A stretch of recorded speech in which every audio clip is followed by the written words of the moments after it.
Although,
how you doing, man? I'm gonna do 3 runs on King, and then play the Striker for a bit.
The patch notes are out.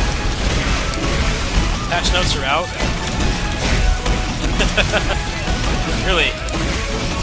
They didn't buff anybody? Did they change the systems at all? Is it just the same game? They're really letting that game die, aren't they? And I'm like... I'm a hardcore fan of the franchise. Can you link me the notes, please? I want to look at those after this run.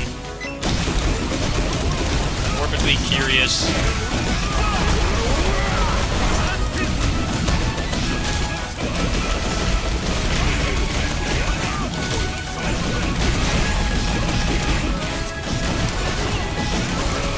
I don't blame anybody for dropping that game, to be honest.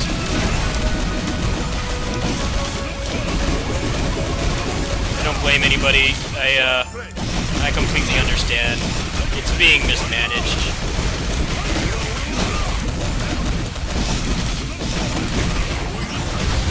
I think it's totally warranted, especially with like Melty Blood being fixed, Dragon Ball Fighters getting rollback, Samurai Showdown getting rollback, KOF 15 getting crossplay. It's like, it's a hard sell. It really is.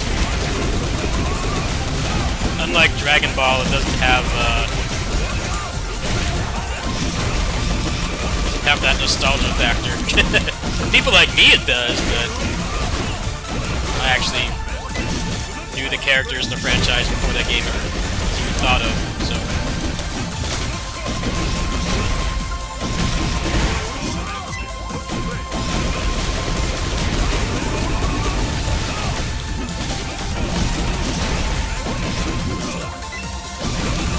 I know this is kind of frivolous to say, but the fact that they didn't even try to get it into EVO, that probably doesn't help things either. People value games being in EVO. They use it as a metric for a game being dead or not. So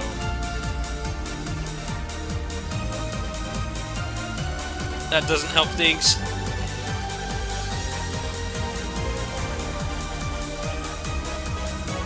Let me look at these notes.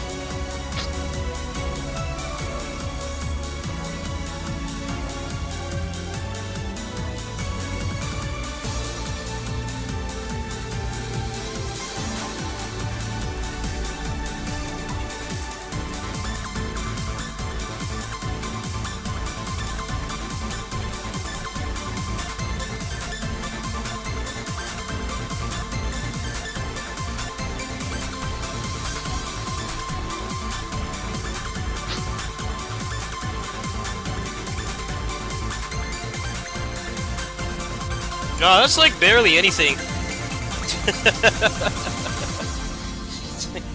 They neutered Swiftmaster and then like minor changes for everybody else, and they call that a balance patch.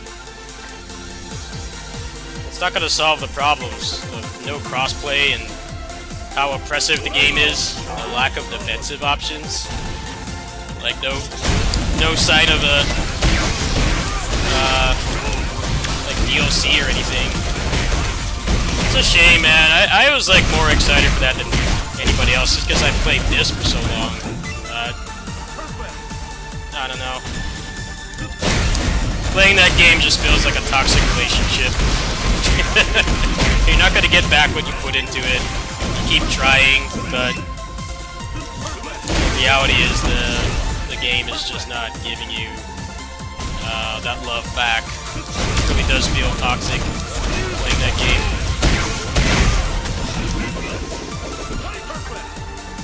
Should have at least money had it into EVO. It's shocking they didn't.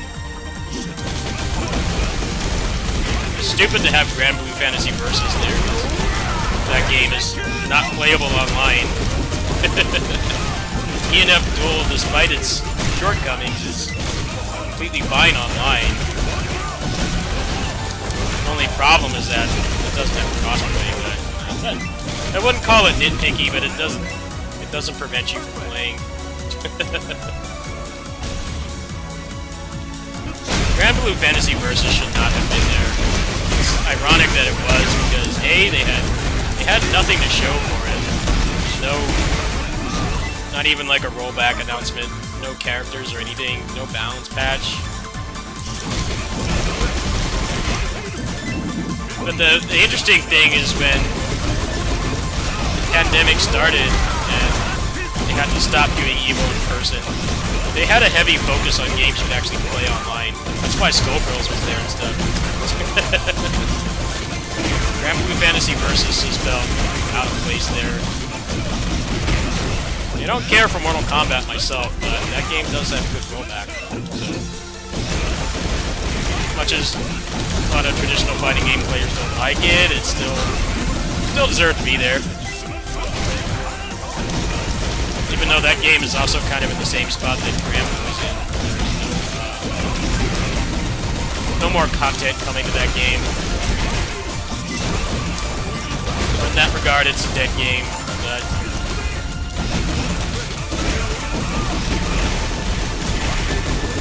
I just don't get that decision to put the Grand Blue in there. It's like, I don't see ArcSys money heading that game to be in there because they already know that that game is dead online. It's not playable. It's not really a big combo game. It's mostly about footsies and spacing and control and stuff. It's harder to do that versus a combo game.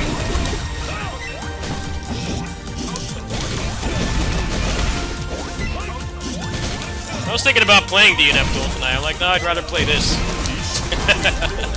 This still has new content coming to it.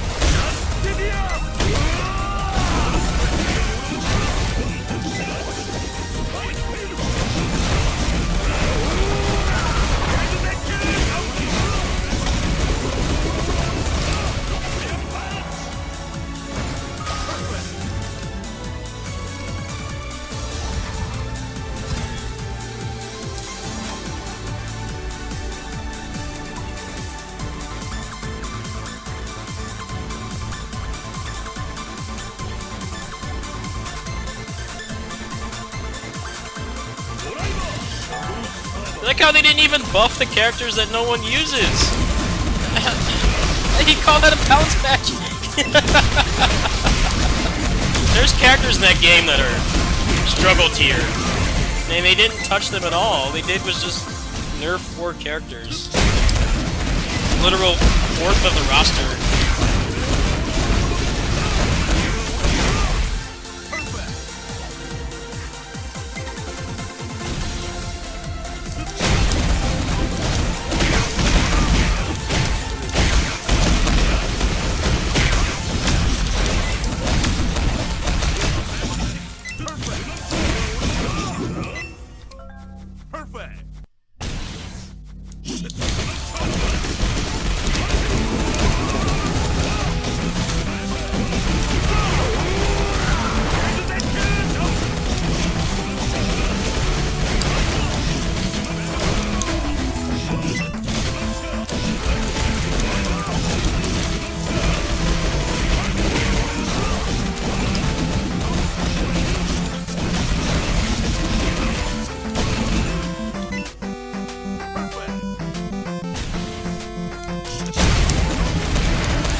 Yeah.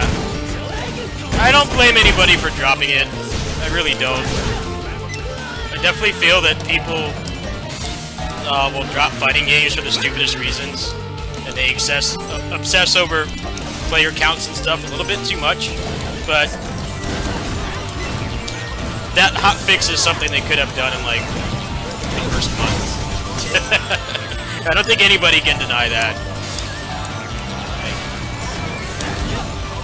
It doesn't give me a lot of confidence that they care to support that game long term.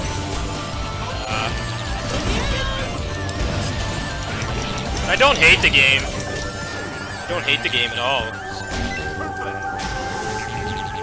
But admittedly, it did get a lot of leeway from me because I played this game that's based on for so long. But the thing they don't understand is, like, barely anybody outside of Asia is playing that game because it's based on this. Very small subset of people like me are playing the games. We like the source material. Played it for a long time. But you don't seem to understand that game is being judged just on the basis of being a fighting game. They do not have the luxury of being a more widely known IP like Dragon Ball. Dragon Ball's online barely works, and the balance has been really bad multiple times throughout the game's lifespan. But it's Dragon Ball, so you know, they definitely got more leeway than they should have. But, like, DNF Duel is way more popular than people think. DNF is way more popular than people think it is. It's just not outside of Asia. I'm sure people in China, Korea, Taiwan, Japan, we're, like, really happy that game exists, but over here it's a much harder sell. It has to be sold strictly on the fact that it's a decent fighting game with good netcode. It doesn't have anything else going for it. Just kind of the problem. People have put up with Dragon Ball's awful netcode for years now. Dismal balancing, all the other problems that game has had. Because it's the favorite characters that they grew up with when they were kids.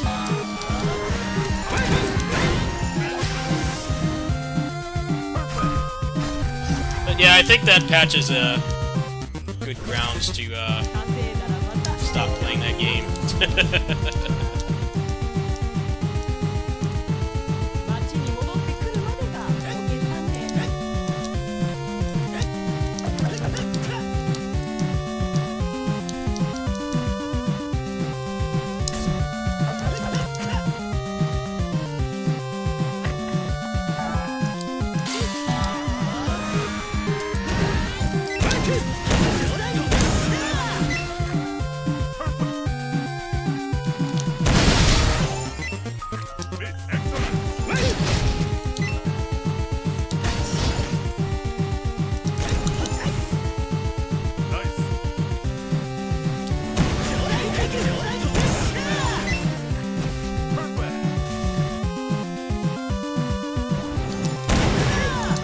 Probably wish they had as much leeway as if it was a Dragon Ball game, but the reality is they don't.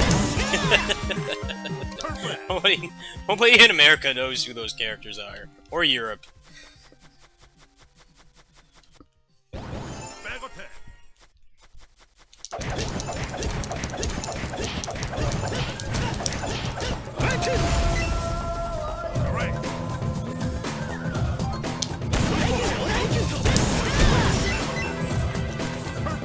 Really should have pushed that game up and gotten it into EVO. I think that would have helped quite a bit. Have it out by, like, May. Like April or May, if possible. And then get it into EVO, because a lot of people are really close-minded with fighting games being dead and stuff. Like, if the game's not in EVO, they just call it dead. It's like, it's not in EVO, it doesn't mean it's dead. DNF Duel's case, I mean, it's basically true. There's plenty of smaller games that don't get an EVO, or they were at one point, and they've become less popular over time. There's still people playing them. Like, fighting games don't need too many people playing. The fact that it's one of the only new fighting games this year, and it's not an EVO. That's not a good look for people either. I wish people would stop thinking that way, but I get it. I do understand it. I feel like that kind of falls apart when they have Grand Blue Fantasy Versus there, which has garbage netcode and no new content. People want to play that game, but their refusal to put in rollback is driving people away from it. And they didn't even have like a patch announcement or anything. I feel like that in Mortal Kombat shouldn't have been there.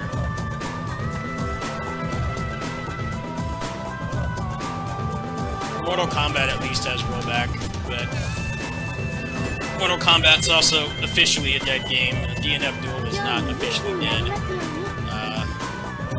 I think Stillborn's a better term for it. But like they already said that Mortal Kombat 11 isn't getting any more updates. They said that like a year ago.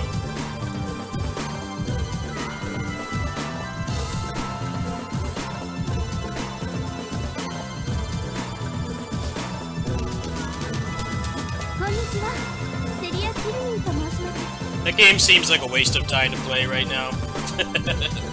I wish that wasn't the case, because I love the source material. I love this game. Definitely I've had my fair share of abusive relationships with this game in the past, but they've made it better. It's a better game now.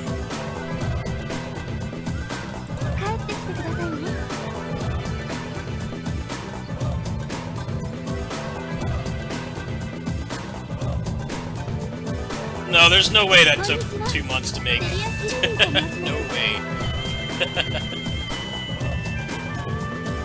That game is an Unreal Engine. Like, somebody could legit go into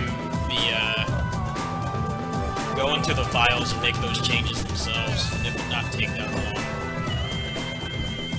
Like, there's already mods for Guilty Gear Strive that like make it play more like the older games. Like, it's not that hard to do. And the fact that they only did, like, 10 changes for 4 characters.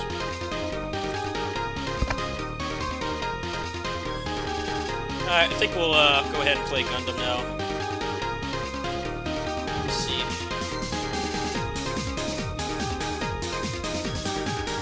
All I got left to do at this point is just to grind. I don't feel like doing that tonight. Let's play Gundam.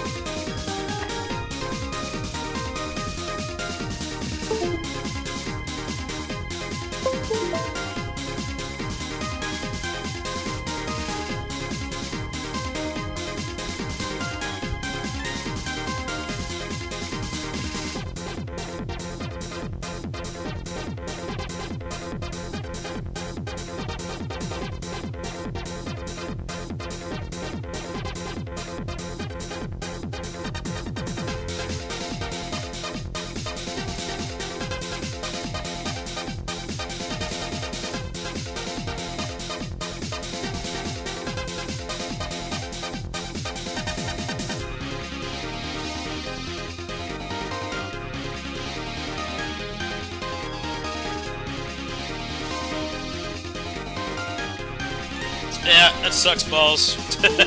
I'm looking at the notes right now.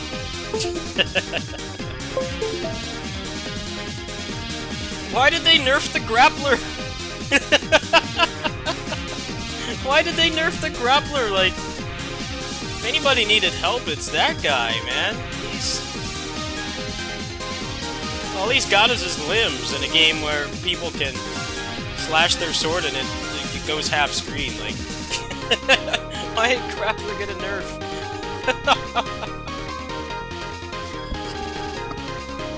Do they even know what they're doing? They nerf a character that is already struggling. Wow.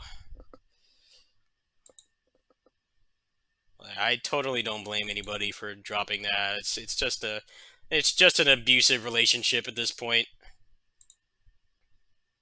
One side is putting in a lot of work and the other side is not. That's really how it feels right now. I think anybody is warranted in dropping that game. We're only playing it casually, not trying to take it seriously anymore. It's well past that point. It's too far gone.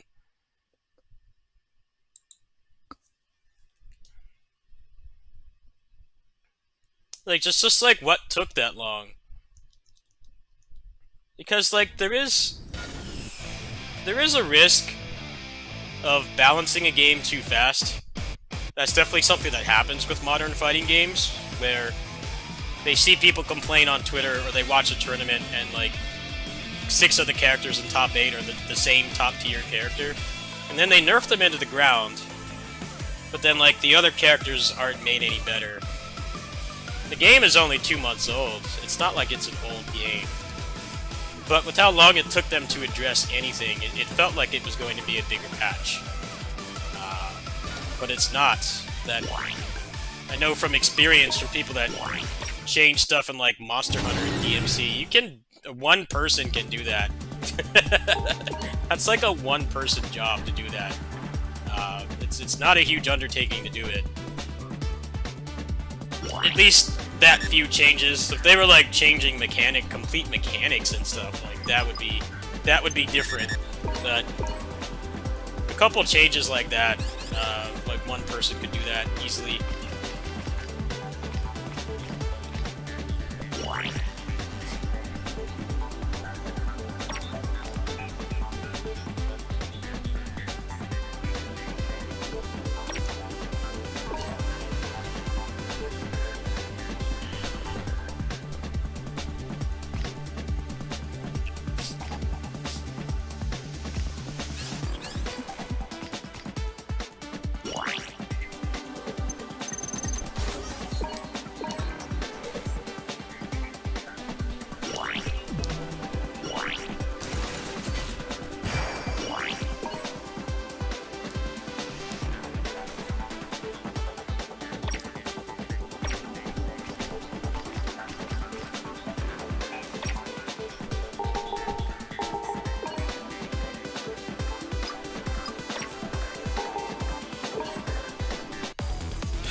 I know people like to say stuff like, you know, this game was made in a weekend, or stuff like that, which is blatantly false. But that patch, like, a fan could do that. A fan could do that, like, a couple hours maybe, even that. depending on how many tools they have. こんな戦い There's already mods like that for Dragon Ball Fighters and Strife. They already have like full gameplay mods. ということはユノさんたちがキラ君援護するわ。あれフリーダムガンダムじゃない。あれは大破したフリーダムの後継機にして三隻同盟の切り札ストライクフリーダム。フリーダム破壊されたの？モビルスーツの性能の違いが戦力の決定的差ではないということを教えてやる。そんなことは分かってる。なら私はガンダムを撃ちたい。私を導いてくれ。ララー少尉ってアバオワクーの時も聞いた。彼がまさにこのゲルカグに乗っていた時ララー少尉さんを制止した。その時の状況がグリプス2に結びついている。このコロニーレーザーはこの後も使われるんだよ。それ付きの時代までね。キラ君がブレイクインしたのもレクイエムと紐づいたのかも。そうか、レクイエムは廃棄コロニーを中継するビーム砲。撃たせるわけにはいかない。やるしかないんだ。見せてもらおうか貴様。前方のモビルスーツは化け物か。これで僕はまたちゃんと戦える。僕の戦いを。なめられたもんだ。戦いは非常さ。貴様にもそれを教えてやる。ストライクフリーダムってそもそも地球連邦のモビルスーツじゃないんだけどソフト製？そう、エルニマの戦争をするピースの一つとして作られたんです。この私を追い込む者とは一体何者なのだ。僕はこの戦いを止めたいだけなんだ。貴様は自分がいかに危険な人間か分かる。この私にこうも当てるとは。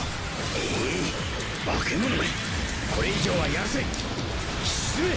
僕が何者であったとしてもここで倒れるわけにはいかないんだ。くだらぬザレ言に付き合うつもりはない。僕にとってはくだらないことなんかじゃないんだ。一気に決めるよ。今の私にはガンダムは倒せん。シャア大佐のブレイクアウト確認。キラ君はまだ残ってるのね。彼に紐づくデータが残されてるみたい。探すしかないね。ティターンズのモビルスーツ？またエウーゴの連中だと。金色の仲間か。金色の機体？まさか暁もここに？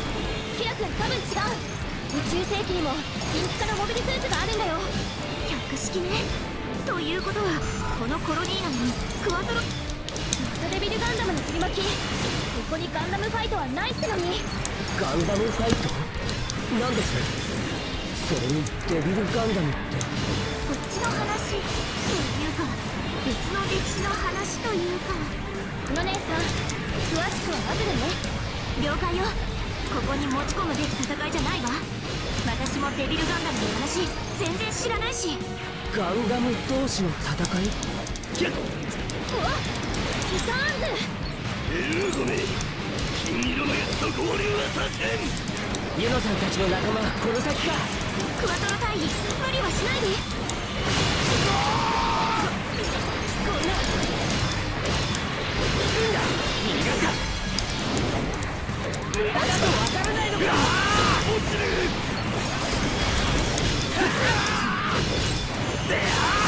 Hello.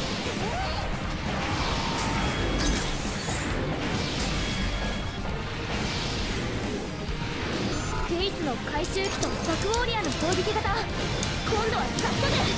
僕たちが戦うべき場所はここじゃないのに。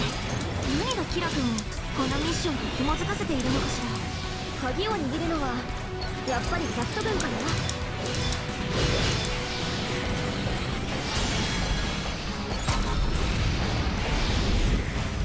ここに来てザフト軍がワンサか宇宙世紀だっていうのに。この感じなんだ。何か来る。もしかしたら運命的な出会いがあるのかも。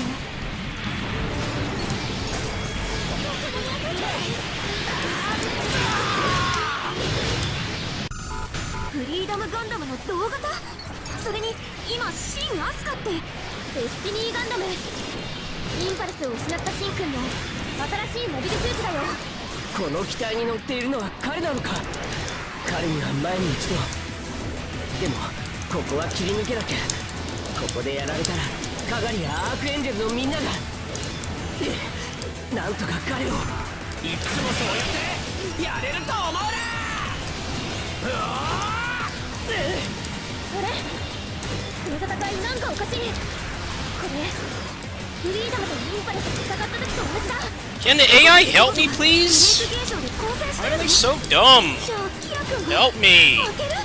ここでまた彼が落とされたりしたら Hate aggro systems, man. It's always just they never go after the AI. 強制的にブレイクアウトさせたり Just stop giving me partners if they're gonna be this useless every game. It's aggravating. を殺した。止めようとしたのに。 Fucking help at all. They stand there. あんたが。シン君、あの戦いはああするしかなかった。ステラさんはもううるさい。どけ。話を聞いて。このまま戦ったらルナ姉さん理屈じゃないんだよ。彼は戦争そのものを憎んでる。 That already did. How ど useful. うして戦争をするんだ。 Idiots. 俺が撃つんだ。今日ここで。こんな。 This game annoys me sometimes. だけどここでまた撃たれるわけにはいかないんだ。Take the aggro for like 3 hits, then he's back on me. 戦いは終わるのだろう。なあ、いるか。単純な時に。 Come on, like fight them. They're right there. It's like they don't exist. It's so fucking annoying. I hate the AI in this game. They're so useless. They just stand there. And you get like no money. You can't level up. It takes too long. They give you no money to do anything, and the AI is so stupid. They don't help you. Just stop giving me AI partners. They're just stressful. They make the game more annoying to play. Because they don't help you. They just zone out.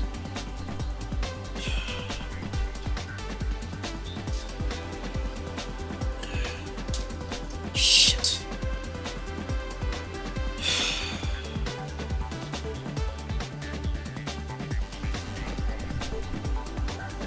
I'm tired of AI allies in video games. They're always garbage.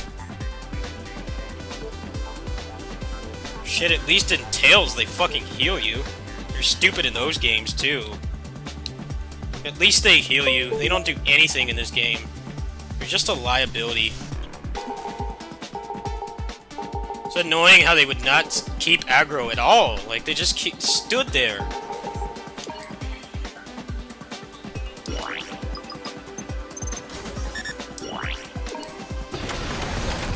You get, like, no money for anything. You're always broke.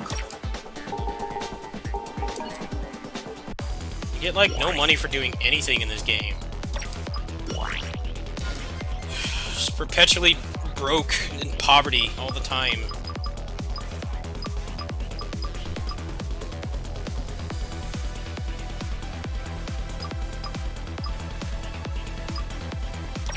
You want to help? Yeah, I would appreciate it. I just want to get to the part where I could actually play as another character, but I can't. I legit can't. There's no money, there's no resources. Grinding out the characters is pointless because you can't use them. The game doesn't let you.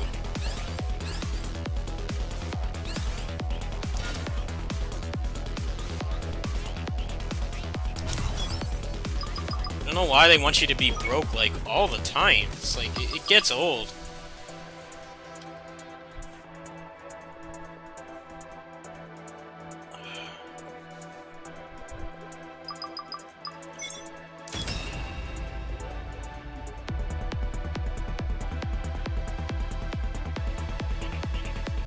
Colony Laser Gripus 2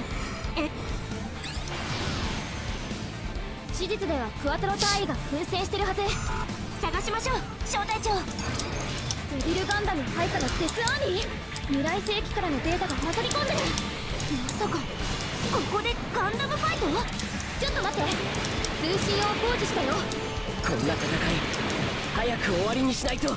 連邦名次から次へと新型をロールアウトさせてくれ。キラ君、それにクワトロ大佐。いやまあやっぱりシャーズナブル大佐。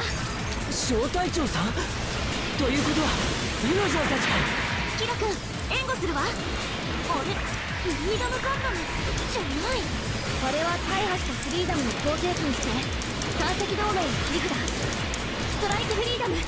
フリーダム破壊されたの？モビルスーツの性能の違いが戦力の決定的差ではないということを教えてやる。そんなことは分かってる。なら私はガンダムを撃ちたい。私を導いてくれ。ダラー少尉ってアバオアクーの時に聞いた。彼がまさにこのゲルググに乗っていた時、ダラー少尉さんが戦死した。その時の状況がグリプス2に結びついている。このコロニーレーザーはこの後に使われるんだよ。それつきの時代までね。キラ君がブレイクインしたのもレクイエムと紐づいたのかも。そうか、レクイエムは廃棄コロニーを中継するビーム砲。撃たせるわけにはいかない。やる。遠方のモビルスーツは化け物か。これで僕はまたちゃんと戦える。僕の戦いを。なめられたもんだな。戦いは非常さ。貴様にもそれを教えてやる。ストライクフリーダムってそもそも地球連邦のモビルスーツじゃないんだけど。この私を追い込む者とは一体何者なのだ。僕はこの戦いを止めたいだけなんだ。貴様は自分がいかに危険な人間か分かっていない。これ以上はありえぬ存在だ。Like, I just want to get to the fun part of this game. The campaign won't end. キラ君が特別 It just keeps going and going. 大人ったら I want to get to the part where I don't make no money. まるでモーさんみたいだ。この人は I'm already broke in real life. I'm tired of being broke in games. This game is pissing me off. It's like I just get two-shot. Like, what am I doing wrong with this game? I just want I want the game to be over so I can actually play another character. Always broke. Aggro is always on you. You can't play as anybody else. They don't give you enough money to do that. I'm getting really annoyed. Like, how much more is left of this game? So I can actually, like, level up and try other things. I'm getting like 15,000 every time I beat a level, which is nothing. It's not even one level.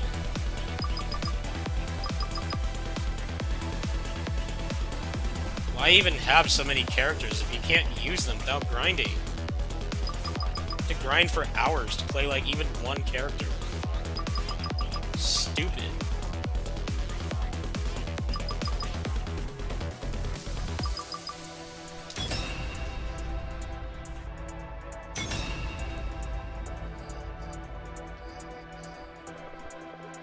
Just let me play who I want. I don't even care about unlocking characters. You can't use them. The game legit does not let you. I don't know why money's so hard to come by. 探しましょう、小隊長。デビルガンダム入ったのデスアーミー。未来世紀からのデータが混ざり込んでる。まさかここでガンダムファイト？ちょっと待って。通信用傍受したよ。 Wish the characters would shut up. They talk so much. They should stop talking, please. シャーズナブル大佐。小隊 Can't 長 turn さ them ん off. ということはユノさんたちか。キラ君、援護するわ。あれ、 Distracting. フリーダムガンダムじゃない。あれは大破したフリーダムの後継機にして三隻同盟の切り札ストライクフリーダム。フリーダム。なら私はガンダムを撃ちたい。私を導いてくれ。ララー少尉ってアバオアクーの時も聞いた。彼がまさにこのゲルググに乗っていた時、ララー少尉さんが戦死した。その時の状況がグリプス2に結びついている。このコロニーレーザーはこの後に使われるんだよ。それつきの時代までね。キラ君がブレイクインしたのもレクイエムと紐づいたのかも。そうか、レクイエムは廃棄コロニーを中継するビーム砲。撃たせるわけにはいかない。やるしかないんだ。見せてもらおうか。貴様のその実力とやら。デこれはかわせまい。守りたい森を守るため逃がさ。遠方のモビルスーツは化け物か。これで僕はまたちゃんと戦える。僕の戦いを。なめられたものだ。戦いは非常さ。貴様にもそれを教えてやる。ストライクフリーダムってそもそも知ってこの私を追い込む者とは一体何者なのだ。僕はこの戦いを止めたいだけなんだ。貴様は自分がいかに危険な人間か分かっていない。これ以上はありえぬ存在だ。認めるわけにはいかんな。この私にこうも当てるとは。化け物め、これ以上はやせ。沈め。僕が何者であったとしてもここで倒れるわけにはいかないんだ。くだらぬざれ言に付き合うつもりはない。僕にとってはくだらないことなんかじゃないんだ。今の私にはガンダムは倒せん。シャア大佐のブレイクアウト確認。キラ君はまだ残ってるのね。彼に紐づくデータが残されティターンズのモビルスーツ。またエウーゴの連中だと。この金色の仲間か。金色の機体、まさか暁もここに。キラ君多分違う。宇宙世紀にも金ピカのモビルスーツがあるんだよ。客式ね。ということはこのコロニー内にクワトロ・バジーナ隊がいる。タイーさんならさっきいたでしょ。若い頃ね。無意味な戦いはしたくないのに。ここは意味のある戦いよ。グリプス2をティターン。またデビルガンダムの取り巻き。ここにガンダムファイトはないってのに。ガンダムファイトなんです。それにデビルガンダムってそっちの話というか別の歴史の話というか。の姉さん詳しくは後でね。了解よ。ここに持ち込むべき戦いじゃないわ。私もデビルガンダムの話全然知らないし。ガンダム同士の戦い。おっティターンズ。ごめん、金色のやつと合流はさせん。ユノさんたちの仲間この先か。クワトロ隊員無理はしないで。甘いな。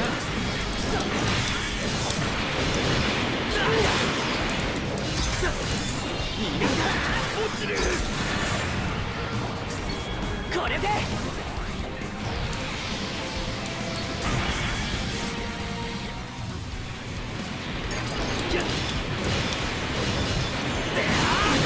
落ちる。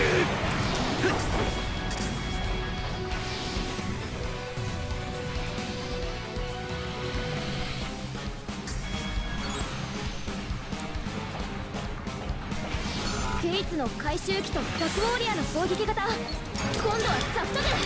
僕たちが戦うべき場所はここじゃないのに。何がキラ君をこのミッションと紐づかせているのかしら。鍵を握るのはやっぱりザクト軍かな。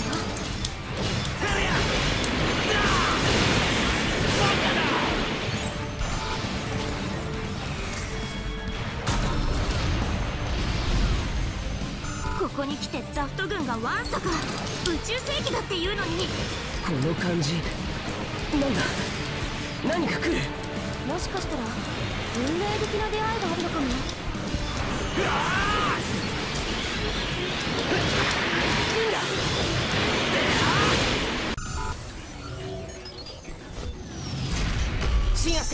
フリーダムガンダムの動画だ。それに今シン・アスカってデスティニーガンダム。インパルスを失ったシンくんの新しいモビルスーツだよ。この機体に乗っているのは彼なのか。彼には前に一度。でもここは切り抜けなきゃ。ここでやられたらなんとか彼を。いつもそうやってやれると思うな。あんたがステラを殺した。止めようとしたのに。あんたが悪いんだ。あんたが。シンくん、あの戦いはああするしかなかった。ステラさんはもう。うるさい、どけ。話を聞いて。このまま戦ったらヒロ姉さん理屈じゃないんだよ。彼は戦争そのものを憎んでる。なのにどうして戦争をするんだ。あんたは俺が撃つんだ。今日ここで。こんな俺守るって言ったのに。デスティニーガンダムブレイクアウト。大破をさせずに済んだみたいね。行かなくちゃ。こんな悲しいことを終わらせるために。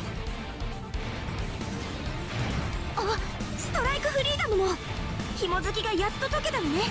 彼らにはふさわしい決着の舞台がある。それぞれの相棒さんもここにはいないしね。ヒラ君の相棒はアスランか。 I hate these chicks. じゃあシン君は Talk 誰 so と。 much. Can you just be quiet? Text me. コロニー内で Don't よく voice chat. あ、ヒラが発見。クワトロ大佐の百 Stop 式。 talking.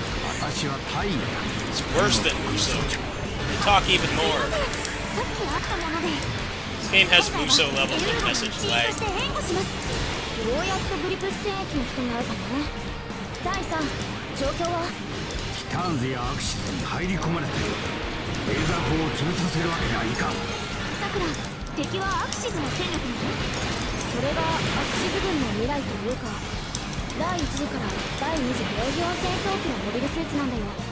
このミッション、クワトロ隊員の過去、そして未来が混ざってるっていうの？ここでチターンズと共倒れになっても仕方がない。早急に型をつけるぞ。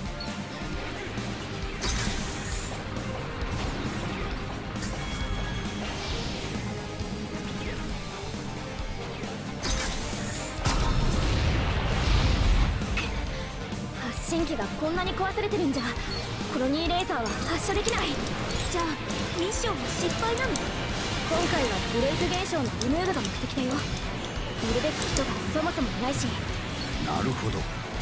シロコとハマーンの姿が見えんな。とはいえ我々も切り札を失ったか。さくら、ミッションはこのまま続けていいの？大丈夫。でも念のため自動修復モードは走らせておくよ。小隊長さん、とにかく敵をブレイクアウトさせて。あとはコロニーレーザーの修復作業だ。また未来からの増援、大事な局面だよ。ここで死ぬわけにはいかないな。こちらの作戦はまだ終了していない。大尉と紐づいている何かがあるのかしら。でも過去の大佐はもうブレイクアウトしてるし。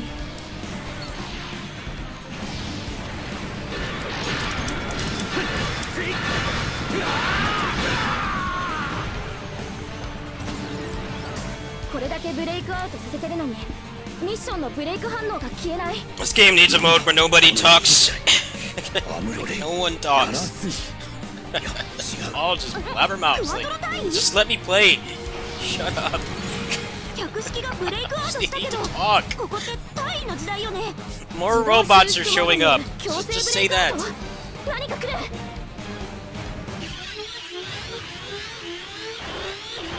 Taking inspiration from Muso. This message lag. おお、ティターンズが未だに残っていたとは驚いたよ。ネオジオン軍のソダビ。パイロットはネオジオン総帥。93年のシャアーズナブル。第二次戦争機のモビルスーツがいた理由はこれだ。こんなに同じ人物が年代をまたいで現れて大丈夫なの？自動修復モードのおかげでタイム。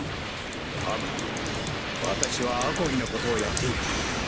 近くにいるのならこの私を感じてみる。時代を超えての登場はアコギを超えてます総帥。そのことを言ってるんじゃないよルネさん。シャアの反乱を起こす直前の言葉だね。あ、アムロ大尉はその時どうしてたの？当然彼も関わっているよ。それこそ運命に導かれるようにしてね。この戦いが終われば次は貴様だアムロ。まだにティターンズがこれほどの戦力を保持していたとは。あなたが過去に来ちゃったんです総帥。現在、過去、未来のシャアーズナブル。ブレイク現象にした方針ね。これもナラーの導きかもしれんな。1年戦争から13年、総帥になってもララー少尉のことを。アムロ大尉のね。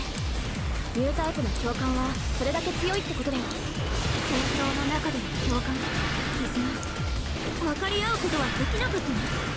私総帥、どうしてまたジオンに？1年戦争でザビ家は敗北したんでしょ？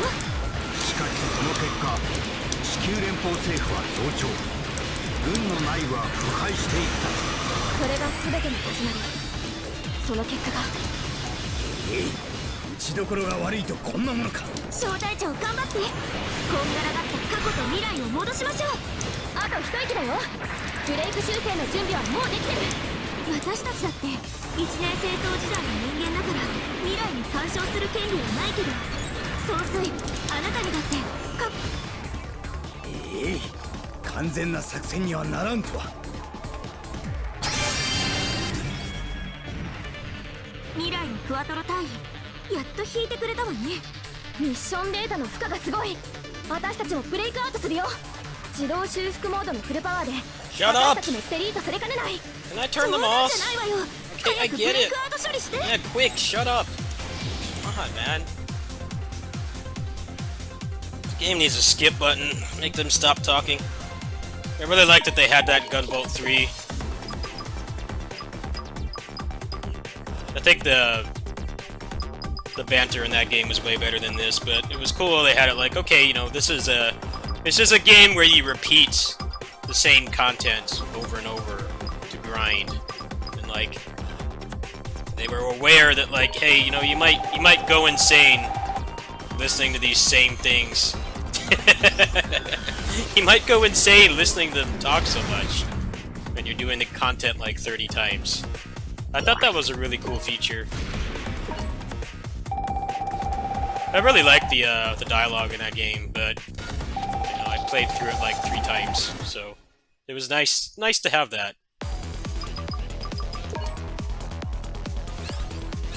The story in that game was pretty bad, though. Not gonna lie. Turn the voices off.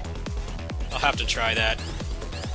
I wonder if that actually makes it faster, though. Does it make it faster, or is it just less annoyance factor? I don't know if it actually will make a difference.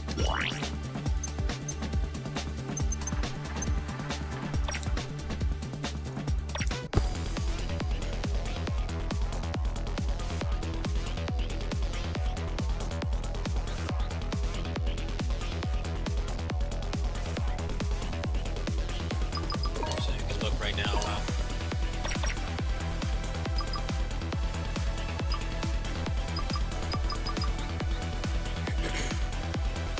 I doubt that will do anything.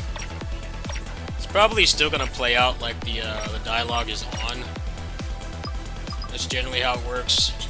There are some games, though, some speedruns where they turn off the voices. They turn off the voices because it makes the game faster. I can't remember what game that is, but there is. I think it's an RPG, JRPG. It's like a speedrun where they turn off the voices. I think Star Ocean 3. I think it's Star Ocean 3. The game is actually faster to get through. It saves like a couple minutes or something. まずは進むしかないか。虎穴にいらずんばガンダムを得ず。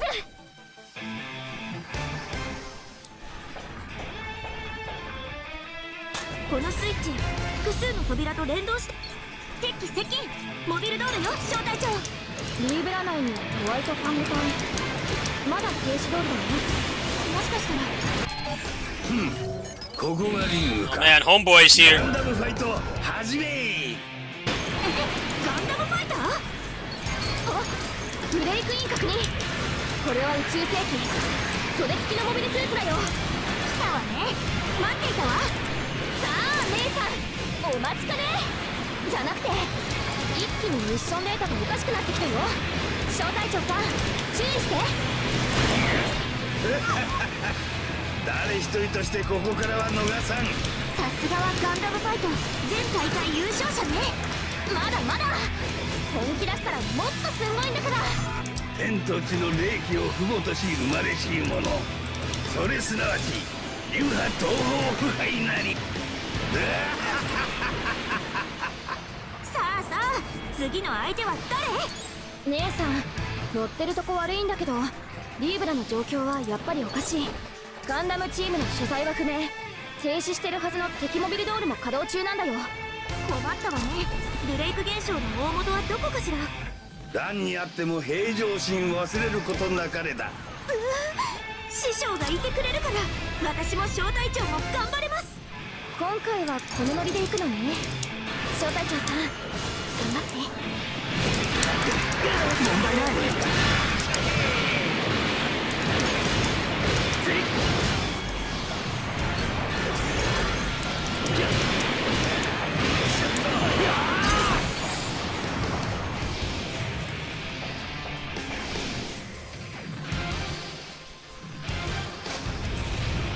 いたわ。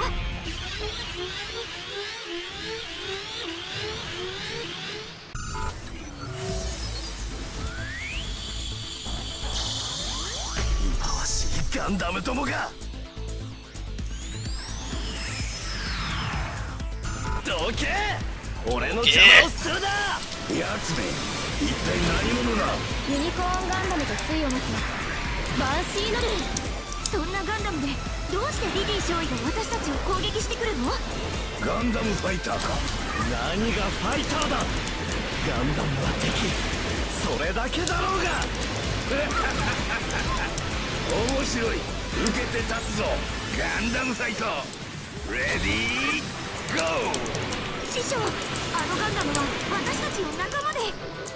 仲間だとみんなグルになりやがって。リディ少尉、ベルリンの時から彼に何が。爪が甘いわ。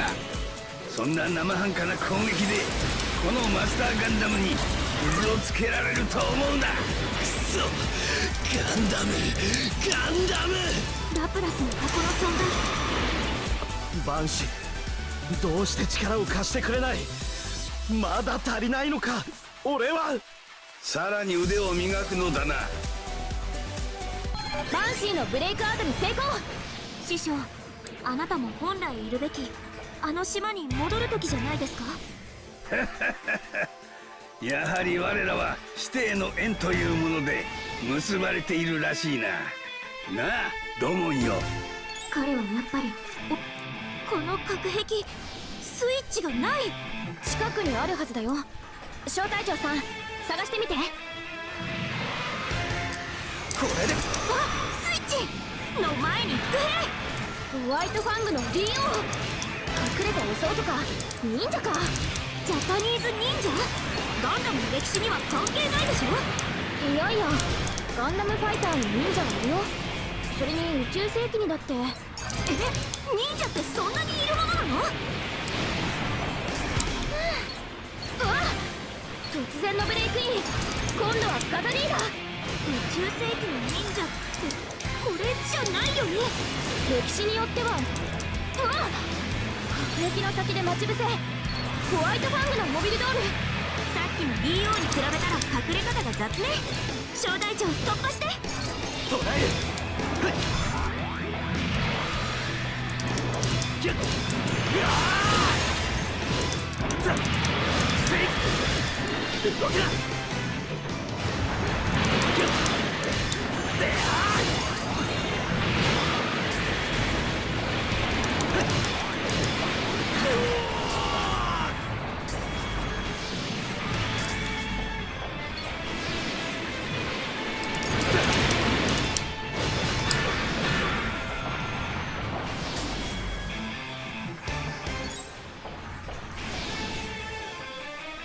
資材庫かな。お宝の匂いがするけど。熱源や胴体反待ち伏せじゃないけどブレイク現象。これはザット軍だ。コズミックイラから囲まれた。小隊長さん、無理しないで。このブロックからの離脱も考えてね。テリアうわ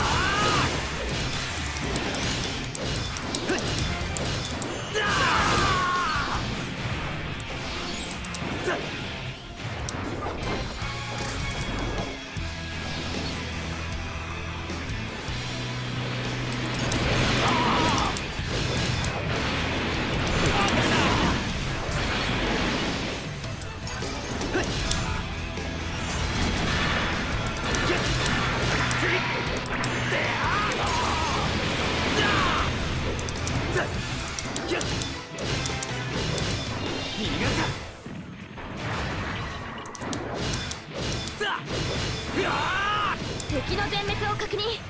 ブレイク反応もなし。小隊長お疲れ様。苦労したおだちんに資材はいただいていこう。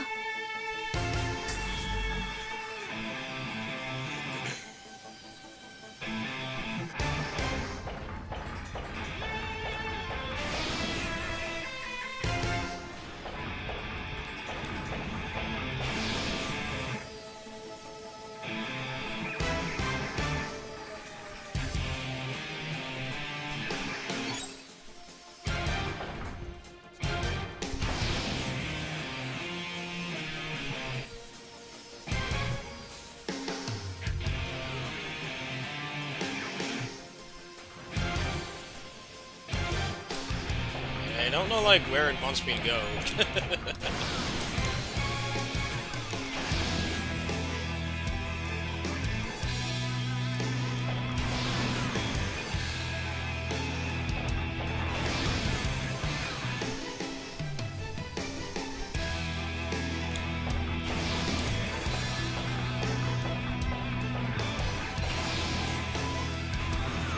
Everything's blocked off. I was cool with the straight lines, personally. This game doesn't really have good exploration. But yeah, it's wanting me to go over there and the door won't open.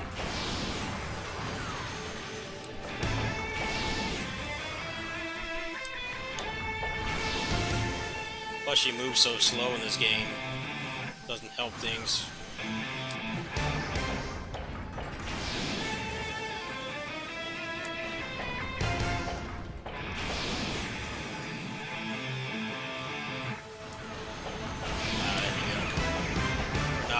Did that. This level's overstaying its welcome. I don't get why there's all these empty rooms. Like, just take me to the boss. At this point, I have no clue what it wants. Does anyone know what the fuck the exit is? One time you want those chicks to tell you something, they don't. Now they're completely silent. The glitch? There's nowhere to go.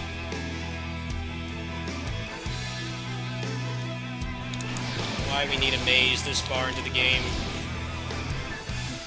Oh, here we go. I didn't see that.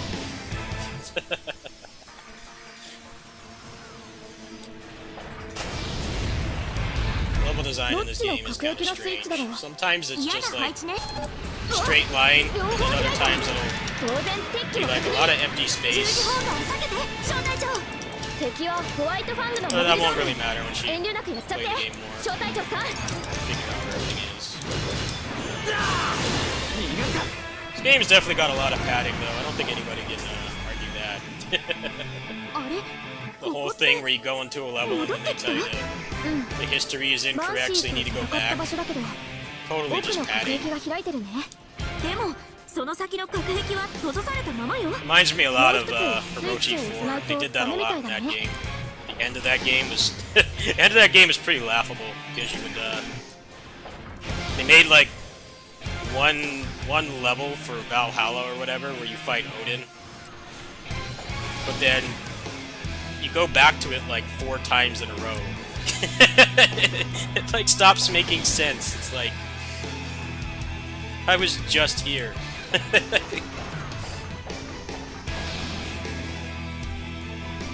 Like they couldn't even make like an actual final level. They just used it.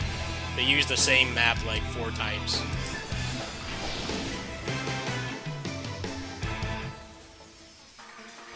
Alright, never mind. That was not the solution. I don't get why there's so many rooms with nothing in it. And the maps are pretty much just go in a straight line and fight the boss. This is some weird jank maze. Someone look up where to go.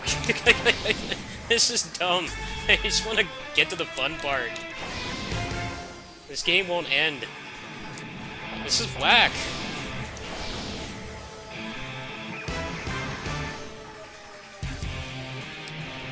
You were giving me straight lines of dudes to fight for like 10 hours.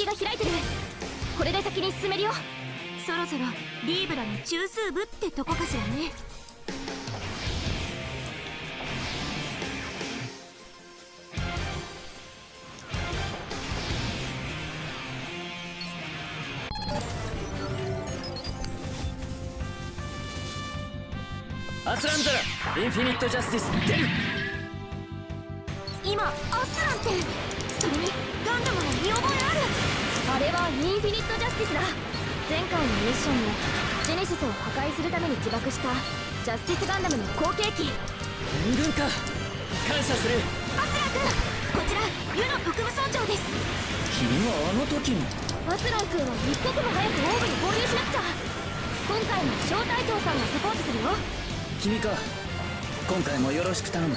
中枢部まではもう少しのはず。このエリアの敵機を想像してください。了解した。上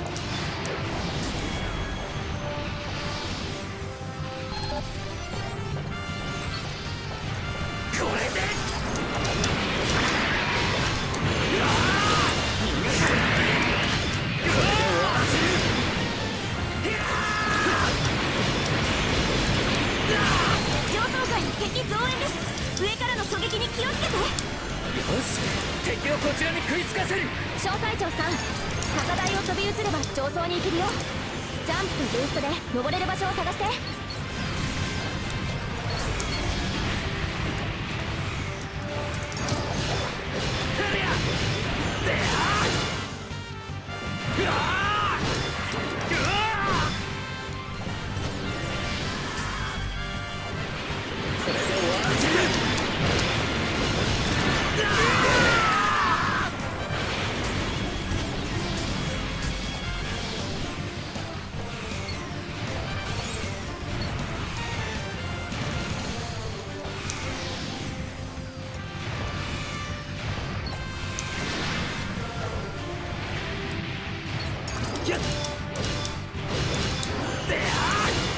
Kind of weird to want you to use the jump like 80% through the game.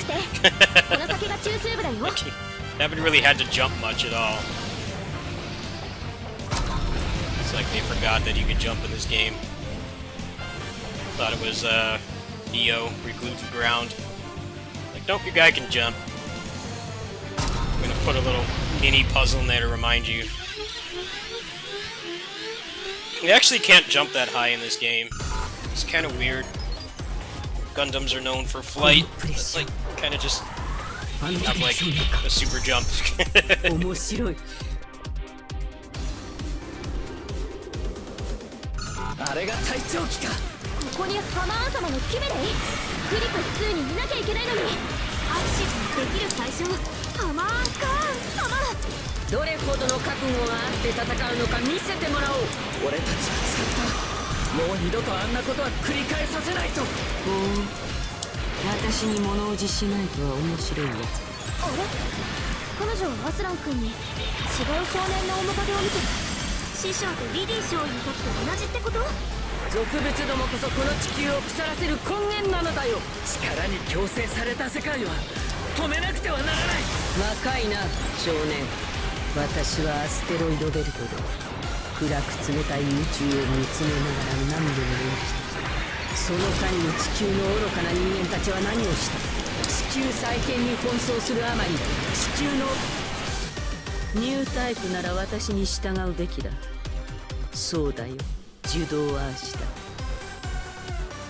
ハマーン様のブレイクアウト成功。グリプス2に戻ってくれるといいんだけど。また戦場にいるのか俺は。 It was a very weird level. まだ何か Kind あ of るん like だ。 part maze. アスラン君に関わるブレイク現象が。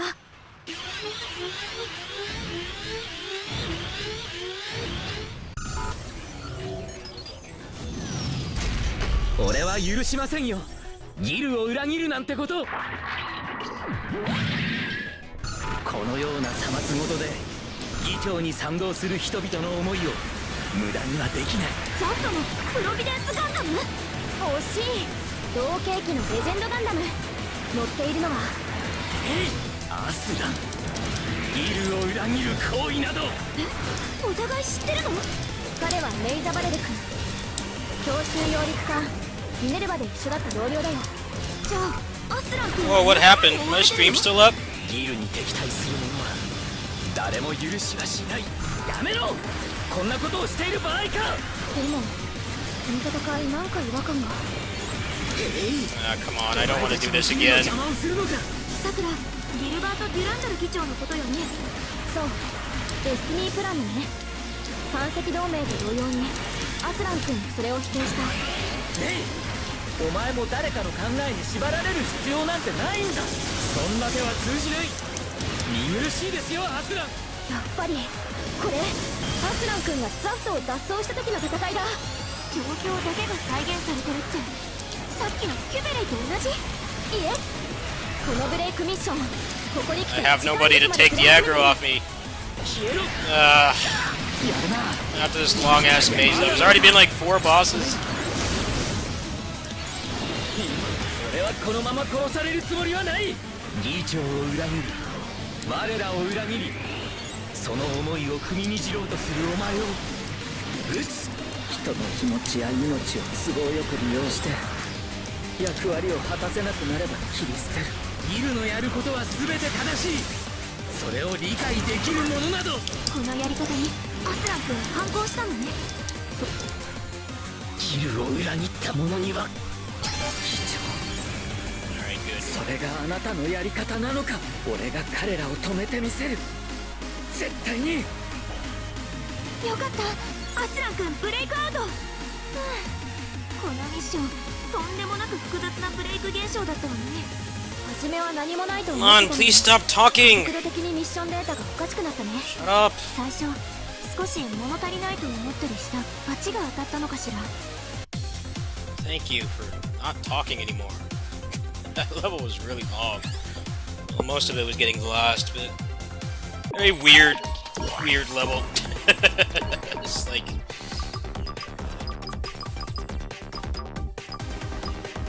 I feel like that kind of level would work more in something that had more interesting environments. It's kind of just not really anything to look at.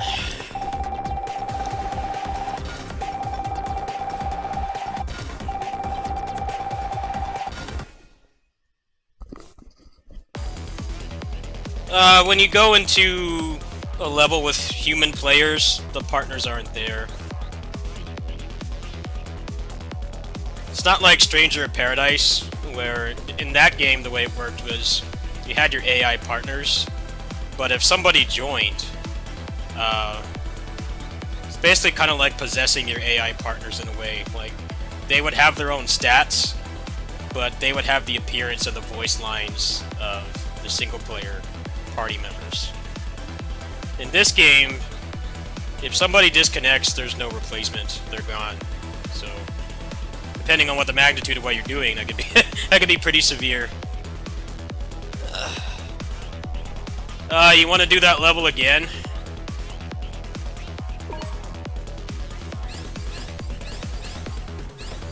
Did it just straight kick you out of the game, or did it crash? Like, what happened? I thought my internet went down. I couldn't tell. Yeah, but you need to do it again. I kind of don't want to do that level again, but you're the one helping me, so yeah, that sucks, man. More games need autosave when it screws you over like that. That level sucked. It's really annoying.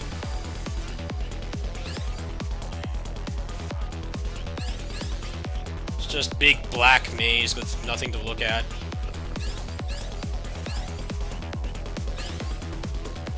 That level took like 20 minutes. Well, what do you want to do, man? You're the one helping me. I don't care. It'd be easier to know where to go. I need to learn anyway, so I don't mind.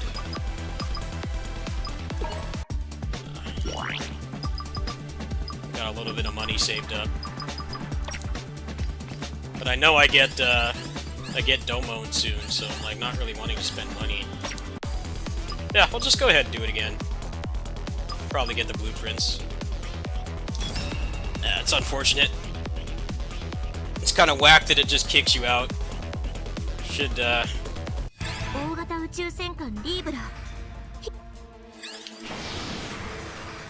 worst level for that to happen, because this one is way too long. Let's just skip the enemies. Just skip anything that's not mandatory. Get through this faster. This level sucks. If you're gonna give me a maze, at least give me something to look at. Not just black box factory. I feel like the Water Temple, Zelda Ocarina of Time kind of pulled that kind of thing off better. Like annoying maze that like makes you want to stop playing.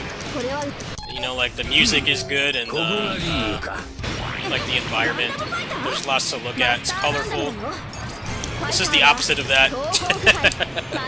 Just like absolutely nothing to look at. 誰一人としてここからは逃さん Got halfway in, more than halfway through the game, and they decided, gotta waste your time with a maze. 天と地の霊気を父母とし生まれし者 There's no interesting mechanics or anything to make it, like, worth having this kind of level. その行き着く先はこのまま勝利を重ね You know what this reminds me of? This reminds me of, Phantom Breaker Battlegrounds. Like, that was a very by-the-numbers beat-em-up 姉さん until 乗ってるとこ悪いんだ you けど get to the penultimate リーブラの level. 状況はやっぱ And り then it turns into a maze that's actually a lot like this. It's just a black and brown area. There's like little summoning stones in the back. Those are like your only landmarks. Like it's literally just the same asset repeated. They killed that game for a lot of people. このノリで行くのね招待長さん In the game they made after that, they made fun of it, but then they put the same thing in that game. But you know, people don't like that. Like if you are gonna put in a maze, like it should at least be interesting to look at. But yeah, that game was basically ruined by that maze level. It's just straight arcade beat 'em up. Could have easily released in the arcade in like the late 90s, but no. Random ass maze level to the point where there's like maps for it online. 何者だ ユニコーンガンダムとスイ Really backwards バンシ decision. ーノルフそんなガンダムでどうしてリディ少尉が私たちを攻撃してくるのガンダムファイターか何がファイターだガンダムは敵それだけだろうが面白い受けて立つぞガンダムファイトレディーゴー師匠あのガンダムは私たちの仲間で仲間だとみんなクールになりやがってリディ少尉ベルリンが解けたら彼に何が爪が甘いわそんな生半可な攻撃でこのバンシーどうして力を貸してくれない Let's skip all まだ cutscenes. 足りないのか俺はさらに腕を磨く Push の start だ when な they after バ death ンシーのブレイ cutscenes. クアウトに成功 Yeah. 師匠あ We've なた seen の them all 本 at this 来いる point. べきあの島に戻る時じゃないですかやはり我らは師弟の縁というもので結ばれているらしいななあドモンよ彼はやっぱりお弟子さんのことを Bad as the economy is in this game, it's nice how, 招待長さん in a way, it helps. スイッチがない近くにあるはず It helps encouraging people to help players that are not in the same part they ホワ are. イトファングの利用隠れた武装とか忍者かジャパニー I'll ズ definitely play games that handle it worse than 歴史 this. には関係ないでしょいやいや Like I'm out of time. You know, he needs to clear this too, and I'm just getting money 忍者って while そ I ん do なに this. いるものなの I don't mind. Might not be much money, but at least it's something. 今度はカタリーだ宇宙世紀の忍者って Neo 2 was nice about that as well. If you help somebody, the loot would scale to your level, not theirs. So got a little bit of a material bonus for helping out newbies or friends that haven't played as much as you. Pretty cool. ビンゴ反応ありだよ招待長さん戻ってみよ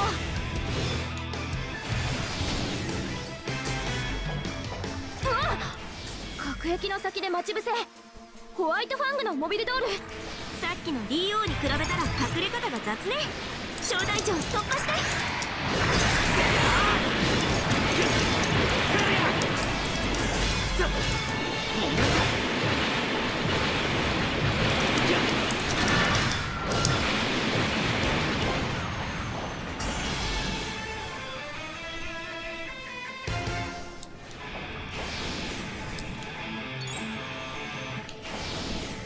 資材庫かなお宝の匂いがするけど熱源や胴体反待ち伏せじゃないけどブレイク現象これはザット軍だコズミックイラから囲まれた招待長さん無理しないでこのブロックからの離脱も考えてね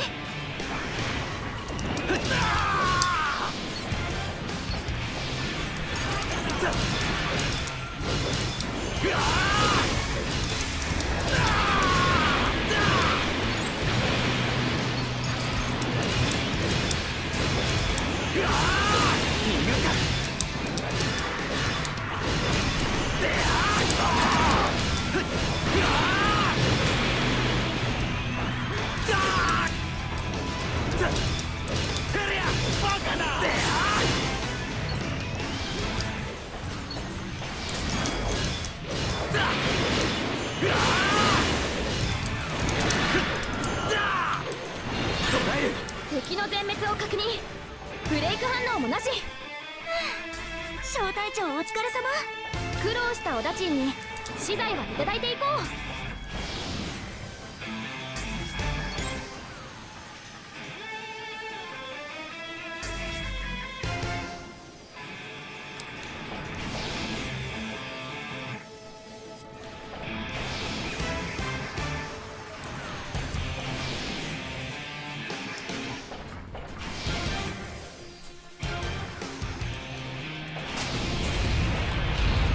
どっちの各駅のスイッチだろう。嫌だ。お、両方開いた。当然敵機も確認。十字砲火を避けて小隊長。敵はホワイトファングのモビルドール。遠慮なくやっちゃって小隊長さん。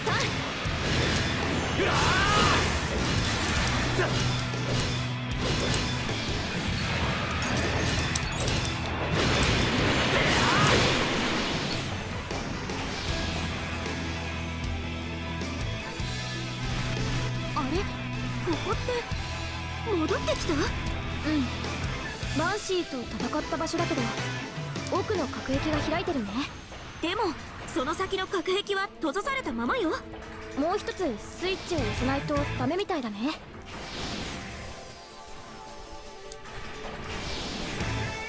一番奥の隔壁が開いてる。これで先に進めるよ。そろそろリーブラの中枢部ってとこかしらね。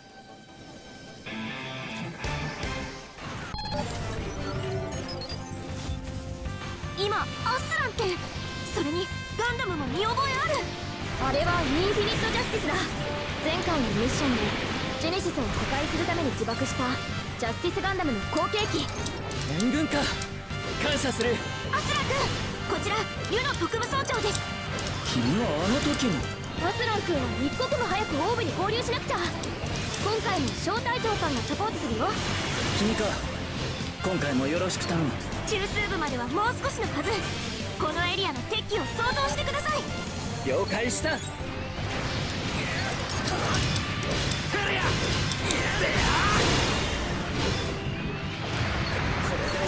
I'll go get these guys up here. You take care of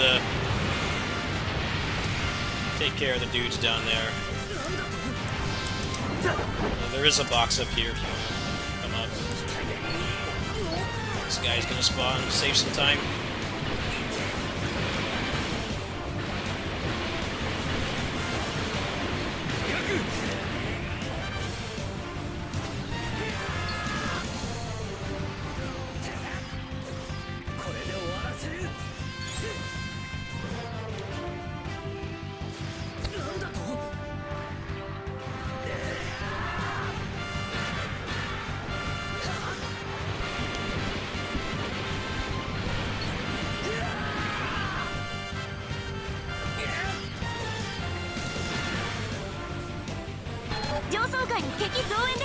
上からの狙撃に気をつけて。よし、敵をこちらに食いつかせる。小隊長さん、高台を飛び移れば上層に行けるよ。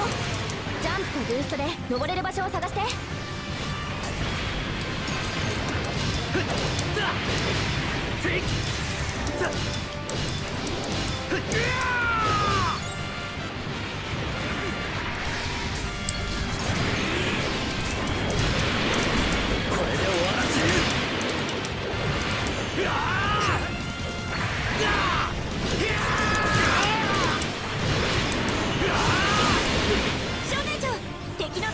There we go, that was pretty smooth.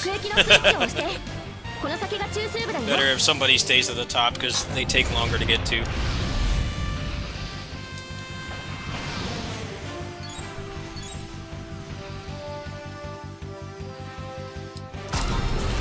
Yeah, much faster that time. Way faster.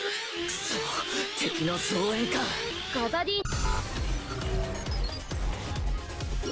あれが隊長機か。ここにハマーン様のキュベレイグリプス2にいなきゃいけないのに。アクシズのできる最初ハマーンカーン様。どれほどの覚悟があって戦うのか見せてもらおう。俺たちは誓った。もう二度とあんなことは繰り返させないと。ほう、私に物おじしないとは面白いわ。あれ、彼女はアスラン君に違う少年の面影を見てる。師匠とリリー少尉の時と同じってこと？俗物どもこそこの地球を腐らせる根源なのだよ。力に強制された世界は止めなくてはならない。若いな少年。私はアステロイドベルトで暗く冷たい宇宙を見つめながら何年も生きてきた。その間に地球の愚かな人間たちは何をした。地球再建に奔走するあまり地球の汚染を顧みずあろうことか汚染を拡大させてきた。それを許すわけにはいかない。この人アクシズの大将じゃない。第一次ネオジオン戦争の時のハマーン様だ。シャー放水以前の？これほどの力をなぜこんなことにしか使えない。気安いぞ少年。ニュ Nice. ータイプなら私に従うべきだ。ハマーン様のブレイクアウト成功。グリプス2に戻ってくれるといいんだけど。また戦場にいるのか俺は。ということはまだ何かあるんだ。アスラン君に関わるブレイク現象が。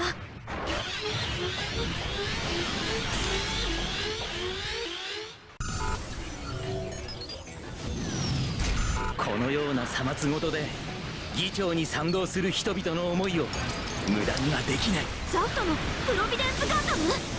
惜しい。同系機のレジェンドガンダム乗っているのは。アスランギルを裏切る行為など。お互い知ってるの？彼はレイザバレル君、強襲揚陸艦ミネルヴァで一緒だった同僚だよ。じゃあアスラン君は仲間に追われてるの？ギルに敵対する者は誰も許しはしない。やめろ、こんなことをしている場合か。でもこの戦いなんか違和感が。お前たちもギルの邪魔をするのか。さくら、ギルバンとデュランダル議長のことよね。そう、デスティニープランのね。三石同盟という。 Nice. That was a good run. GG's. That was fun. 報いが。 That was fun. Very clean fight. それがあなたのやり方なのか。 Did that a lot 俺が faster 彼 too. らを止めてみせる。絶対に。よかった、アスラン君ブレイクアウト。このミッションとんでもなく複雑なブレイク現象だったわね。初めは何もないと思ってたのに加速度的にミッションデータがおかしくなったね。最初少し物足りないと思ったりした罰が当たったのかしら。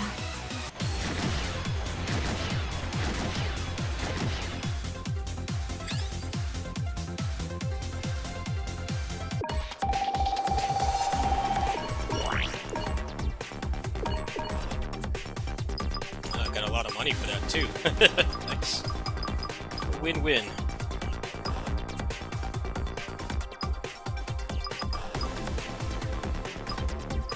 I'm feeling a little bit better. I'm still sad that Badmus passed away, but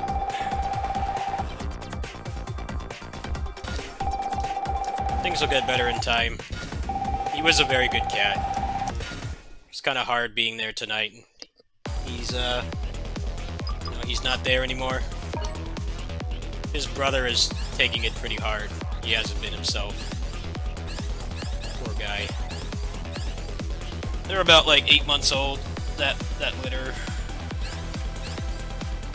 So I'd be giving him extra love and letting him complain as much as he wants. He likes that. He likes to complain.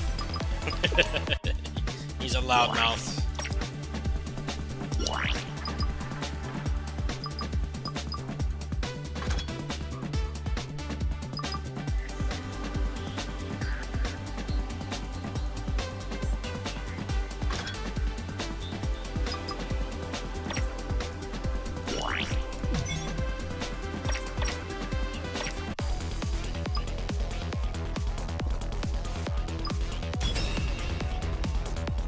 He's the gray cat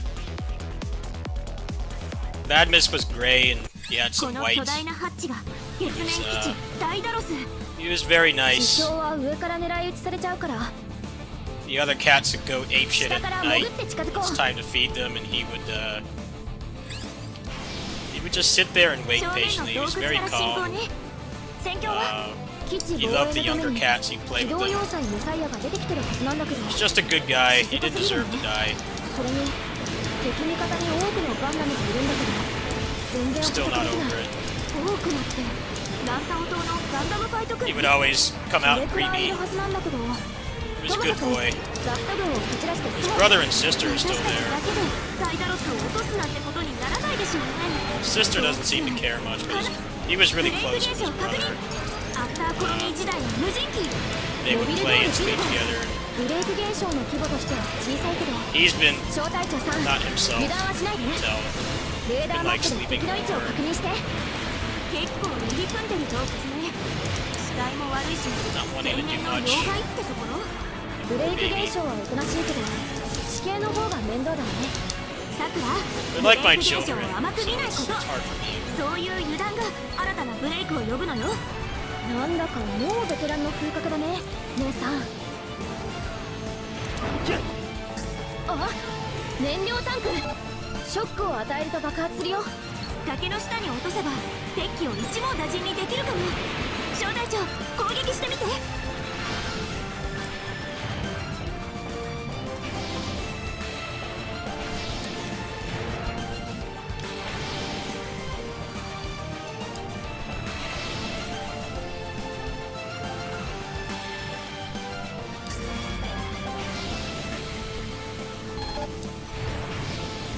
あれデスアーミーだ未来世紀の敵だよえガンダムファイトと関係あるの Yes! It's like it finally, man. ファイト開始だ Best Gundam. やっと見つけたゴッドガンダムこの人がドモン君だよ姉さん噂のガンダムファイターねそこのお前この男に見覚えは They ない asking か for Kyoji, of course. 送られてきたこの人って東方腐敗マスターアジャ決勝戦の相手にして彼の武士長 No, さん not だ Kyoji. そうとなればドモンカッシュ選手決戦の地ランタオ島まで誘導します見かけない顔だなあんた名前はユノ・アスタルト特務総長です所属はネオジャパンのサポートクルーです敵の妨害は小隊長さんと一緒に実力で排除任せておけ小隊長右上のマップをよく見て迷わないように結露なら俺が切り開いてやるもう出口までのルートが見えてるさすが水の心を完全にものにしてる当たり前だ厳しい修行を耐え抜いてきたんだからなさくら何のことなの明鏡止水の精神だよわだかまりや山下もない澄んだ心のこと彼が修行の末に手に入れた己を超えた力を出せるスーパーモードそれが分かれば私も澄んだ心でプログラミングが知りたいかならギアナコーチで共に修行だもうバグも新手か次から次へとこれは西暦2300年代の歴史独立治安維持部隊アローズのモビルスーツ正解アヘッドにジンクス3もしかしてフォレストレビーイングが来てるどんな敵が出てこようと叩き潰すのみいやもしそうなら味方だから潰しちゃダメですガンダムマイスター対ガンダムファイターは見てみたい気もするけどねどっちもこのコズミックイラの歴史からはブレイクアウトしてもらわないと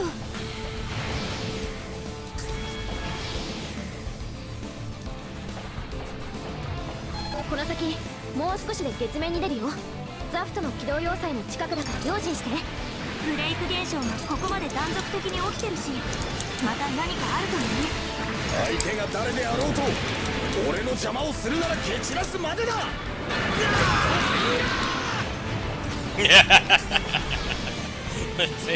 It takes so long to 正 show 面 up. 上空 Best あ Gundam れは right there. 軌道要塞メサイアなのねそうあれのせいで Took his 月面 sweet 基地攻 time. 略が困難になんだこの嫌な予感はドモン選手あの要塞に何かああ妙竹林なガンダムさんだこって。誰？それにガンダムなの？そこのお前、この男に見覚えはないか？どこのどいつだ。ならばお前にガンダムファイトを申し込む。ガンダムファイトだ。ボンちゃんやるには良さそうだな。相手もガンダムってことはガンダムファイトレディーゴー。小隊長さん、相手はアルケーガンダム。パイロットのアリー・アルサーシスはソレスタルビーンを狙う傭兵で、4年前負傷したガンダムマイスターの一人を Oh 殺 man, 害 you した went 張 straight 本 for 人。 me. 右目が見えねえくせに戦場に出てくるだ。自業自得だ。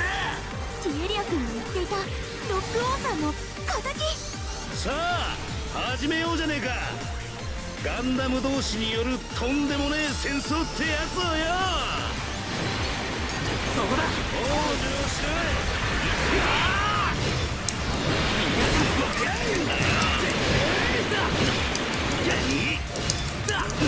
また殺してやるよ。ガンダムさんよ。俺は負けん。キングオブハートの名にかけて。ハートの王様。彼は戦いの秩序を受け継ぎ守る者。シャッフル同盟っていう組織の一員なんだよ。これまで歴史上のありとあらゆる戦いを監視し続け、幾度となく人類の滅亡を防いできた戦士たち。キングオブハートの名はその一員の証。先代である一将さん、東方腐敗から受け継いだね。その活動の末、最も進化した戦いの形、ガンダムファイトが生み出されたんだよ。まるでソレスタルビーイングじゃない。そして彼らが乗る機体もまたガンダム。結構戦争のしがいがあるってもんだ。シャッフルの紋章にかけてお前を倒す。やっぱ戦争は白兵でねえとな。まるで楽しむみたいに。俺は戦争が好きでたまらない最低最悪の人種さ。欲しければ奪う、気に入らなければ殺す。人間のプリミティブな衝動に準じて生きる人。アルケーガンダムも原型のガンダムはソレスタルビームから奪ったものですよね。おやいただくぜ。 Jeez, you won't get off me! Go ガンダム away! ファイト国際条約第4条。ガンダムファイターは己のガンダムを守り抜かなくてはならない。出た。 I think there's more after this, so I don't want to use one just yet. このゴッドガンダムをただのガンダムと思うな。まだまだ戦い足りねえ。もっと俺を楽しませろや。お前もガンダムファイターなら拳と拳で語り合ってみろ。俺は傭兵だぜ。それにな、スポンサーからあんたらをどうにかしてくれって頼まれてな。イノベーターだね。自らを革新者と名乗るイノベーターの方の。彼は人間の敵に協力してるの？なんだと。命あってのものだねってな。やっとブレイクアウトしてくれた。ガンダムファイター並みのことだったのね。どこであろうとガンダムファイトの申し出は受ける。 No! Why did he disconnect? Now I have to do this again. What happened? Come on. Why isn't this level over? 目的は終わってないよ。 Oh man. Why can't you like join matches? God damn it. 見えた。当然ザップの防衛隊も出てきてるよ。ザック・ウォーリアがゾロゾロ来る。 I have no AI to like take aggro off me at all. この歴史のガンダムは This sucks. 全て What 存在し happened? てないね。 Is my stream even still up? Why does that keep happening? Wait until the end of the level to do that.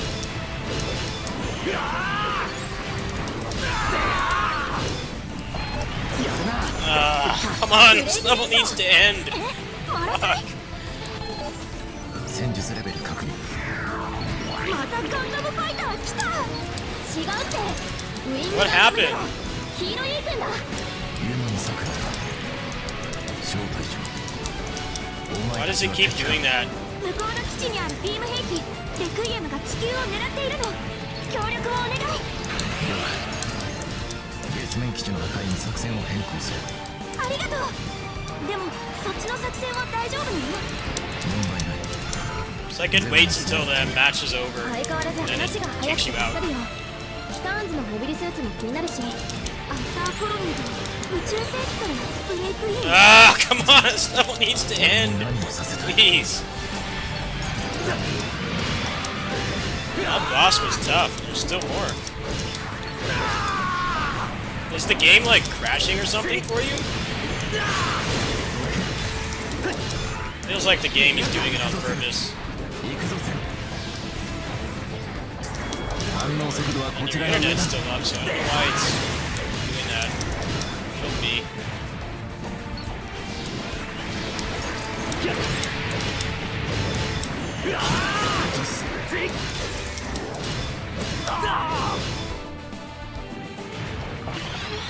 Fuck, there's like 3 bosses.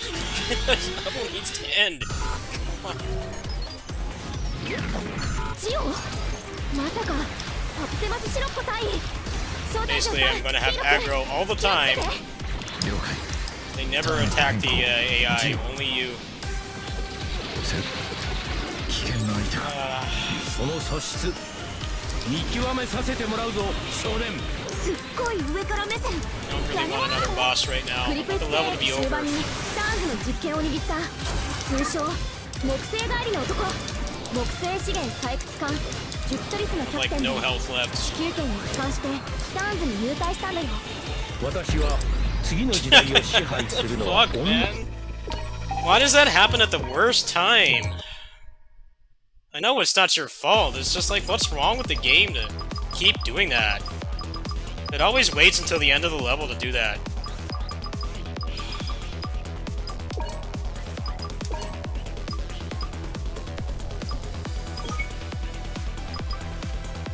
It's like these levels have so much scripted stuff you can't skip.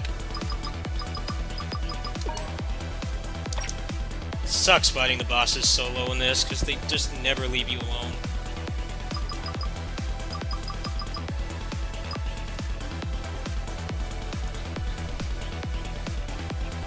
Wish somebody else would join.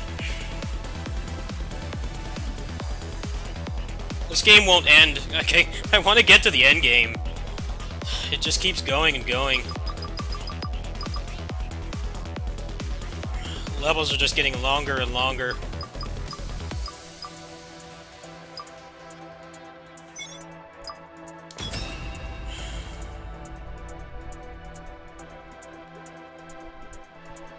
Alright, skip all the cutscenes. この巨大なハッチが月面基地。正面の洞窟から進行ね。戦況は基地防衛のために機動要塞メサイアが出て Doesn't きて matter る that は I ずなんだ wiped. け Would ど have had to do it again 静 anyway. かすぎるね。それに Ugh. 敵味方に多くの It's just ガンダムが annoying いる how んだ the けど levels are getting longer and the game seems like it's 多くの not stable. ランタオ島のブレイク現象 It's not a good combination. あ、燃料タンク Let's just skip everything that's not a required fight. 竹の下に落とせば敵機を一網打尽に There's で lots き of るかも。 scripted stuff in 招 this. You 待 can't 長 skip. 攻撃してみて。結構入り組んでる洞窟ね。視界も悪いし天然の妖怪ってところ。ブレイク現象はおとなしいけど、あれデスアーミーだ。未来世紀の敵だよ。え、ガンダムファイトと関係あるの？このミッションガンダムがいないからそれはないと思うけど。レディー。だからね、 Yeah. やっと見つけた。ホットガンダム。この人がドモン君だよ。姉さん、噂のガンダムファイターね。そこのお前この男に見覚えはないか。写真データが送られてきた。この人って東方腐敗マスターアジア。決勝戦の相手にして彼の物証さんだ。そうとなればドモンカッシュ選手、決戦の地ランタオ島まで誘導します。見かけない顔だな。あんた名前は？正面上空。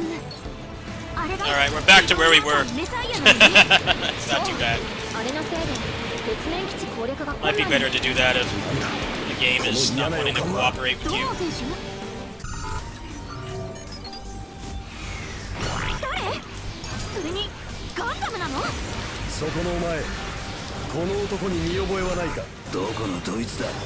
ならばお前にガンダムファイトを申し込む。ガンダムファイトだ。どんちゃんやるには良さそうだな。相手もガンダムってことはガンダムファイト。レディーゴー。小隊長さん、相手はアルケーガンダム。パイロットのアリー・アルサーシスはソレスタルビーンを狙う傭兵で、4年前負傷したガンダムマイスターの1人を殺害した張本人。右目が見えねえくせに戦場に出てくるか。自業自得だ。フレリア君が言っていたロックオーサーも風に。さあ始めようじゃねえか。ガンダム同士によるとんでもねえ戦争ってやつをよ、また殺してやるよ。ガンダムさんよ。俺は負けん。キングオブハートの名にかけて。ハートの王様。彼は戦いの秩序を受け継ぎ守る者、シャッフル同盟っていう組織の一員なんだよ。これまで歴史上のありとあらゆる戦いを監視し続け、幾度となく人類の滅亡を防いできた戦士たち。キングオブハートの名はその一員の証。先代であるお師匠さん、東方腐敗から受け継いだね。その活動の末、最も進化した戦いの形、ガンダムファイトが生み出されたんだよ。まるでソレスタルビーイングじゃない。そして彼らが乗る機体もまたガンダム。結構結構、戦争のしがいがあるってもんだ。シャッフルの紋章にかけてお前を倒す。やっぱ戦争は悪兵でねえとな。まるで楽しむみたいに。俺は戦争が好きで好きでたまらない最低最悪の人種さ。欲しければ奪う、気に入らなければ殺す。人間のプリミティブな衝動に準じて生きる人。アルケーガンダムも原型のガンダムをソレスタルビーイングから奪ったものだしね。おうよ、いただくぜガンダム。ガンダムファイト国際条約第4条。ガンダムファイターは己のガンナイス。命あってのものだねってな。クリーンファイト。やっとブレイクアウトしてくれた。ガンダムファイター並みの濃さだったわね。どこであろうとガンダムファイトの申し出は受ける。自力でブレイクアウトした。ガンダムファイター何でもありね。でも私たちの目見えた、ダイダロス基地。当然ザフトの防衛隊も出てきてるよ。ザック・ウォーリアがゾロゾロ来る。肝心のキラ君たちはやっぱりいないのね。この歴史のガンダムは全て存在してないね。ガンダムファイターはいたのにね。皆さん、ブレイク現象。マラサイ。戦術レベル確認。オズの月面基地に潜入する。またガンダムファイター来た。違うって、ウィングガンダムゼロ、ヒーローイー君だ。ユニにさくらだ。小隊長、お前たちは敵か。向こうの基地にあるビーム兵器レクイエムが地球を狙っているの。協力をお願い。了解。月面基地の破壊に作戦を変更する。ありがとう。でもそっちの作戦は大丈夫なの？問題ない。ゼロもそう言っている。相変わらず話が早くて助かるよ。ティターンズのモビルスーツも気になるし。アフターコロニーと宇宙世紀からのブレイクイン。ゼロ、俺に何をさせたい。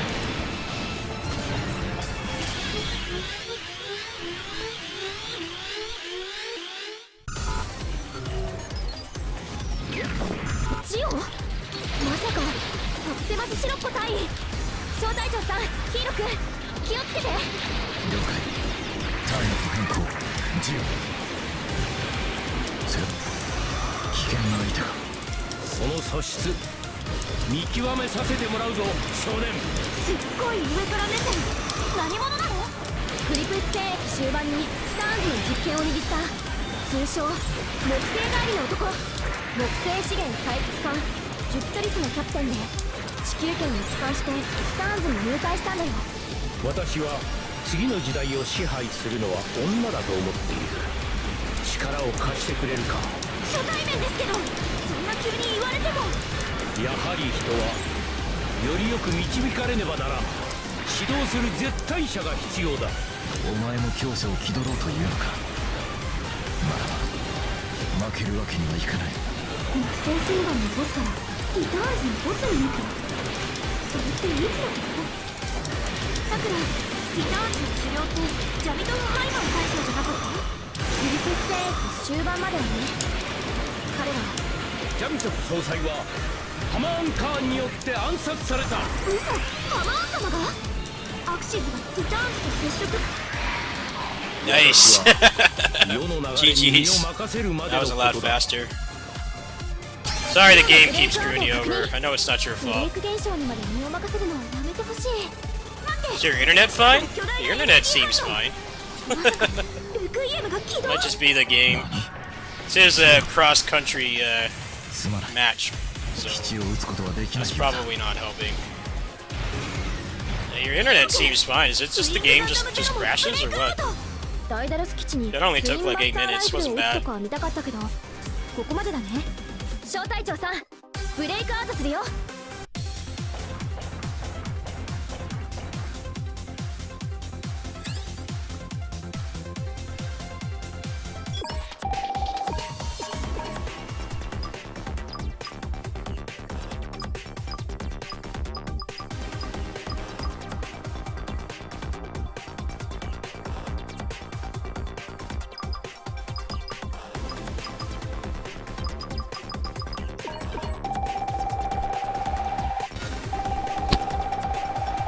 Wow, I need 4 of those. 4 of those to get him.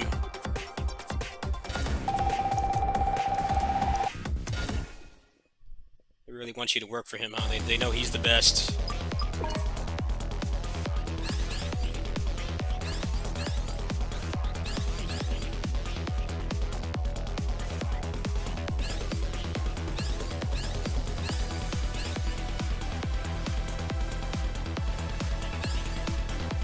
Kinda want to get him now. That's gonna take like so many runs. You gotta get the other one anyway. We'll just continue. We'll continue. Continue with the story.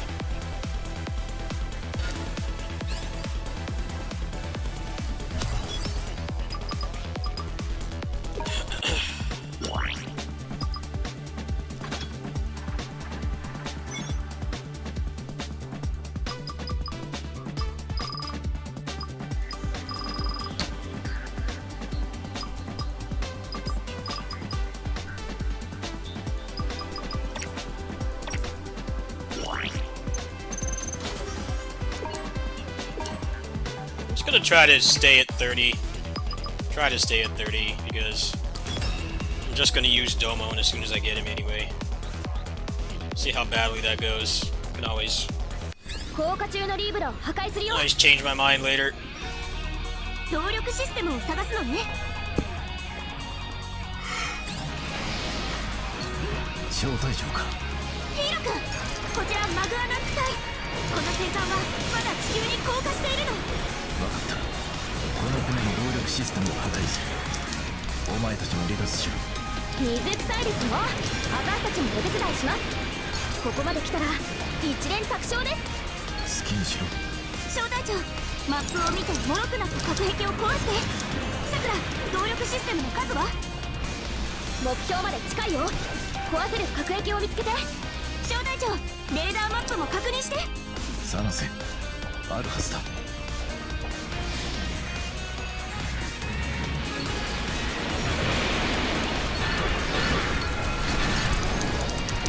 体勢を回復する。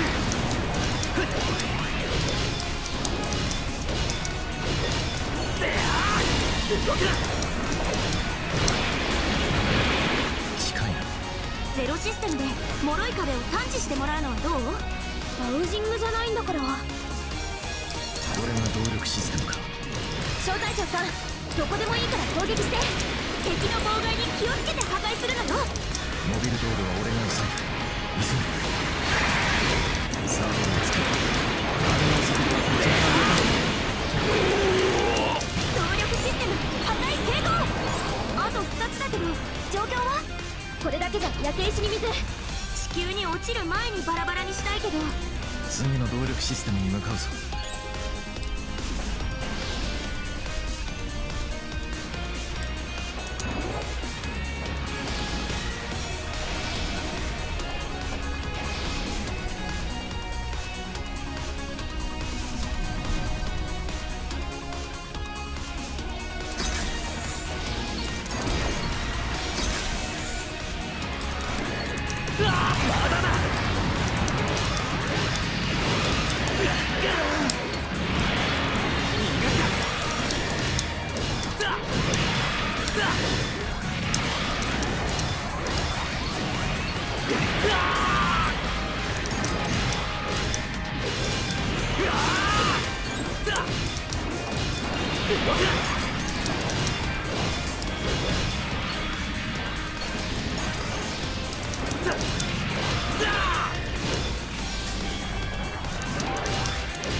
すぎか。その程度。ていっ。逃がさ。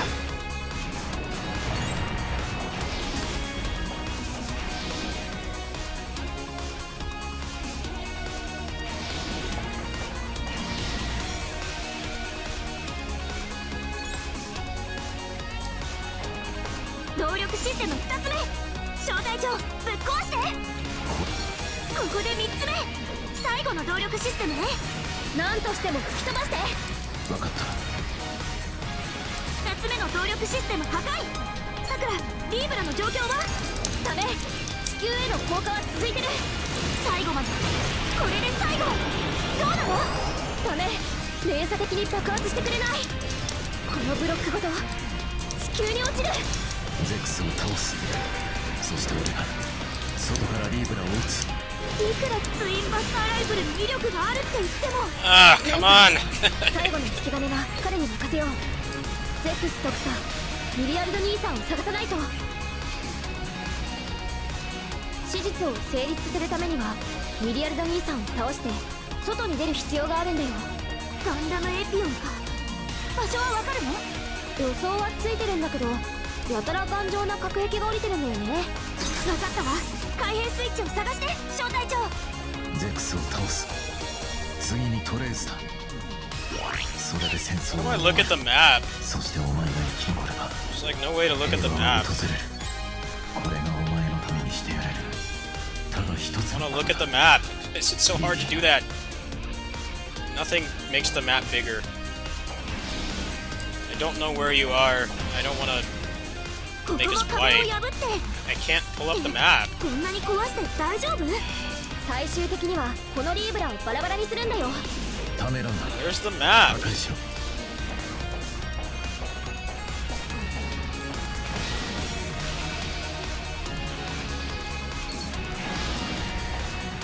I have like barely any health left. Just want Domo. I want to play as this, whatever this guy is from. I don't even know what Gundam this is. Some guy.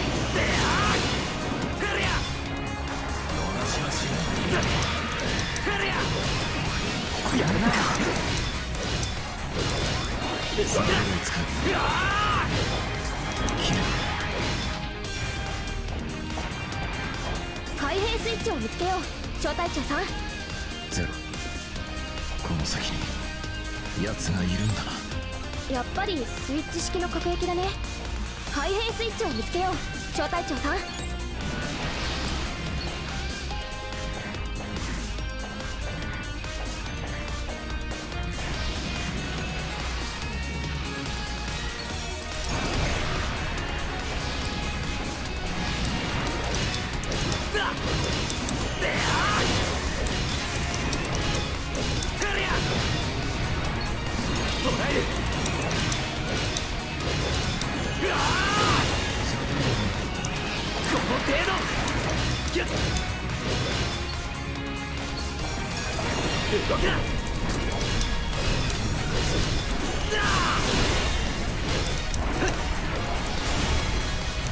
しすぎか。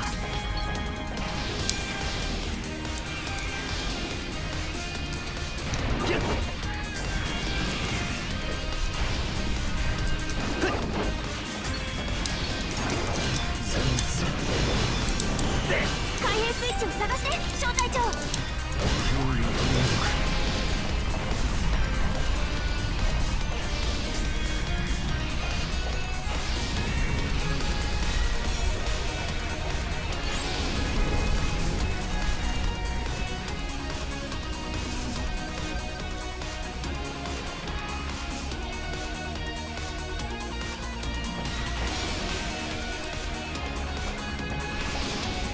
said to hit the switch.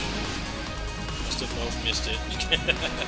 I'm like low on health, so I'm trying to make sure I don't make us wipe, because this is kind of a longer level. Not seeing a switch.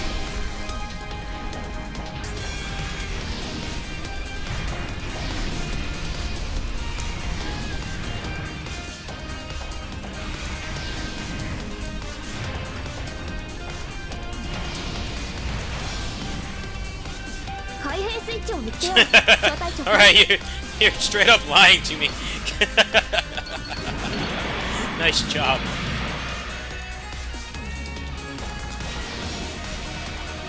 Make you go all the way back down.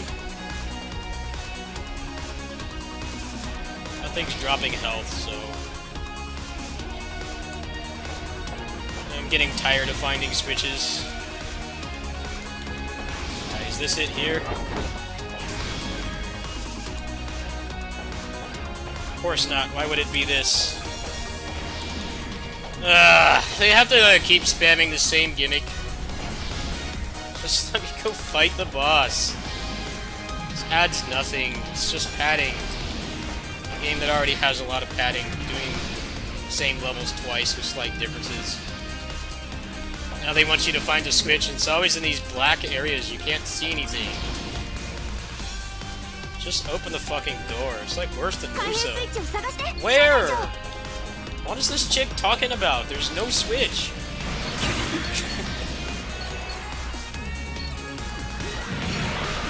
Worst helpers ever. No help at all. Mark it on the map. Make yourself useful. All they do is talk. The last level was this too, like...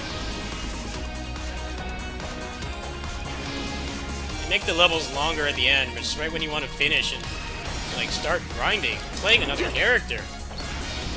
It's like, I've had enough of this already. Where's the stupid switch?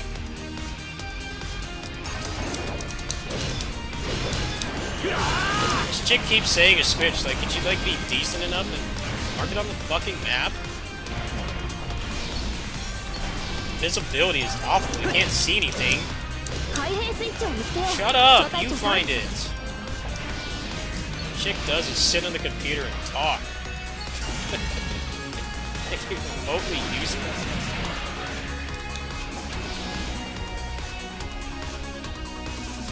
It's like there's no action anymore. It's just running around and nothing.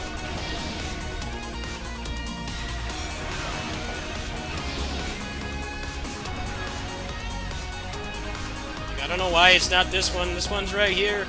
Looks like a switch to me.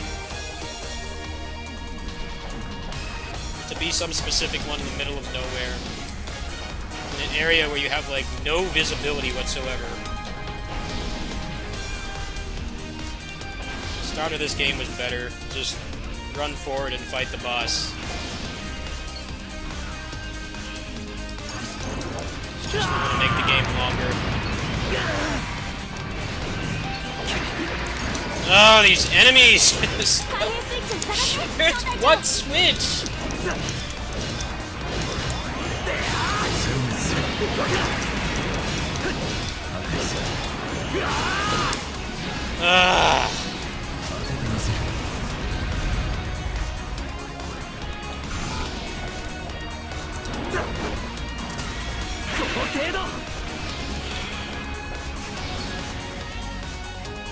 Oh, is it this?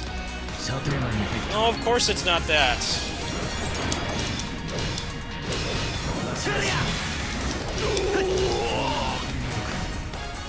Like, this chick has the power to just teleport you out of an area, but just telling you where the stupid switch is to fight the boss is too hard for her.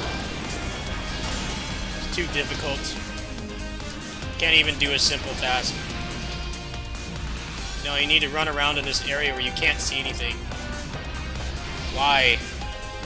God, I want to just make her mute. Just don't talk. That character is so annoying. Shut up.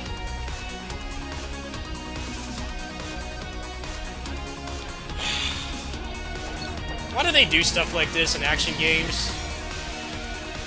The point of these games is to just kill stuff and fight the boss.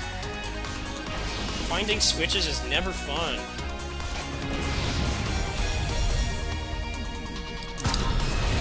Fucking A, man. This is the second time they've done this, by the way, in the past hour. Go look for a switch in an area where you can barely see anything. 正面から外に出られる。待って、高エネルギー反応。やつか。Awful level. やっと来たか。私との決着はまだついていないぞ、ヒーロー。ターゲットゼクスマーキス。ガンダムエピオン。アフターコロニーの戦争も大詰めだよ。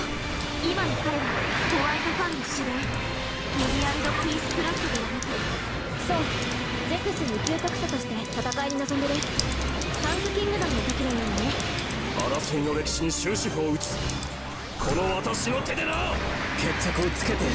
イーブルを止めるためにはもうエピオンを倒すしかないのね。彼はここを死に場所と考えてる。生半可な覚悟じゃないよ。完全平和を作るためには条件がある。一つは全ての兵器を排除すること、もう一つは人々から戦う意志を取り除くことだ。リーブラを落とす。この行動しか完全平和への道はない。地球を失った人々はお前を憎み、コロニーはお前に頼る。お前がいる限り同じ過ちが何度も繰り返される。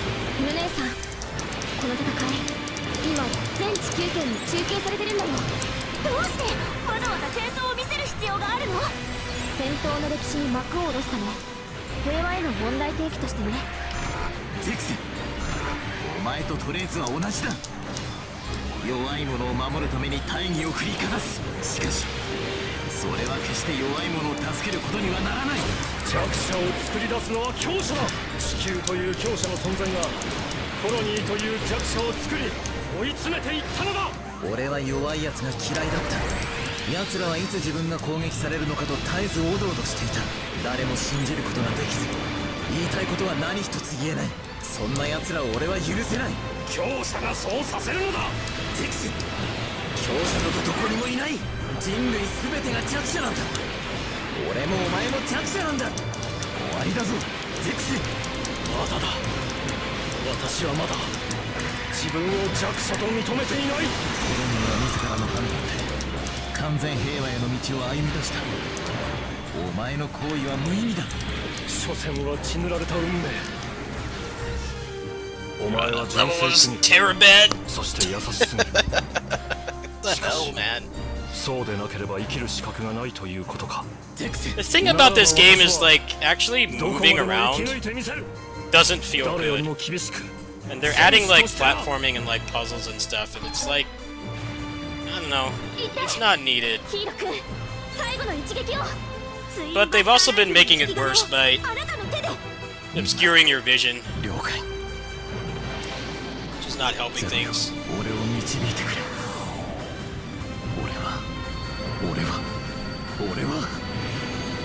俺は死なない。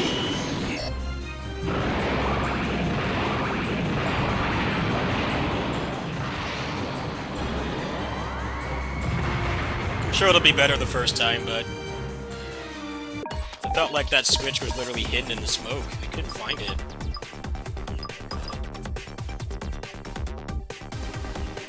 Oh wow, that's a pretty good piece.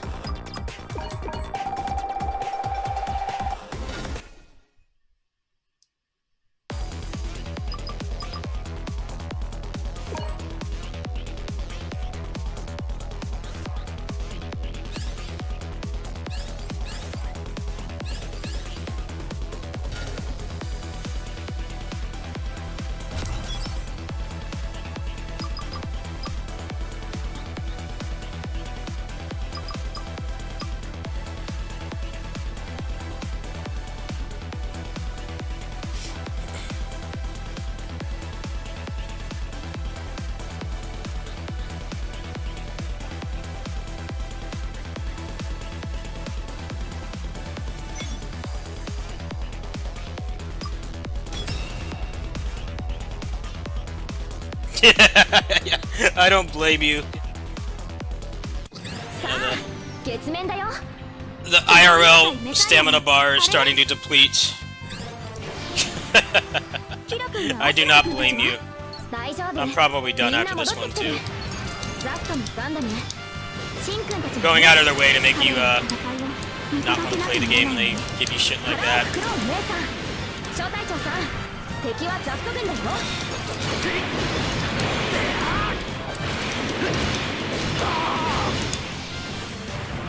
There was a spot in that in Neo 2. There was a switch, and you had to go this like really convoluted way to get it. But like, the switch was right there, but your guy can't jump. So he has to go all the way around. I'm like, I have a screenshot of that. I'll try to pull it up. Like, you would not have to be an athletic person to make that jump. It's not like, you know, having to be like at Olympic level of fitness. Like, a normal person could make that jump. Like, your guy can like summon demons and shit, but like a 2-foot jump is too much for me. This shit is so frustrating.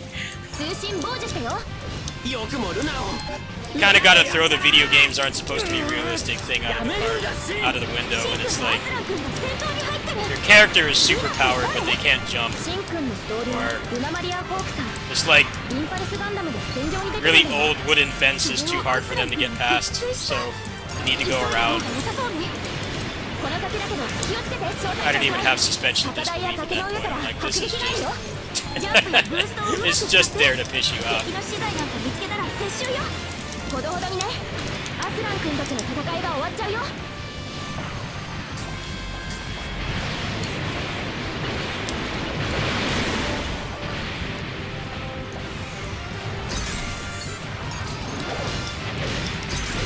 Stranger in Paradise had a part like that too. You had to go all the way around, and the only obstacle was like rocks that like a toddler could get past. A toddler could walk over them and like not be hurt in any way. But your badass protagonist can't do it. You gotta go all the way around.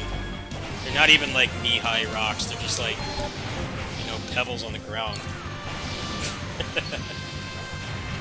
I'm glad that Team Ninja's next game is going to have a jump button. Hopefully it'll be less of that. I'm going to assume there will be less. Who knows though? Might still have wooden fence blocking your progress. シンもうやめろお前も Yamero! 彼を説得はできないの無理だよ今はレクイエムを止めなきゃインフィニットジャスティスの連合よく来てくれた小隊長アスラン君と一緒にデスティニーガンダムを止めてここで食い止めるぞお前たちなんかがいるから世界は決心議長やレイの言うことは確かに正しく心地よく聞こえるかもしれないだが彼らの言葉はやがて世界の全てを殺す俺はそれをあんたが正しいって言うのなら俺に勝ってみせろこいつあんたが悪いんだあんたが裏切るからシンやめろ踊らされているお前も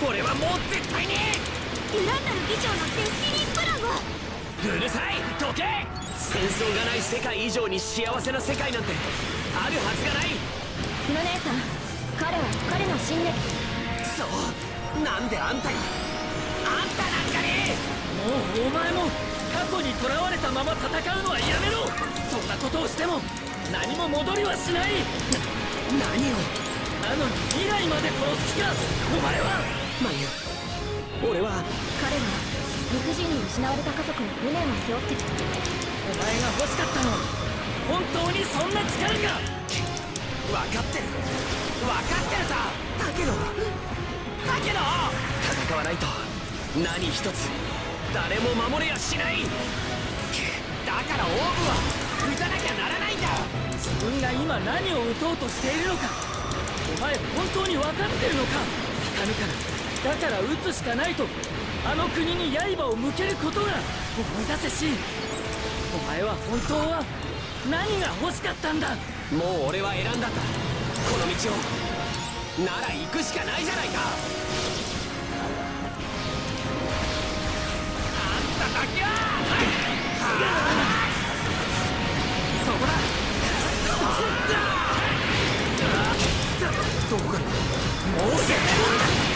ナイス。このバカ野郎。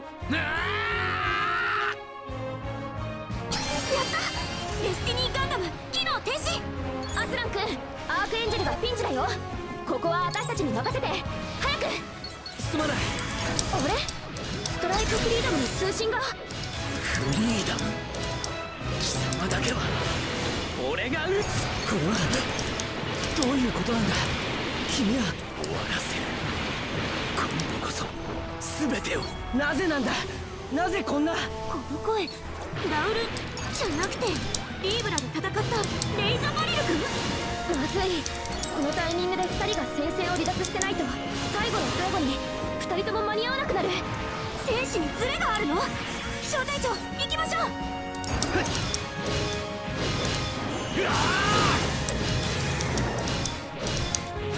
この先がダイダロス基地ね。敵の最終防衛ライン。ここを切り崩してアスラン君たちが突入できるようにしないと。数が多い。ブレイクミッションの時みたいにガンダムファイターが助けに来てくれればいいのに。来たら来たで困るよ。トゥルーミッションやり直しになるから。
わかるだ、お前に。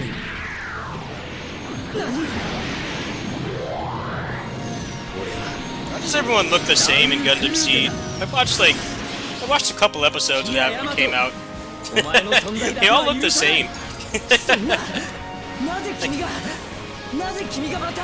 彼はクローン人間なの。ある資産家が。 Yes, by this point in Gundam, they realize that 遺伝子操作に飽き足らず今度はクローン Kamen Rider's Super Sentai way of doing things, where you have like 緊急支援と引き換えに attractive male キラ君の characters, お父さんの手に brings like そして housewives and stuff like to watch. でも I think that's クローニングの方 probably が why 完全じゃなかったんだ。 Kamen Riders ラウ like ル that. 先生は生まれつき短命 Like だった。 everybody in those shows is 彼の like 二次コピーだったレイ君はまた人工の子供 like superhuman, 家を継 attractive. がせるためだけのクローン。命を何だと思ってるの。そんな歴史の中でキラ君たちは自分たちの存在意義をかけて戦っている。それがラウル・クルーゼの絶望。そうだ、キラヤマト。お前は俺たちが連れて行く。レイザバレルと人の夢、人の未来、その素晴らしき結果、キラヤマト。ならばお前も今度こそ消えなくてはならない。俺たちと一緒にラウル・クルーゼ。生まれ変わるこの世界のために。まさか自らの分身クローンの復讐のために。違うよ、この姉さん。それは逃れられない自分自身。そして取り戻せないもの、それが過去だからもう終わらせる。全てフリーダム、キラヤマト。あの人たちを否定して今がある。この先がどうなるかは僕たち次第だから。絶対に諦めない。諦めない限り必ず明日はやってくる。明日のために打つ、明日のために守る。 Nice. 僕たちは GG's. 分かっていけることも変わっていけることもできるんだ。レ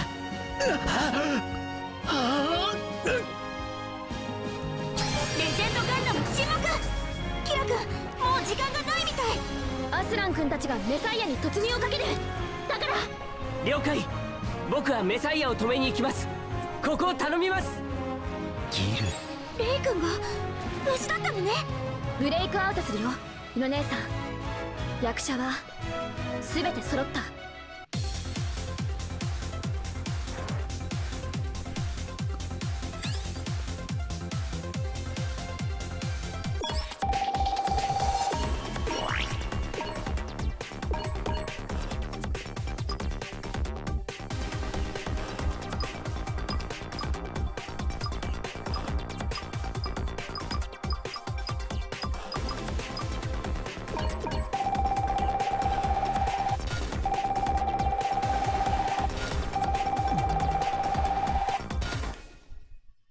Alright, good night, dude.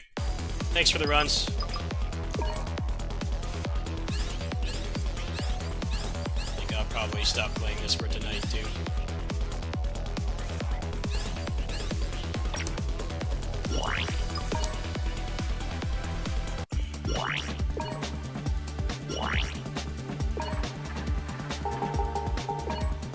This is probably the last part of this this chapter, though.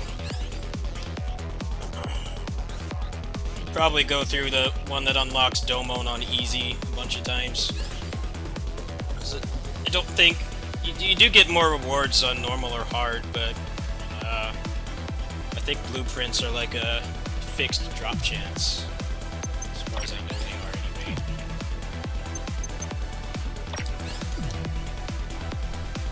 You gotta get it from here, and then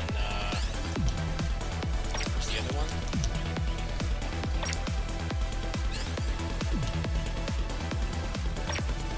This one, and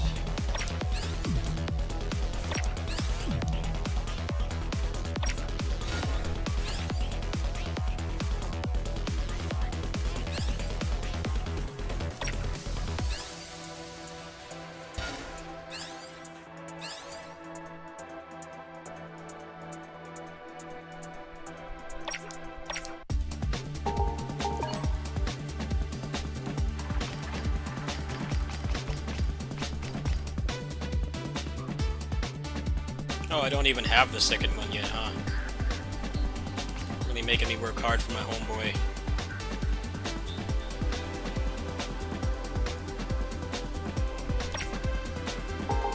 How much money do I have? I'm like, you know, I'm just gonna play as him as soon as I get him. I mean, why would I not? Why would I not do that? That's like the only Gundam I really like.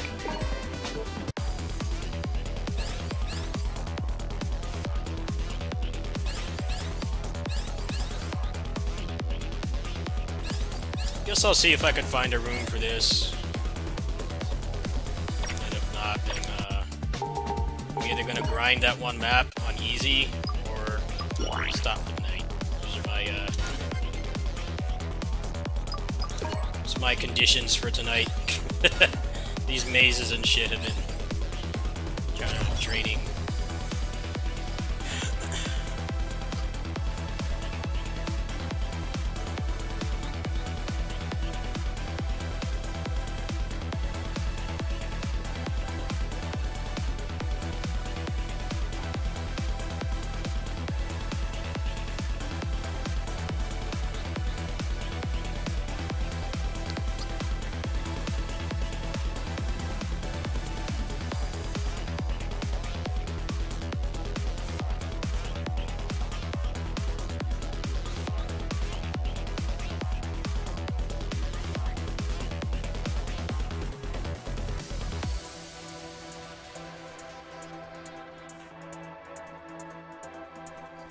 Opinion on this game, it's not a bad game, but they've priced it with like AAA tier stuff, so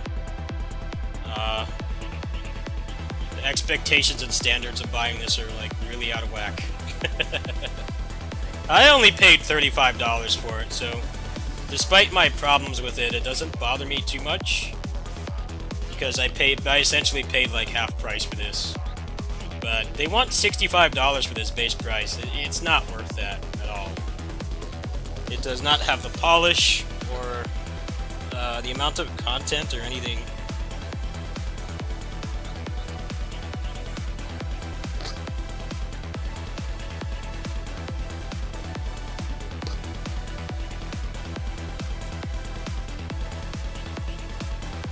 That's basically what everyone's saying about it. It's fun. There's definitely some problems with it. The big bosses are kind of a buzzkill to fight. Artificial difficulty. The economy is pretty jacked up, so it really feels like just unlocking your favorite characters and then just not touching them until you beat the game. And it like shouldn't be that way. It should be more like the Warriors Orochi games, where you can like really easily switch between characters. You know, they give you a lot of stock experience, so the pacing of the game stays good. Even Warriors Orochi 4, which has really shit pacing, at least in that game, when you unlock a character, it's a couple button presses, and they're like at an appropriate level to continue with the story. In this game, that's not the case at all. You have to grind. It's like, it shouldn't be that way. Any game with like more than a dozen characters should have,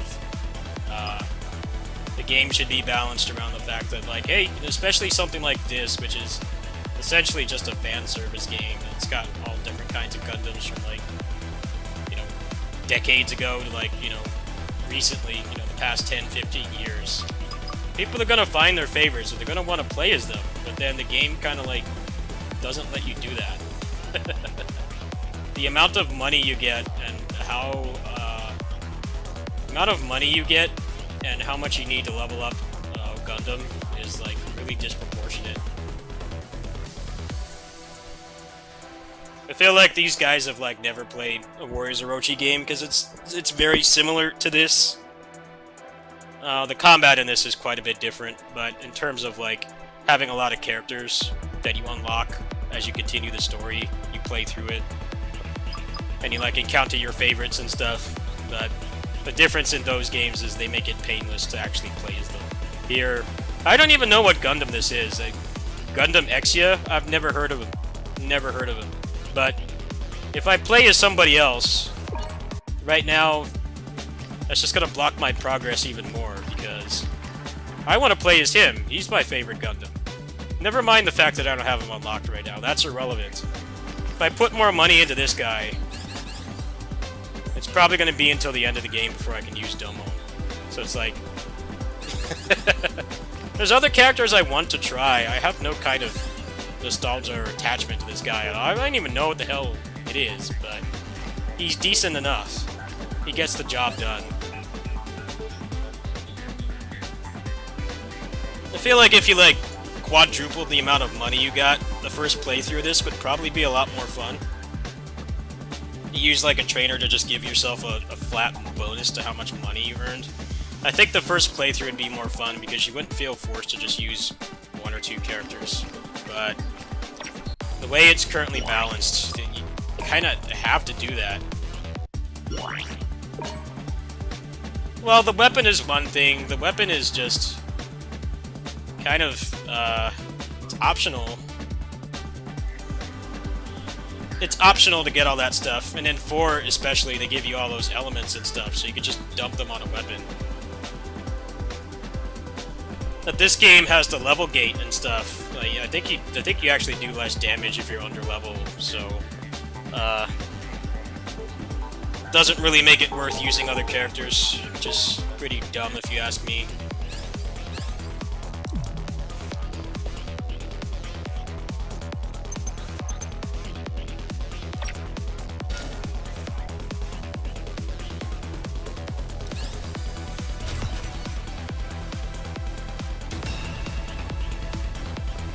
They can't even really be compared.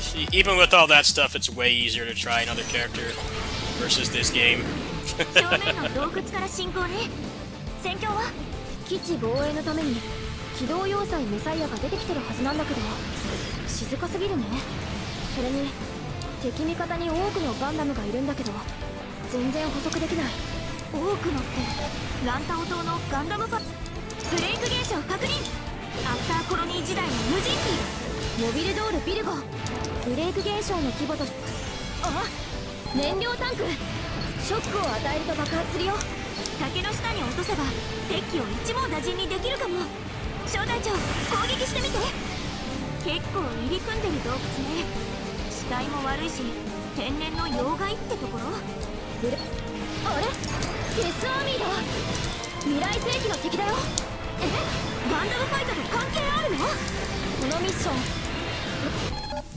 やっと見つけたゴッドガンダムこの人がドモン君だよ姉さん噂のガンダムファイターねそこのお前この男に見覚えはないか写真データが送られてきたこの人って東方腐敗マスターアジア決勝戦の相手にして彼の武士将さんだ I wonder what it's like voicing Gundam characters. It must be really awkward.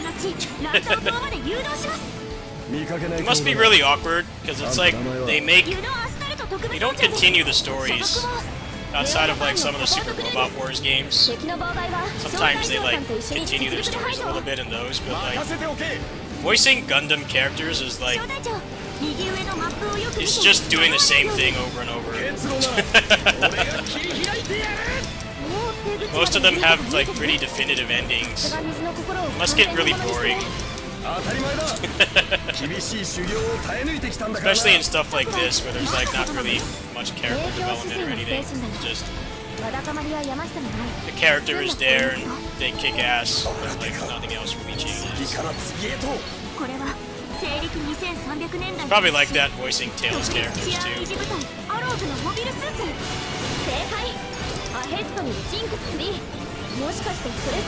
It's like you're reprising your role, but it's not like in a movie or something where the character is like older, they're more experienced, but like the things that they actually did in their story like actually continues. I think Gundam and other stuff like this is just like reenacting the same thing. I'm sure the paycheck is good though. It probably is the voice actor. It probably gets really They probably really like doing the Super Robot Wars games because like some of them act as sequels or like alternate endings, I think. So it's probably quite a bit more interesting than voice acting for a game like this, which is like mostly the same thing.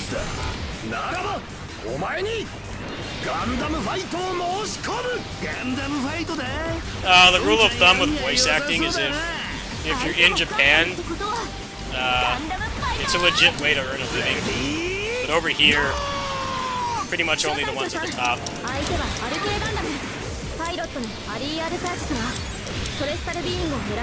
People, the women who voiced the Skullgirls characters pretty much said that, at least at the time, they didn't make enough of voice acting to make a living. They still had like 9 to 5 jobs. But over in Japan, it's like a legit industry.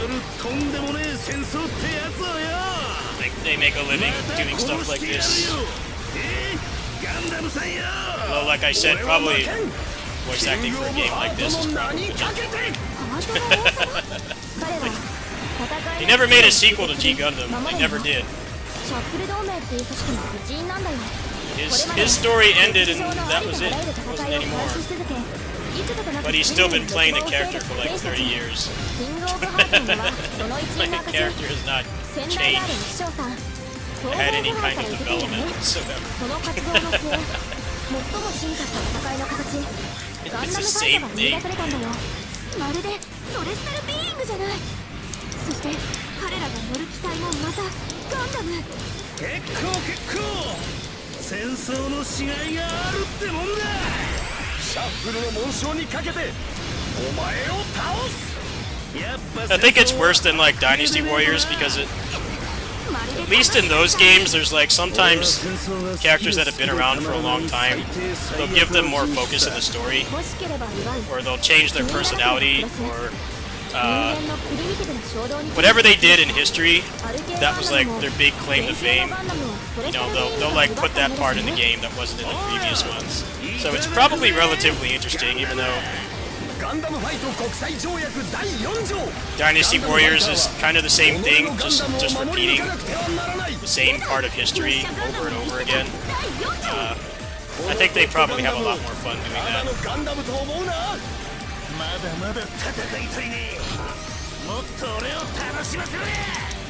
お前もガンダムファイター。命あってのものだねってな。やっとブレイクアウトしてくれた。ガンダムファイター並みの濃さだったわね。どこであろうとガンダムファイトの申し出は受ける。見えた、ダイダロス基地。当然ザップの防衛隊も出てきてるよ。ザックウォーリアがゾロゾロ来る。肝心のキラ君たちはやっぱりいないのね。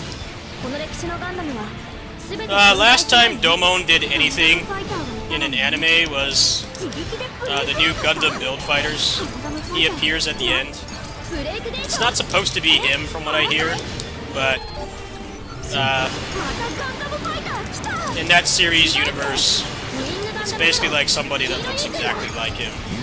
I don't think he even says anything, but I've seen the screenshots. It's pretty cool, I guess. 向こうの基地にあるビーム Yeah, I'm on PC. レクイエムが地球を狙っているの。協力をお願い。了解。月面基地の破壊に作戦を転向する。ありがとう。でもそっちの作戦は大丈夫なの？問題ない。ゼロもそう言っている。相変わらず話が早くて助かるよ。ティターンズのモビリスーツも気になるし。アフターコロニーと宇宙世紀からブレイクイン。ゼロ、俺に何をさせたい？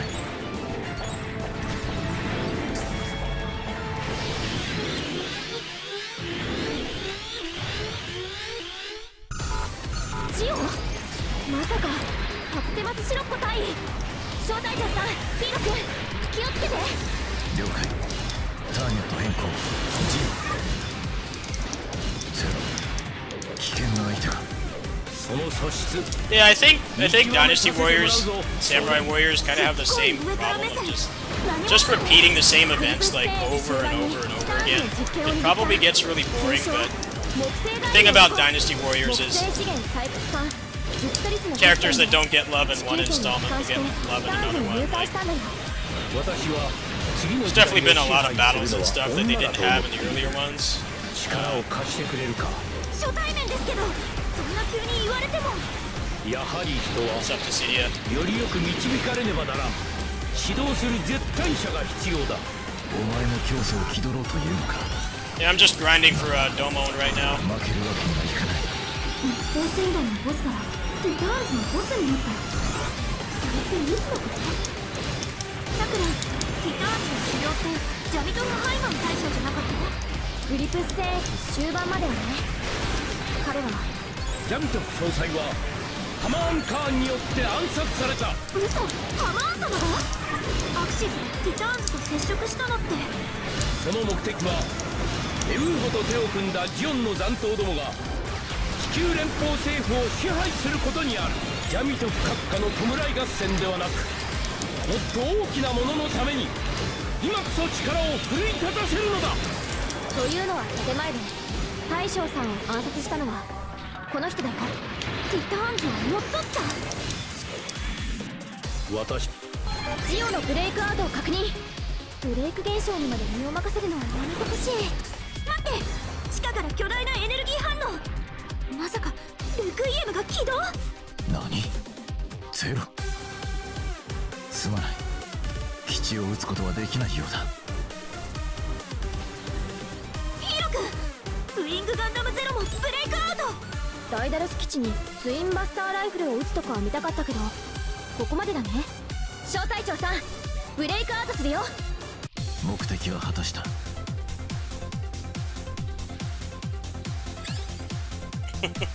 Well, that's what I'm saying. It's probably more interesting doing voice acting for that than something like this, where these characters have definitive ends, and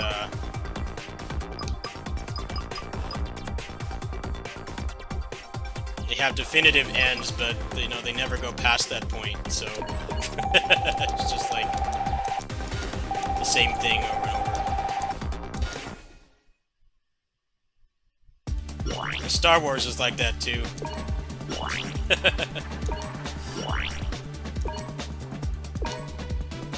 Star Wars games have been the same thing forever.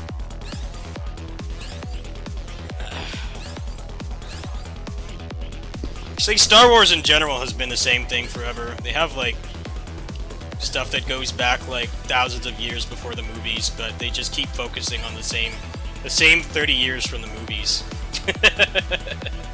It just gets old after a while, like... Why don't you make something that doesn't have ties to, like, the movies? It's a lot harder to piss off fans doing that, too. Because it's so far disconnected from the movies and the books and stuff. And no, you need to see Obi-Wan sit in his house and do nothing. Like, basically be a neat. The guy just sits in his house and, like, doesn't want anybody to ever see him. Like, alright. I don't really want to see that. They kind of already got the point that, like, you know, the Jedi are fucked, and he's not supposed to show himself. Then they go and make a whole series about it. Like, is that really needed?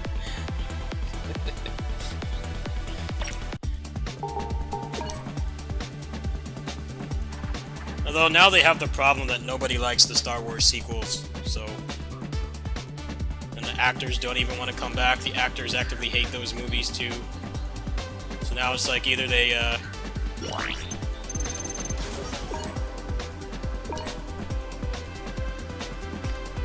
it's either they just keep making stuff around the time of the movies, or, they try to make something new.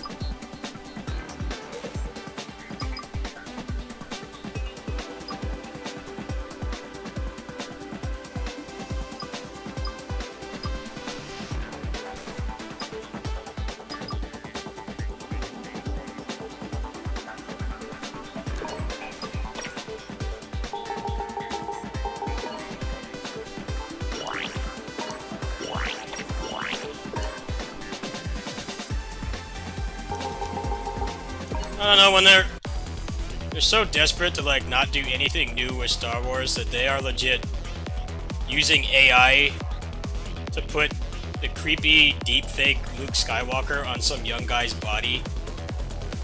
I feel like that's when you jump the shark. It's like, Mark Hamill's too old to be Luke now, so we're just gonna use this creepy AI thing to make it look like it's him, even though it's some other white guy that looks like him. We're just gonna replace his head.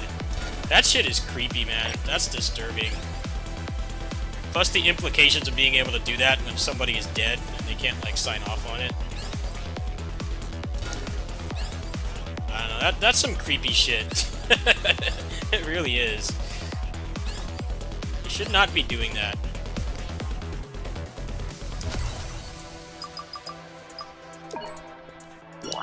I saw those photos. It's fucking terrifying what they're doing.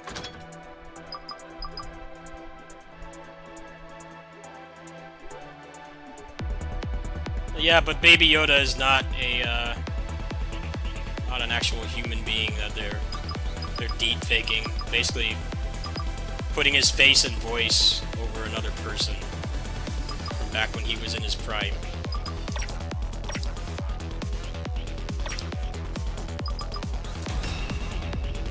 You know they're gonna do that when he passes away too.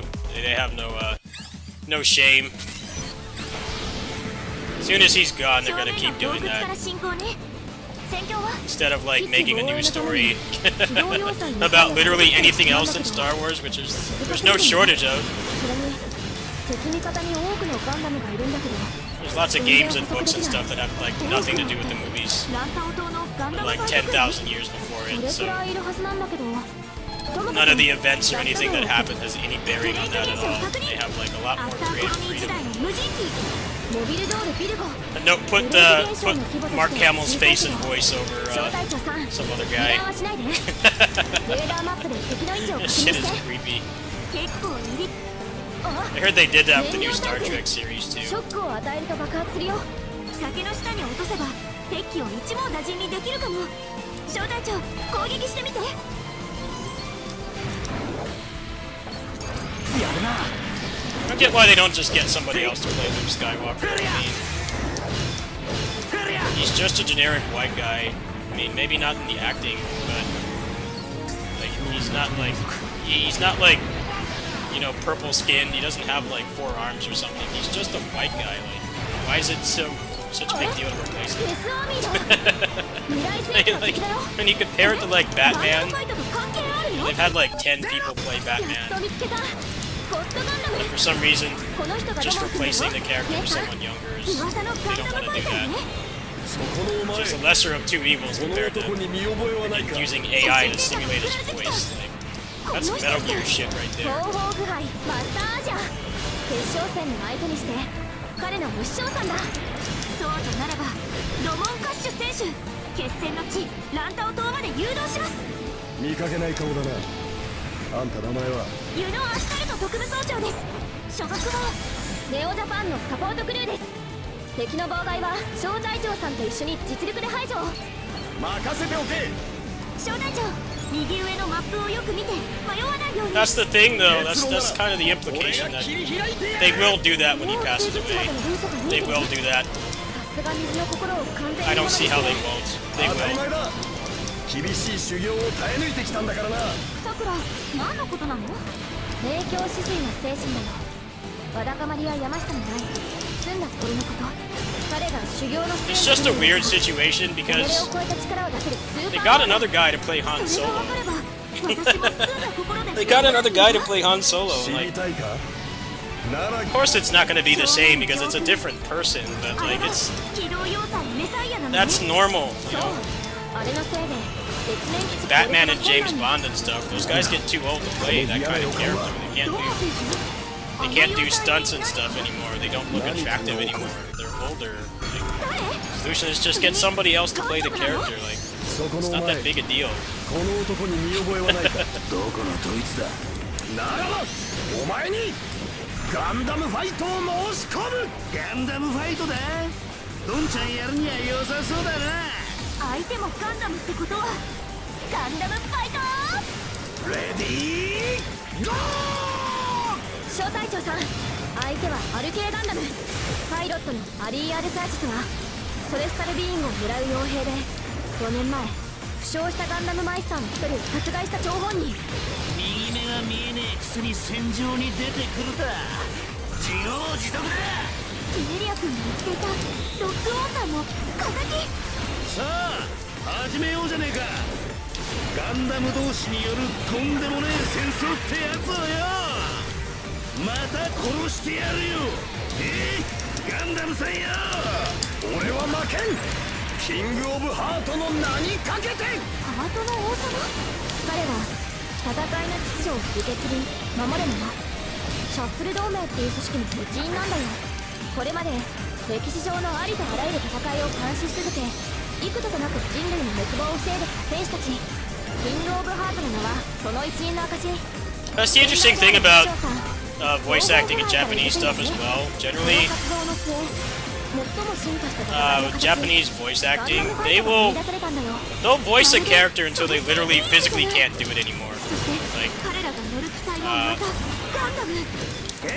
the voice actor for Kenshiro has been replaced a couple times because, you know, doing those Bruce Lee yells and stuff was hard on the guy's throat.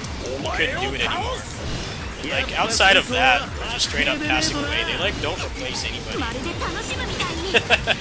That's why I'm saying, like, Domon Kashu is here right now. Like, the guy's story finished, like, back in 1995. There hasn't been anything else.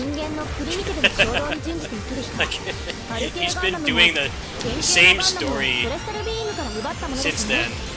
Still playing the character, but the character himself has not had anything new going on. Must be really awkward. 己のガンダムを守り抜かなくてはならない出たメッシャガンダムが言ってた第4条の子命や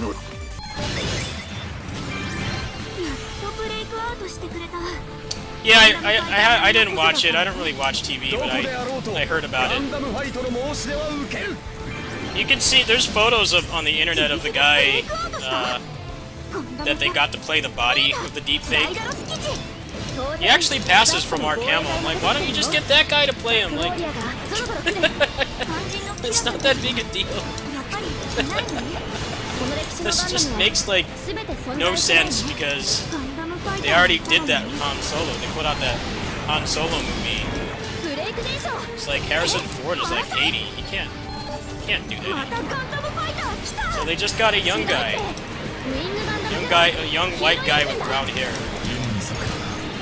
Performance is not going to be the same, of course, but お前たちは敵 at か least it's not faking somebody's past appearance and ビクイアンが voice. 地球を狙っているの。 It's just fucking like necromancy. 月面基地の確認作戦を変更するありがとう。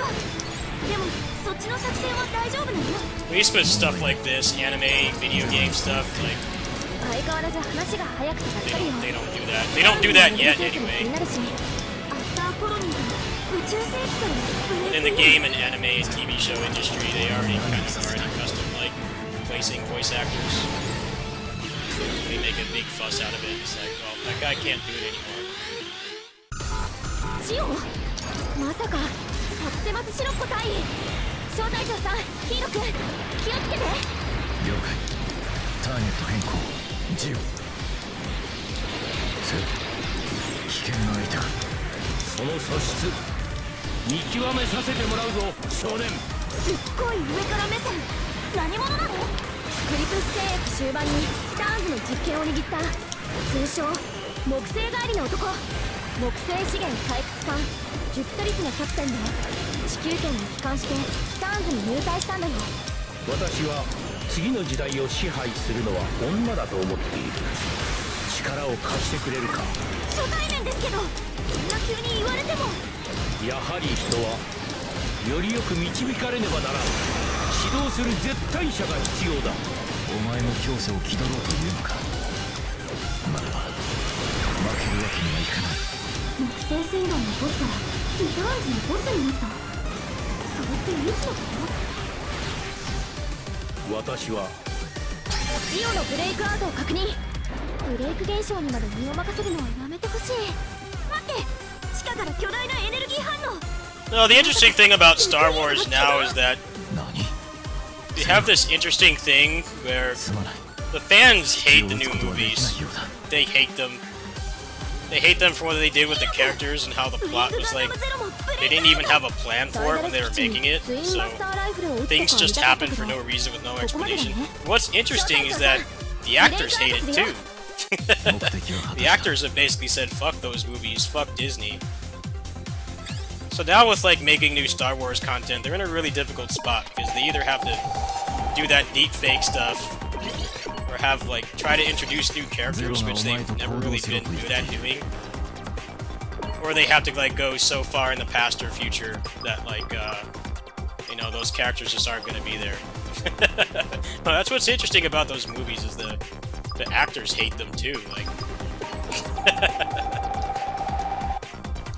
it's not like usual with like the people that actually work on this stuff, or like they actually really passionate about it and they're proud of what they made. But then like, you know, the normal people don't like it. It's like, no, they hate those movies too. They got their paycheck and ran off. They used the money and the exposure to get like roles and stuff that they actually wanted to do, and they probably feel like they have more control over it.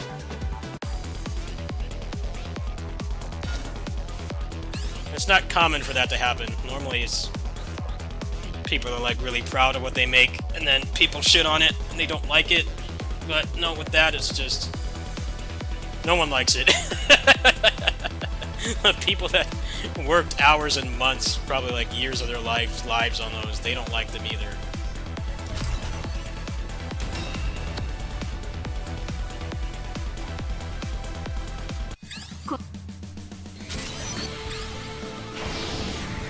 正面の洞窟から進行ね。戦況は？基地防衛のために機動要塞メサイアが出てきてるはずなんだけど静かすぎるね。それに敵味方に多くのガンダムがいるんだけど全然捕捉できない。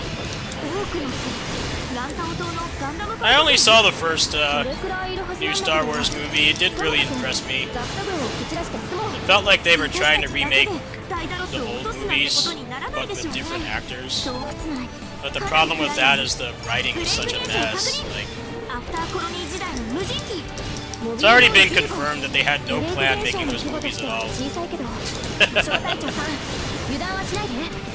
They had no plan making them, which is weird because those movies cost like $1 million to make or whatever. 代も悪いし天然の妖怪ってところ。ブレイ The ク現象 Emperor は comes 忙 back しい and け you ど have to play 地形の方が面倒だ Fortnite ね。 to find out さ why. くらブレイク現象を甘く見ないこと。 So the people our parents' ages are like, why the fuck is the Emperor back? And な then んだ like かもうベテ their ランの感覚 grandkid だ that ね。 they're watching the 姉 movie さん with knows because they're 8 years old and they play 燃料タン Fortnite. ク That's how you know ショックを something's 与えると declined. 爆発するよ。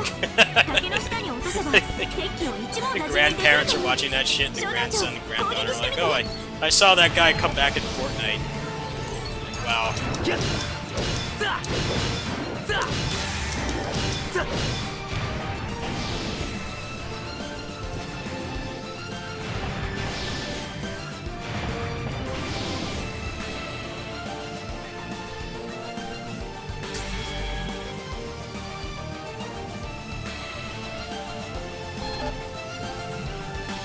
あれデスアーミーだ。未来世紀の敵だよ。えガンダムファイトと関係あるの？このミッションガンダムがいないからやっと見つけた。ゴッドガンダム。この人がドモン君だよ。姉さん噂のガンダムファイターね。そこのお前この男に見覚えはないか。写真データが送られてきた。この人って東方腐敗マスターアジャ決勝戦の相手にして彼の不死将さんだ。そうとなればドモンカッシュ選手決戦の地ランタオ島まで誘導します。見かけない顔だな。あんた名前は？ユノ・アスタルト特務総長です。所属はネオジャパンのサポートクルーです。敵の妨害は小隊長さんと一緒に実力で排除。任せておけ。小隊長右上のマップをよく見て迷わないように。結露なら俺が切り開いてやる。正面上空あれが機動要塞メサイアなのね。そうあれのせいで月面基地攻略が困難に。なんだこの誰？それにガンダムなの？そこのお前この男に見覚えはないか。どこのドイツだ。ならばお前にガンダムファイトを申し込む。ガンダムファイトだ。どんちゃんやるには良さそうだな。相手もガンダムってことは Well, a lot of people don't understand. レディー They like to call things bad acting. 小隊長さん Uh, アルケーガンダム but it's like, アリーアルサーシスは you gotta look at some of the フォレ lines スタ that ル are ビー in ムを狙う傭兵で that are in stuff like anime, video games, movies and stuff. It's like sometimes there's no way to deliver that stuff that happens. It's just not possible. You give the best actors shit material, and like it's still not gonna feel right. 始めようじゃねえか。 We're so quick to call people bad actors. I'm like, they're doing the best they can with what they're given. Like the new younger people they got for Star Wars, they're not bad actors at all. They just have a shit story that they're given. That's not their fault. また殺してやるよ。ガンダムさんや。俺は負けん。 And they're working on a movie series where 何かけて ハートの王様 villain comes back for literally no reason other than they didn't have anything planned. シャッフル同盟っていう組織の一員なんだ And よ。 his return is explained in Fortnite of all things. I mean, how can you 幾度となく人類の滅亡を防 how いで can you deliver something like that? You キング can't. オブハートの名はその一員の It's 証。 garbage. 先代である一生さん東方腐敗から受け継いだね。 They get the best actors who ever lived 最 to も進化した say 戦いの lines 形 like that, and it wouldn't be ガ any ンダム better. ファイトが生み出されたんだよ。まるでソレスタルビーイングじゃない。 It sucks that people went after the Jar Jar guy. That's not his fault. また He did his job. 結構結構。戦争のしがいがあるってもんだ。シャッフルの紋章にかけてお前を倒す。やっぱ戦争は白兵でねえとな。まるで楽しむみたいに。俺は戦争が好きで好きでたまらない最低最悪の人種さ。欲しければ奪う、気に入らなければ殺す。人間のプリミティブな衝動に準じて生きる人。アル系ガンダムも原型のガンダムをフォレスタルビームから奪ったものですよね。おうよ、いただくぜガンダム。ガンダムファイト国際条約第4条。命あってのものだねって。やっとブレイクアウトしてくれた。ガンダムファイター並みの濃さだったわね。どこであろうとガンダムファイトの申し出は受ける。自力でブレイクアウトした。見えた、ダイダロス基地。当然ザックの防衛隊も出てきてるよ。ザックウォーリアがゾロゾロ来る。肝心のキラ君たちはやっぱりいないのね。この歴史のガンダムは全てそん I don't know, I haven't cared about Star Wars since I was a kid. I just find what they're doing is really stupid and borderline creepy. ブレイク伝承。 I don't care about Star Wars. I did when I was a kid. またガンダムファイター来た。違うって、ウィングガンダムゼロ黄色いエーテンだ。 I mean, everyone has a Star Wars phase as a kid. 招待状 Not really exclusive to me. But I haven't really cared since. レクイエムが地球を狙っているの。協力をお願い。了解。月面基地の破壊に作戦を変更する。 So it's interesting how they're so scared to like そっちの作戦 do something new that they're just freaking like basically bringing back そう言っている。 somebody who doesn't exist anymore. スターンズのモビルスーツも気になるし。 Sets a bad precedent. コロニーと宇宙世紀からのブレイクイン。俺に何をさせたい。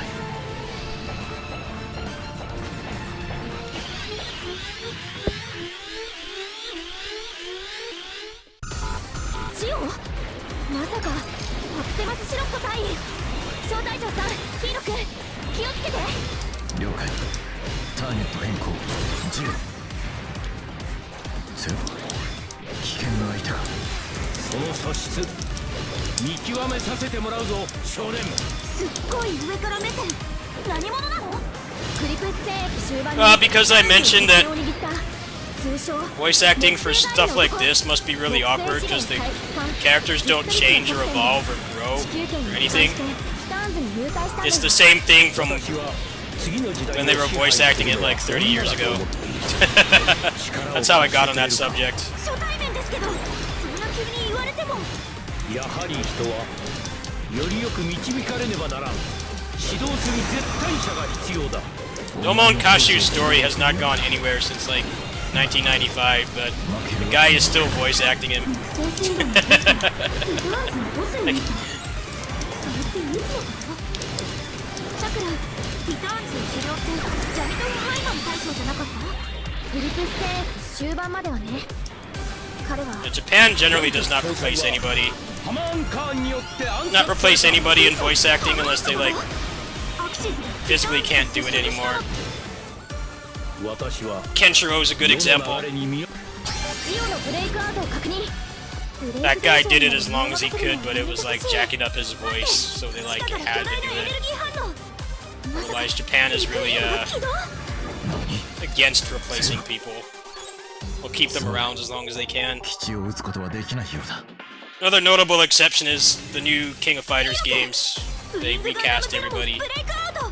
ダイダロス基地にツインバスターライフルを I don't know why they did that, but they did. ここまでだね。招待 King 状 of さん、 Fighters 14, ブレイクアウトするよ。 they let everybody go. It's kind of weird. Very unorthodox for how Japan does this kind of stuff. They replaced everybody. もっとアレックスをうまく扱えるようにならないと。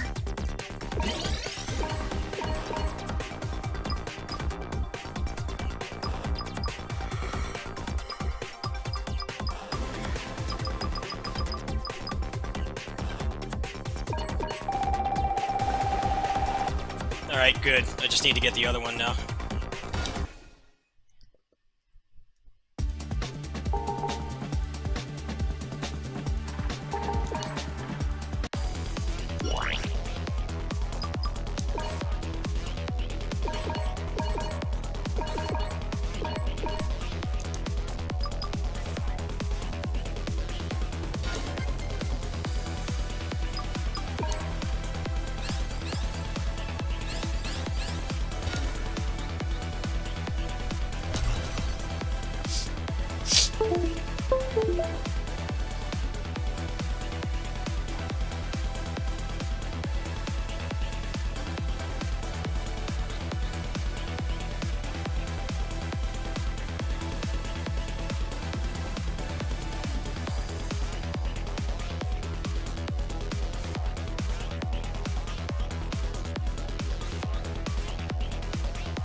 just try this solo, and then I think I'm gonna stop streaming for tonight. After that, we'll try it solo. No one's wanting to join.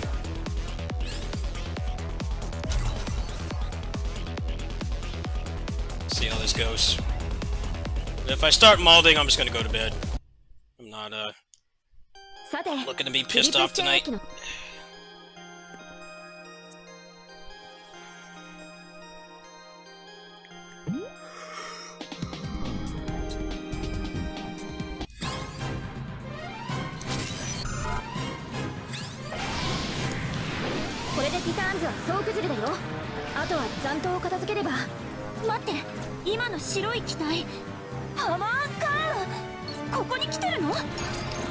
大した役者だったよしな。話し合いの余地がないとするならば、ここがお前の死に場所になる。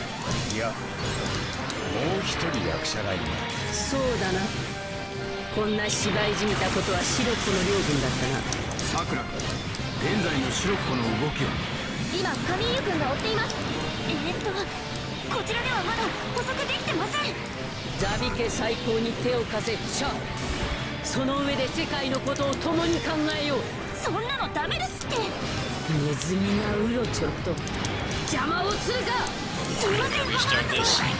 でも Moxer doing more damage than the boss. Restart that. Button check.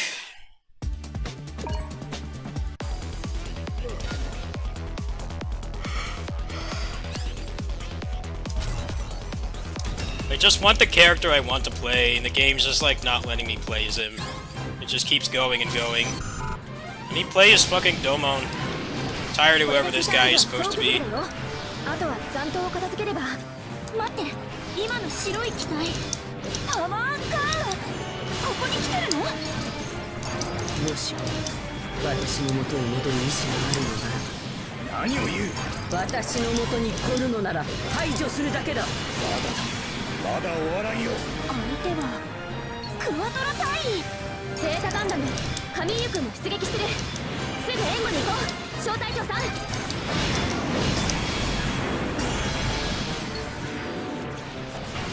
この程度。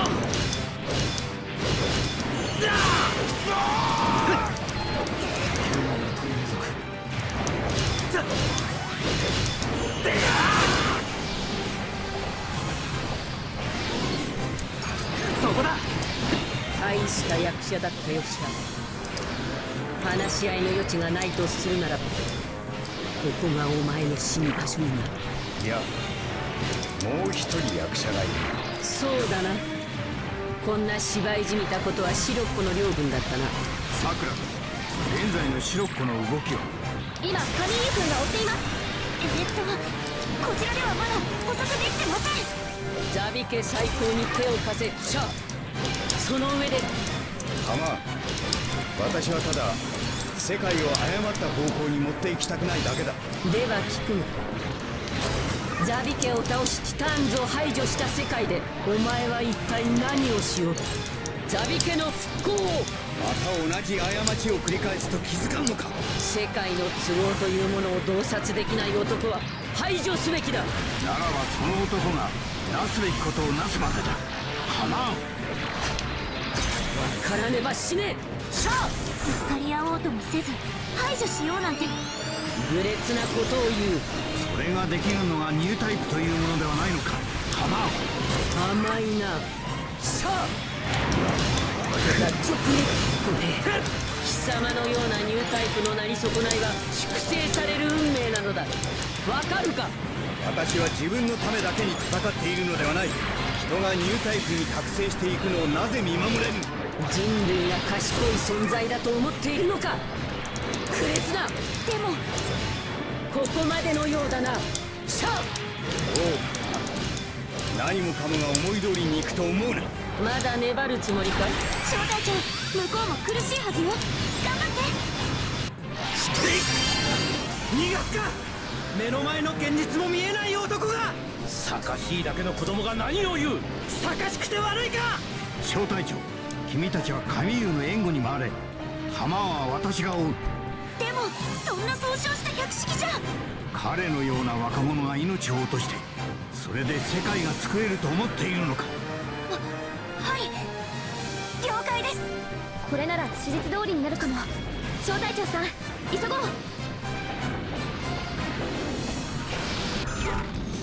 シロコ、重モビルスーツジオ、カミリユ君のゼータガンダムも確認。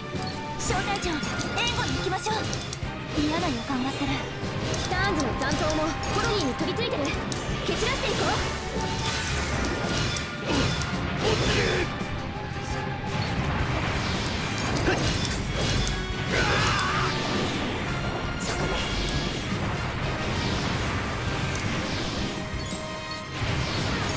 カミリユ君、こちらラーディッシュ隊援護するよ。クワトロ隊員はハマーンカーンと交戦中よ。小隊長が代わりを務めるから。邪魔なのだ。世界の都合というものを洞察できない者どもよ。本当に排除しなければならないのは地球の重力に魂を惹かれた人間たちだろう。けどそのために大勢の人間が死ぬなんて間違ってる。生の感情を出すようでは俗人を動かすことはできても私には通じんな。人の心を大事にしない世界を作って何になるんだ。天才の足を引っ張ることしかできなかった俗人どもに何ができる。常に世の中を動かしてきたのは一握りの天才だ。それは違う。ちっぽけな干渉は世界を破滅に。お前だ。いつも脇から見ているだけで人をもてあそんで。出ると思うな小僧。許せないんだ。俺の命に変えても体に変えてもこいつだけは。カミーユ君、落ち着いて。何この感じ。こいつなんだ。ミノ姉さん、何が起きてるの。わかるはずだ。こういうやつは生かしておいちゃいけないって。俺の体をみんなに貸すぞ。みんな誰のことなの。このプレッシャーなんだ。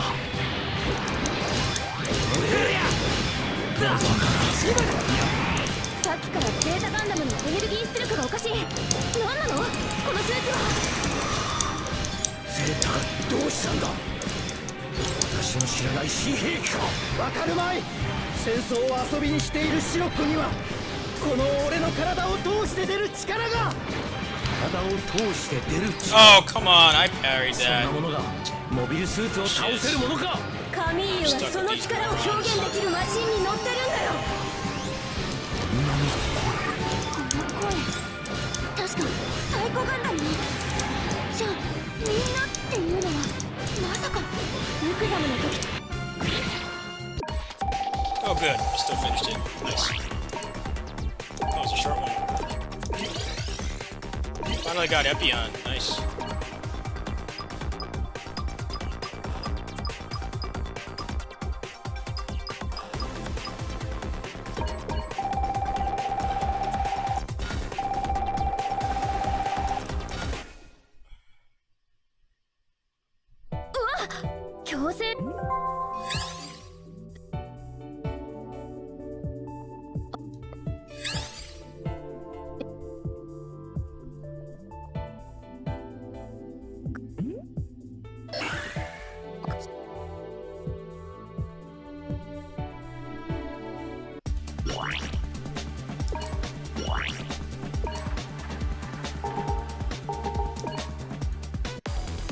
Yeah, it's really demanding. How much they want you to do it. Because you get like a free combo off it, so it's beneficial to do it. But the timing is super strict. You have to really nail it.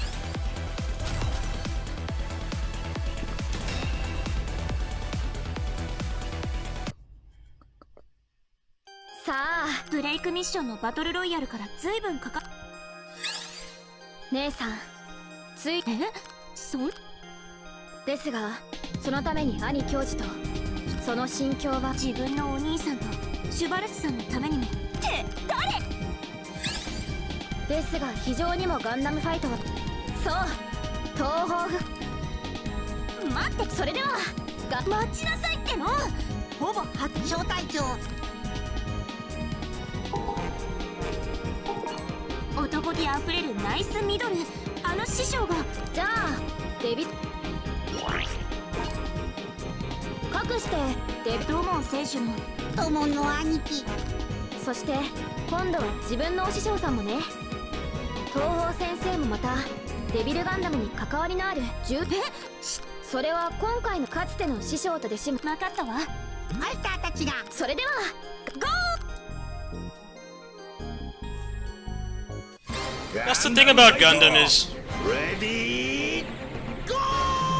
the stories are about like politics and the horrors of war and shit, but it's like 援護します。 still just badass giant robots. So お前についていくことにし it た。 has that kind of universal appeal. すごいエネルギーの竜 The 巻。 shows are like depressing and stuff, like relatively realistic depictions of like how much war just ruins everything, how it's not a good thing, but then you still have badass robots like punching each other and stuff, so great IP for video games, that's for sure. 戦闘行為が成り立 It's つ like 対象単位だよね。 none of that stuff matters. It's 最大 just っていうのは it's just toys beating each other up, which 戦 is 争をしている。 something you can enjoy if you're 8 or 80. 戦争の中心には必ずガンダムがいる。そして今 Probably didn't intend for it to go that direction when they started, but that's just how it どう is. してデビルガンダムをめぐる戦いが起きたのか。 Toy robots beating each other up is like something you never grow out of. そしてガンダムファイト史上に残る最大の戦いの中で戦争の本質が見える。ちょっとどうしたのマスターメガネ。エラー、本人格に当該事項に対する発言権限はありません。あなたさらに人格の強制を受けてるんじゃ。俺のことを気にする。もっと重要なことがある。生死では機能停止しているはずのデビルガンダム細胞が活性化している。ブレイク現象によるデータのズレデスアン。弟子が師匠にかなうわけあるまい。わしが身を行くぞ。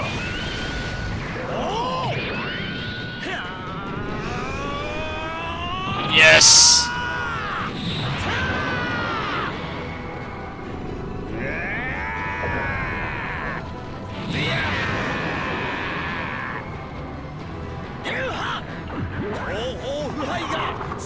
Yes! Best Gundam! Thank you, Ken!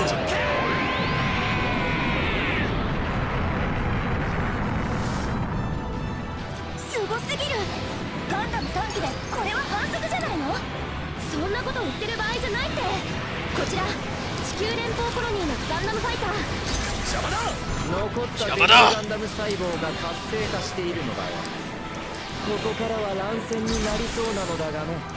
デビルガンダム、まさか貴様ら誰一人としてここからは逃がさん。俺は逃げも隠れもしない。ミッションエラー、史実とのズレを確認。ブレイク修正処理を最優先してください。バグメガネ黙って。ドモンさんバトルロイヤルです。 Damn. 数が増えようとも俺は負けん。 I think not leveling up is starting to 今こそ修行の starting to 成果 hurt を me. 見せてやる。 But I want to unlock Domon. That's like my favorite character. あんたを The Gundam I 倒 really してみ care せ about. ん。こんなところで負けるわけにはいかない。どうもんよ、貴様には分からんか。なんだと。世界がガンダムファイトとうつつを抜かしておる間にも地球は滅びの一途をたどっておる。貴様はその断末魔の光景を前に何も学ばなんだか。だから東方腐敗はある誓いを立て、地球を自然あふれる元の姿に戻す。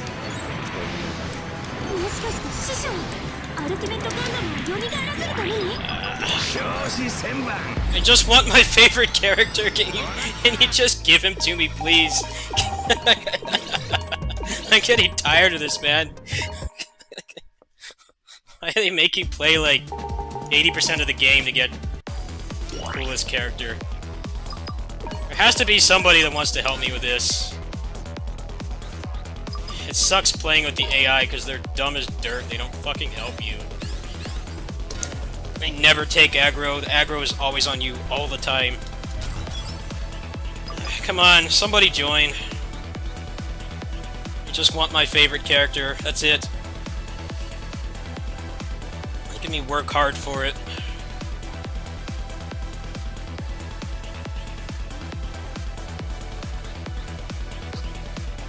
Come on, someone join! So I don't have to play as whatever the hell Gundam Exia is. I don't even know what that is.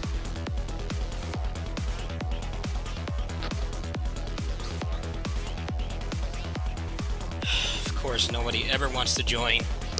No one's ever doing the map I want to do. There's never anybody doing it. Come on!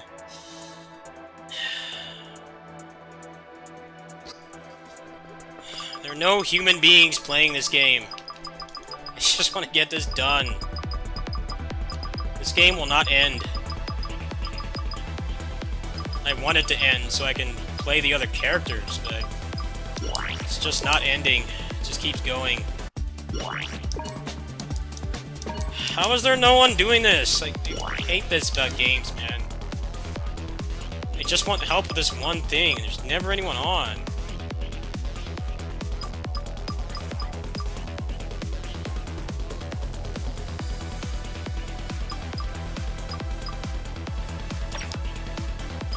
Trying to get help with this. There's like nobody helping me. There's never anybody online.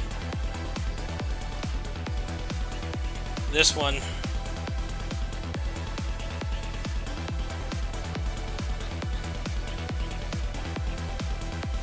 I wish the bots weren't so shit, so it actually would be fun to play solo, but it's not. It's not fun to play solo because they just stand there and get killed.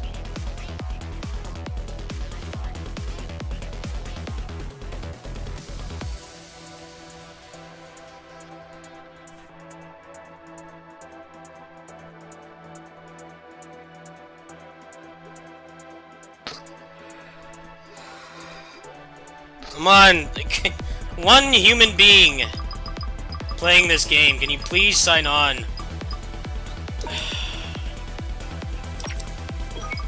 Thank you.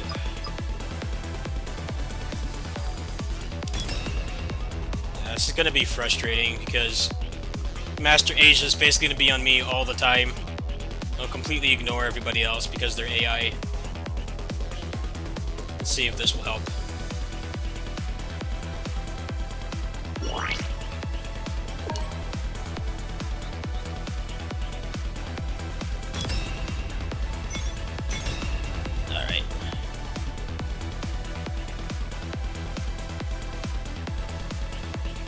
Gundam fight!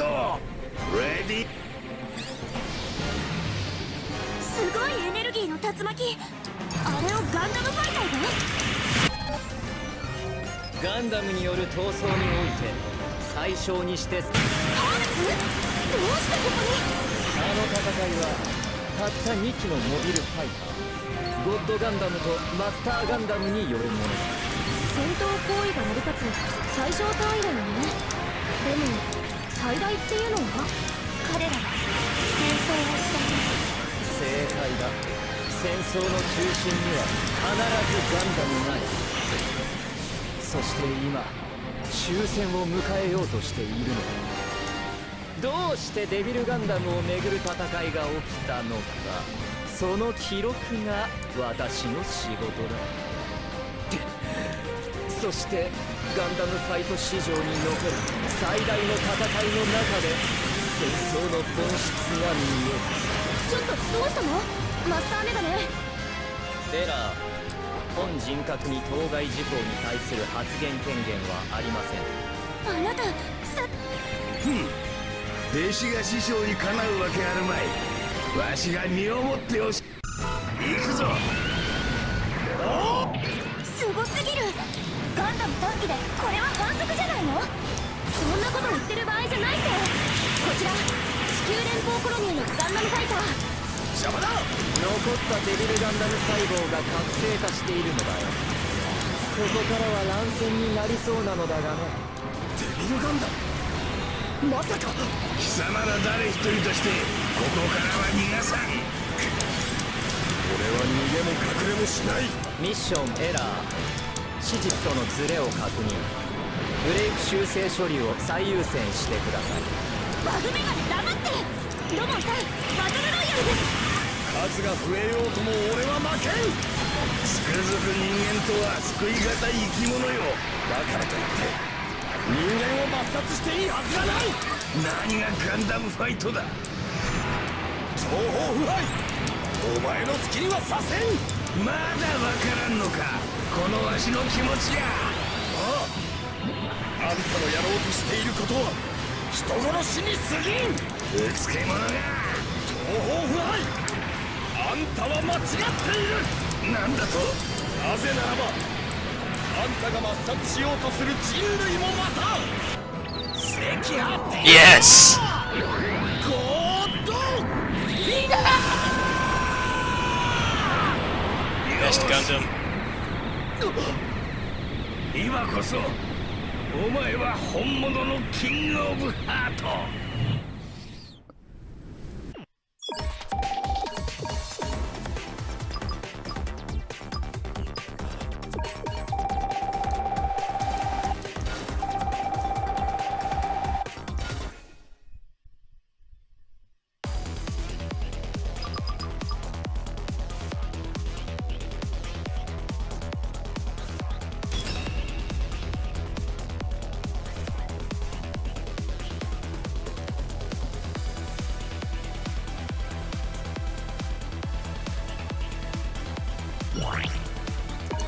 Guy left like, nah, I don't want to do that again, sorry. Alright, we're gonna do it on easy. So I need to do it 2 more times. I unlock best Gundam.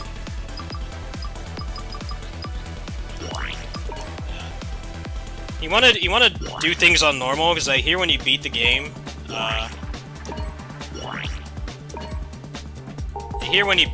you have to beat everything on normal to unlock the rest of the game. To get hard mode. So we're gonna do that now.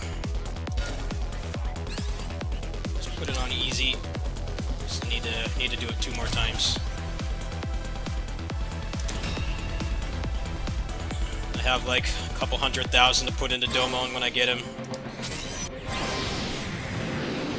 すごいエネルギーの竜巻。あれをガンダムファイターが？どうしてここに？あの戦いはたった2機のモビルファイター、ゴッドガンダムとマスターガンダムによるものだ。戦闘行為が成り立つ最小単位だよね。でも最大っていうのは？彼らは先制をしている。正解だ。戦争の中心には必ずガンダムがいる。そして今終戦を迎えようとしているんだ。どうしてデビルガンダムをめぐる戦いが起きたのか、その記録が私の仕事だ。そしてガンダムファイト史上に残る最大の戦い。弟子が師匠にかなうわけあるまい。すごすぎる。ガンダム短期でこれは反則じゃないの？そんなこと言ってる場合じゃないって。こちら地球連邦コロニーのガンダムファイター。邪魔だ。残ったデビルガンダム細胞が活性化しているのだよ。ここからは乱戦になりそうなのだがね。デビルガンダム、まさか貴様ら誰一人としてここからは逃がさん。俺は逃げも隠れもしない。ミッションエラー。史実とのズレを確認。ブレイク修正処理を最優先してください。Now there's all these guys here. Because of how the AI system in this game works, they just don't care about anybody with you. It's so annoying. This game is so much more fun in multiplayer. An aggro system like actually means something. Classic video game problem where they only go after the player. Nobody else matters. 東方腐敗はある誓いを立て、地球を自然あふれる元の姿に戻すという。もしかして師匠、アルティメットガンダムを蘇らせるために？少子千番、よいか。わしの目的はな、地球人類の抹殺なのだぞ。貴様、地球を汚す人類そのものがいなければ自然はおのずとよみがえるのだ。そこに最強の力を持つデリルガンダムがいれば誰も地球へは降りられない。地上の人類を排除して宇宙からの介入も許さない。それが最終目的。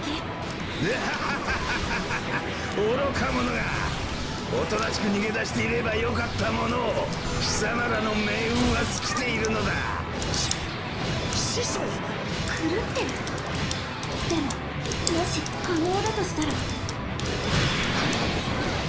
つくづく人間とは救いがたい生き物よ。だからといって人間を抹殺していいはずがない。何がガンダムファイトだ。何が理想的な戦争よ。我が身を痛めぬ勝利が何をもたらす。だが Can you like go after the other like 800 people that are here, please? だからお前はアホなのだ。 They might as well not be there. Tale as old as time. At least as long as video games have been around anyway. Classic. Like make a beeline for you. 己の拳は己の魂を表現するものだと教えてくれたのはこの人だ。ならばこれが東方無敗の魂の叫びなのか。敵将、このわしを倒せるとでも思ったか。今だ、そこだ。話はしない。逃がすか。東方無敗、お前の好きにはさせん。まだわからんのか、このわしの気持ちが。あんたのやろうとしていることは人殺しに過ぎん。うつけ者が。東方不敗、あんたは間違っている。なんだと。なぜならばあんたが抹殺しようとする人類もまた天然自然の中から生まれたもの、いわば地球の一部。それを忘れて何が自然の地球の再生だ。そう、共に生き続ける人類を抹殺しての理想郷など愚の骨頂。ならばわしが正しいかお前が正しいか決着をつけてくれるわ。おお、キングオブハートの名にかけて。何。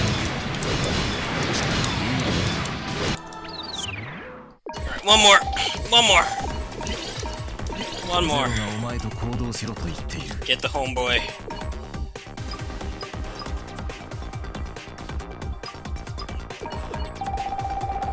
Oh, I'm done. I'm done. Yes. Got the homie. Finally. It only took like 15 hours. Best Gundam.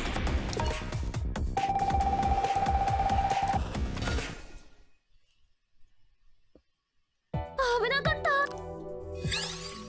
これこそモニター越しだと爆光。ハーメスとの決着はついたよ。土門カッシュの全勝。師匠の傷は。東方先生の体は実は限界寸前だった。じゃああの赤波天狂ゴッドフィンガー。東方は赤く燃えてまたそれが史実だからね。ハーメスが何をしようとしててもね。彼もずっと様子がおかしかった。ちょっと危ないかな。管理システムはもう彼を必要。ちょっと考えがあるんだよ、犬姉さん。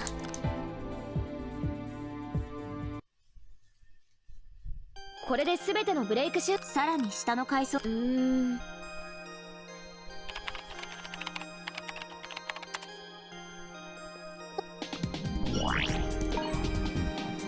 管理システムを制御。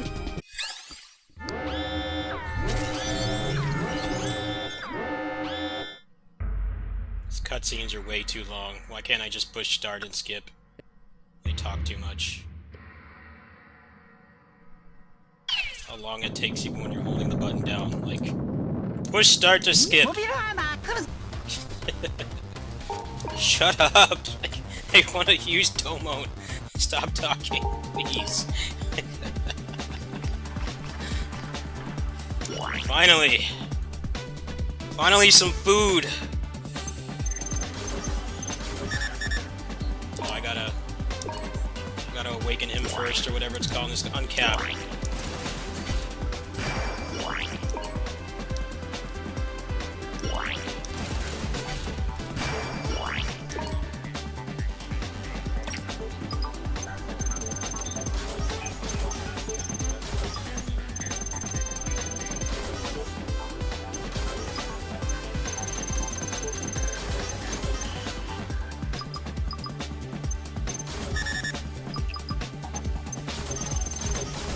Hey, good night, man. Thanks for watching. Good night, brother. Well, there we go.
They honestly should have, brought over G Gundam first. 招待長さん、好きに動いてもらって OK。 燃料や弾薬を気にせず編集し放題ってのはこの世界ならではの贅沢ね。終わるときはメニューのチュートリアル終了。チュートリアル終了。 I think G Gundam was more appealing to young boys than Gundam Wing, which had a lot of romance and politics and shit.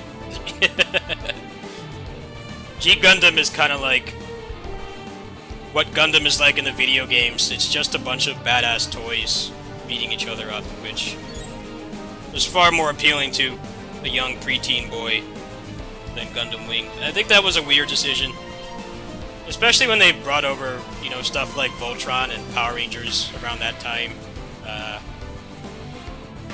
Which is kind of the same thing. G Gundam is kind of similar to Voltron and, you know, the mecha parts in Power Rangers. But they brought that over, like, way later. It's weird.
So far, I am not disappointed. He feels really good to play, as he should.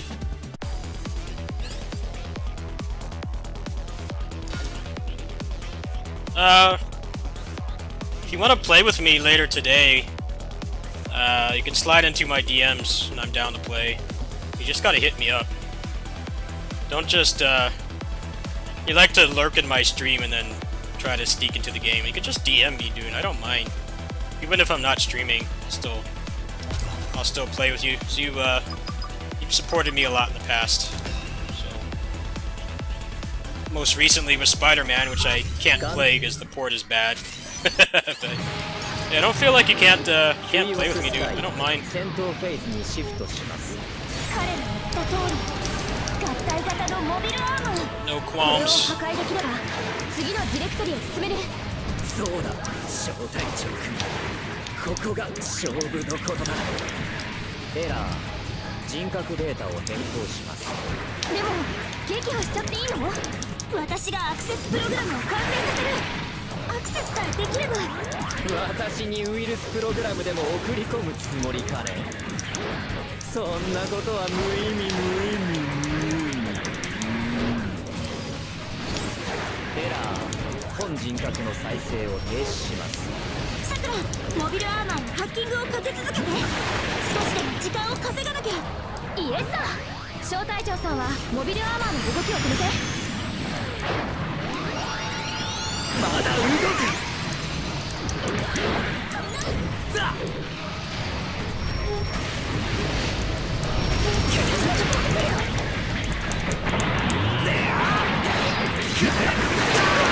体勢を回復する。問題ない。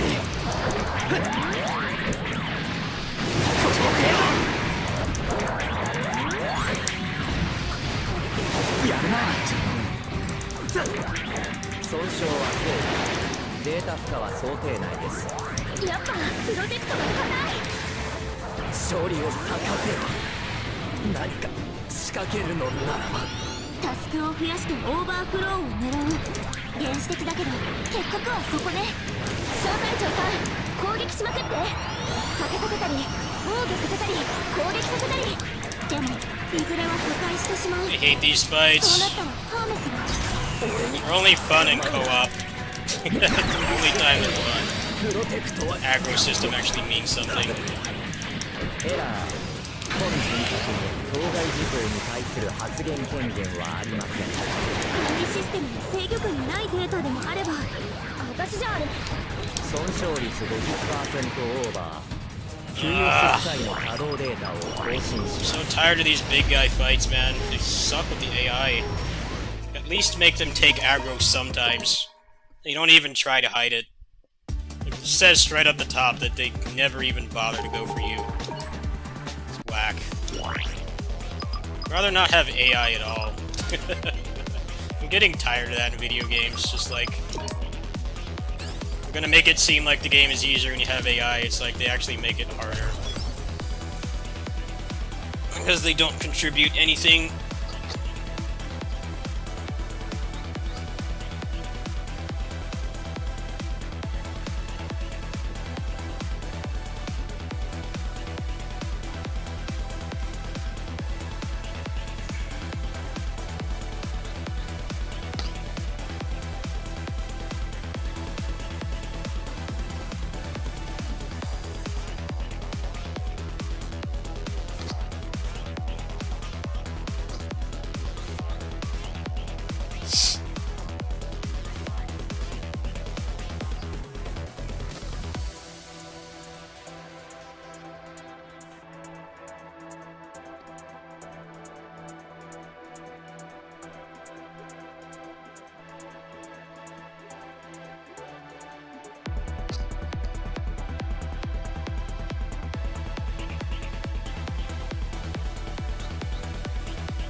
give me a party. I could definitely do it. I'm getting tired.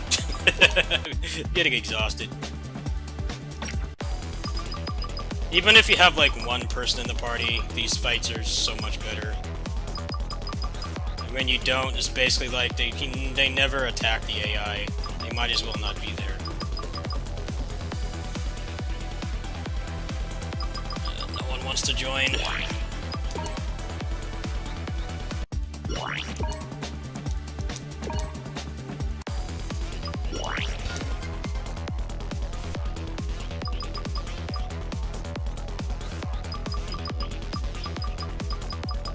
Seems like once I get past this part, there'll be more people on. More rooms that I can join, but right now I'm kind of limited. I'll wait a few minutes, I guess. Let's get this shitty boss fights over with. I don't enjoy them.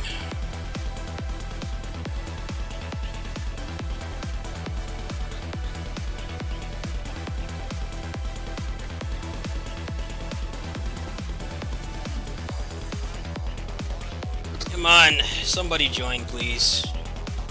At least one person.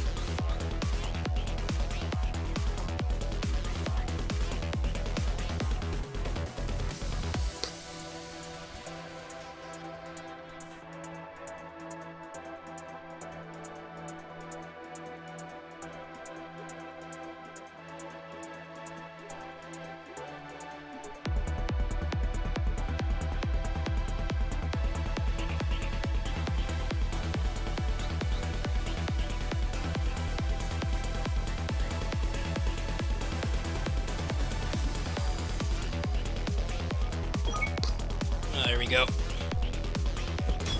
This should be enough.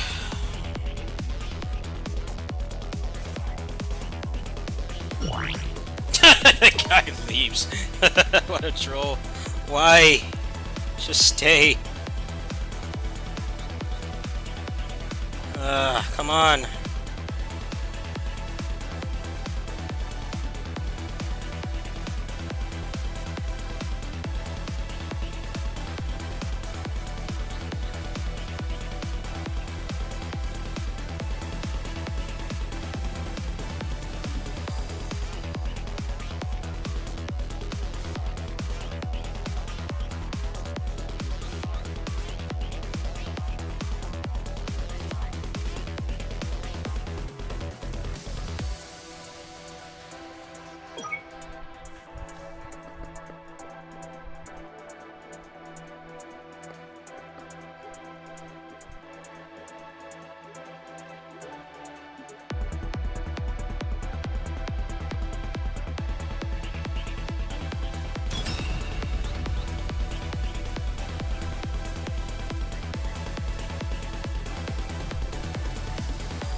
ガンダムラドレイヤーモビルアップキュイオススカイ戦闘フェーズにシフトします。彼の言った通り合体型のモビルアーマー、これを破壊できれば次のディレクトリへ進める。そうだ小隊長君、ここが勝負どころだ。エラー、人格データを変更します。でも撃破しちゃっていいの？私がアクセスプログラムを完成させる。アクセスさえできれば。私にウイルスプログラムでも送り込むつもりか。そんなことは無意味無意味無意味。エラー、本人格の再生を停止します。さくら、モビルアーマーのハッキングをかけ続けて。少しでも時間を稼がなきゃ。イエスさん、小隊長さんはモビルアーマーの動きを止めて。It's no fun just fighting armor.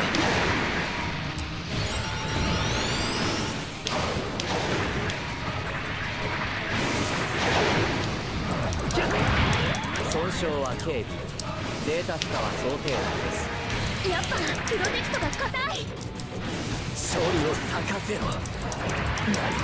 仕掛けるのならばタスクを増やしてオーバーフローを狙う。原始的だけど結局はそこね。小隊長さん、攻撃しまくって。避けさせたり防御させたり攻撃させたり。でもいずれは破壊してしまう。そうなったらハーメスは俺に構うな。管理システムのプロテクトは完璧だ。エラー。Ah, shit sucks. I hate these fights. I wanna try a normal boss. ないデータでもあれば Stuck these big guys. そんなのいくつもあるわけないって。 Just a wall of armor.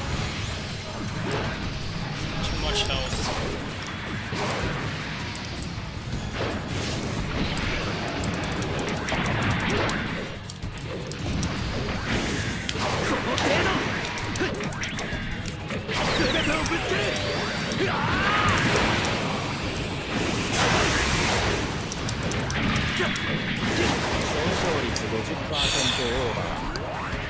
Like how they're faster than you and they move faster than you.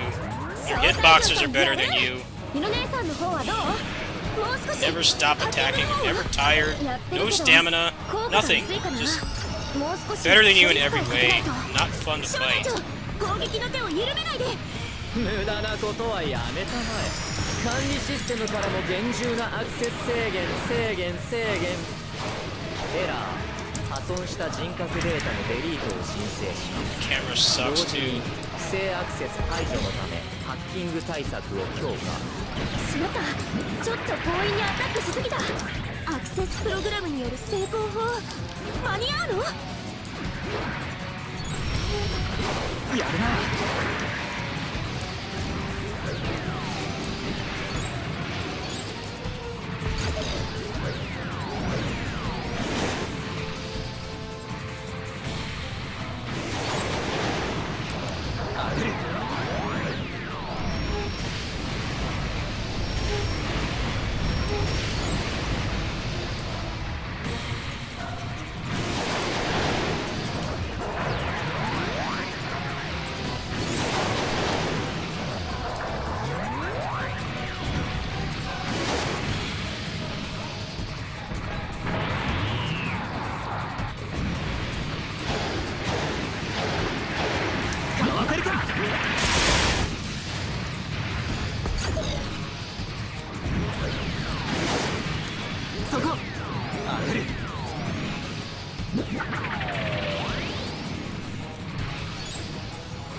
これはどうだ。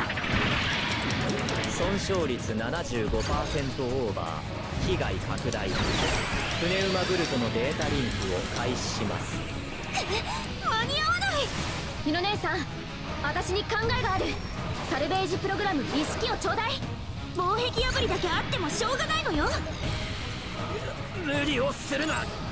キュリオススカイの破壊に専念しろ。イエス、マスターハーネス。小隊長さんは攻撃を続けて。エラー。人格データ削除処理。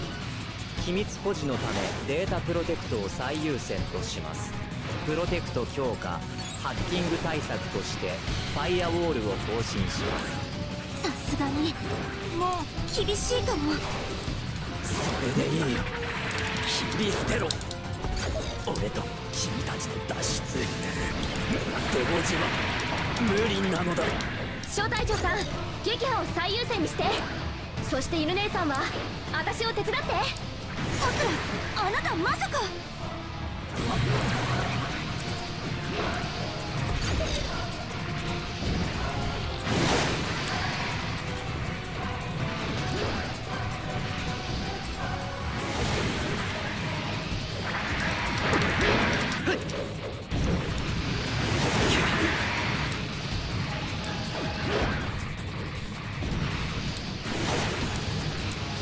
そこ。かわ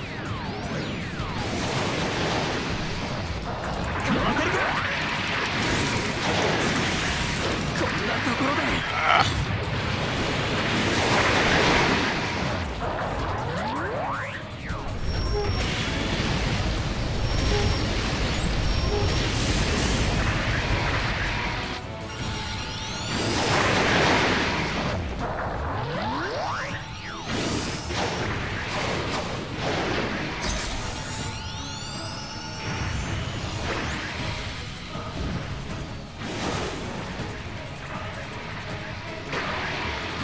ガベージスペースがオーバーフローする。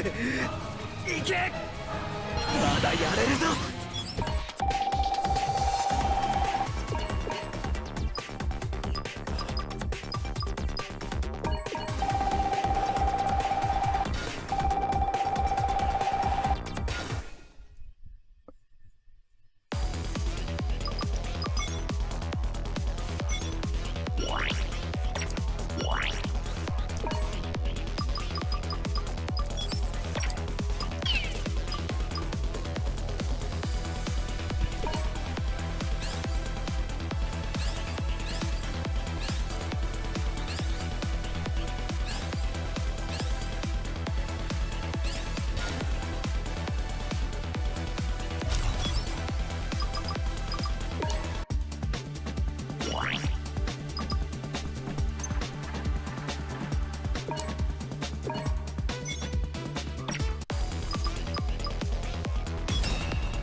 ブレイク反応多数。レ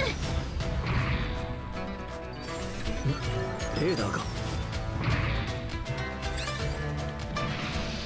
こちらマリーダ・クルス。マスターの指示により協力する。マスター？オルガ団長のこと？それ付きのバランシエル隊キャプテンスベロア・チンネのパイロに。もしかしてトリントン基地で味方をしてくれたっていう空中貨物船の？ともかく合流だ。電磁波の影響でレーダーが効いていない。気をつけろ。敵はギャラルホルン、キターンズに地球連合軍。3つの歴史が混在しているな。マリーダ中尉さんクシャトリアへ。こちらネールアーガマからの増援です。敵の包囲網を突破する。援護を頼む。了解です。ハーメス、この人の立場は？クローニングにより生まれた強化人。また女性の強化人間？しかもクローン？モビルスーツに乗って戦場にいれば、それはパイロットという戦闘隊員だ。私が何者でもな。彼女はバナージ君と戦場で分かり合って味方になってくれた人。バナージがここにいるのか？いえ、でもあなたをここから連れ出して彼に会わせます。分かった。そうなればいいが。周囲の敵は殲滅。さすがだな、マリーダ・クルス中尉。私は自分の役割を果たしただけだ。小隊長、先導を頼む。レーダー回復までは相変わらず目視だからね。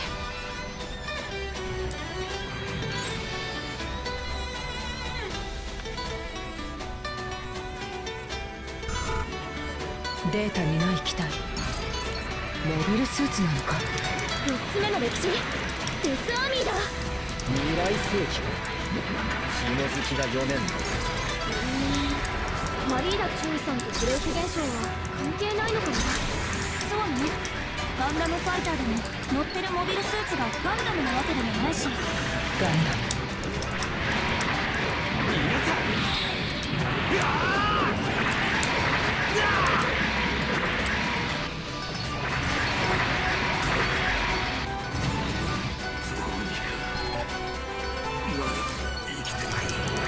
通信を傍受。この声は秋広君？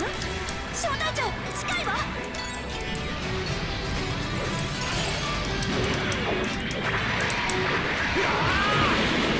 全員落ちる。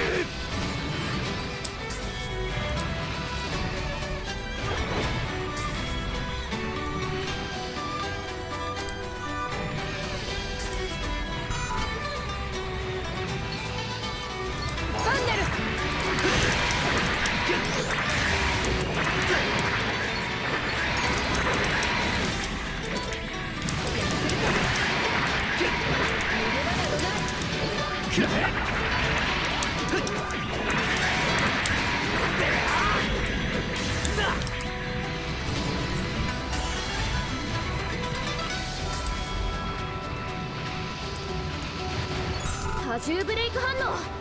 ティターンズに地球連合にデスアーミーズ。脈絡のないブレイク現象だ。美しくないな。敵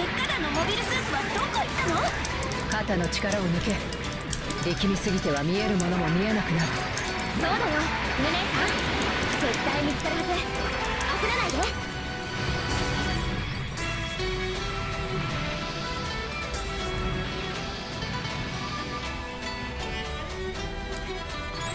ブレイク現象。これは多重ブレイクか。ティターンズと地球連合軍、どういう取り合わせなの？意外と共通点があるかもな。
Got them all. Nice. Yeah, let's play later today, dude. I'm probably gonna sign off for the night after this, but slide into my DMs and I can be persuaded to turn my stream on and play video games. Let's just put it that way. デビルガンダムの兵隊デスアーミー。 Usually sleeping during the day or どうしてこのミッションに干渉しているのか。レーダーが見えないように so I'm broken ブレ so イ the ク現 first, 象に so 掘り夢中だね。 not 肉 doing 眼で much. 確かめるしかないか。小隊長、油断はしないで。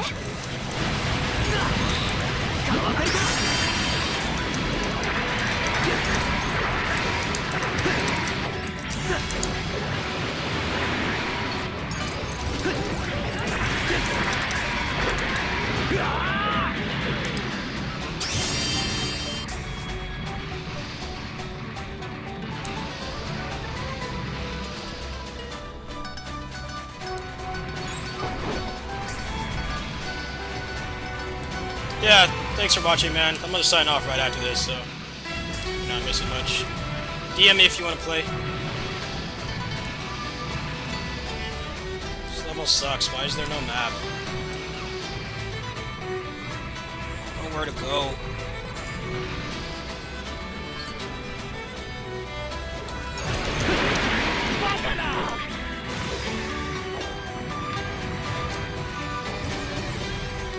This level is ass, man. What's wrong with just a straight line to the boss?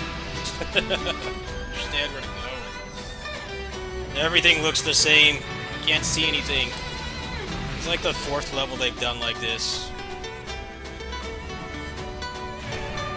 I don't need variety in my character action game.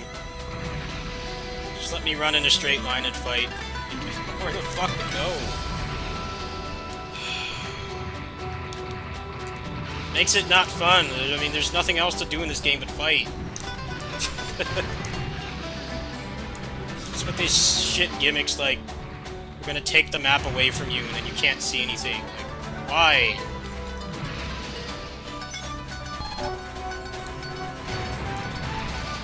Where? This level sucks.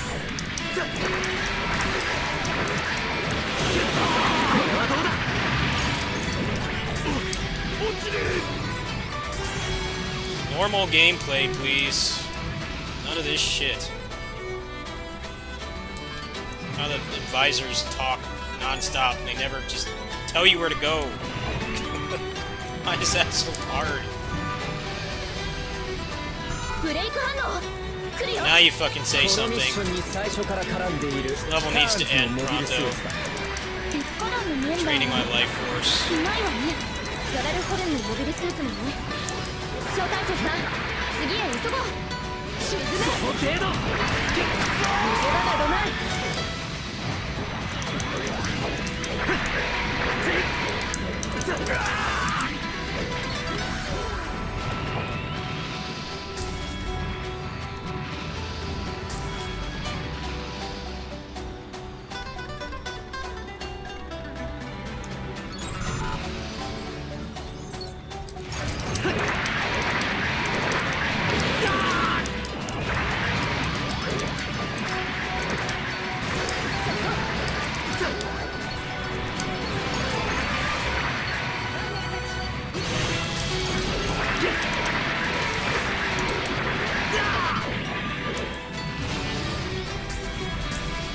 Come on, can this level please end? This shit is an eyesore. It's like they don't want to like actually make a satisfying level, so they just give you shit like this. You can't see anything. There's no boss or anything. It's just like overstaying is welcome. I know the levels have to get longer. I just want to finish the game. Not getting longer in a good way either. It's just getting lost.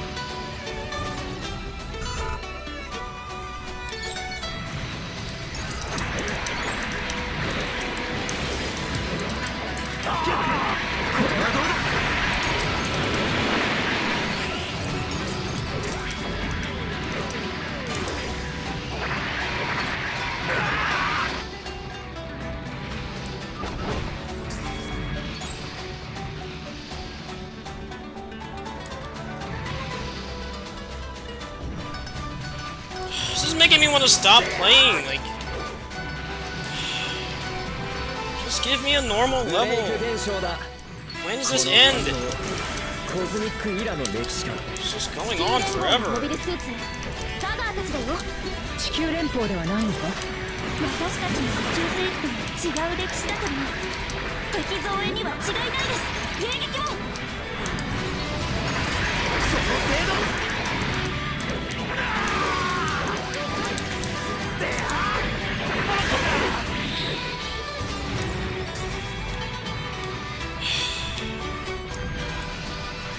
Their idea of level design, just same texture repeated.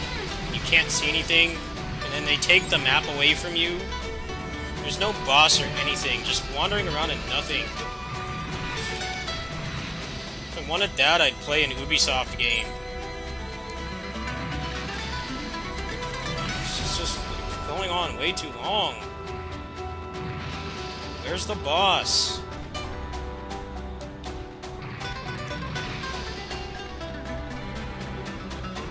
I'm like tempted to just alt F4. I'm getting tired of this game.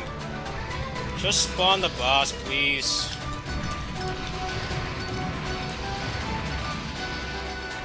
It's a vast expanse of nothing. It's all red. Where the fuck is the boss?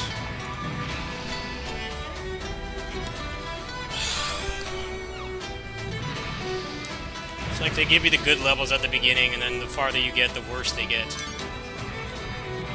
Where the fuck is the boss? Where is anything? Ah.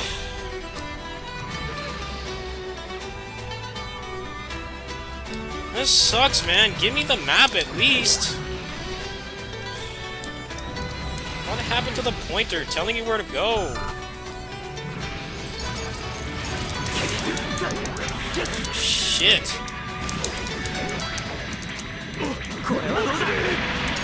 Stop wanting you to have fun.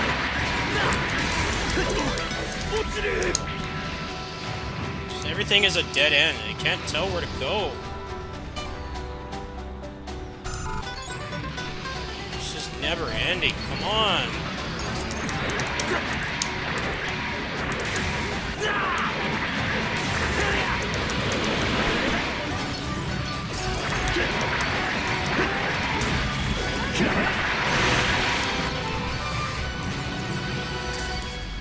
What the fuck is with this, man? It's just... nothing's happening. Come on, get to the point. Fucking garbage. Why do they think this is okay? It's hurting my eyes. I want it to stop.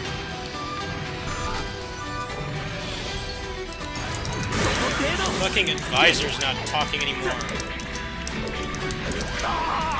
What am I supposed to do?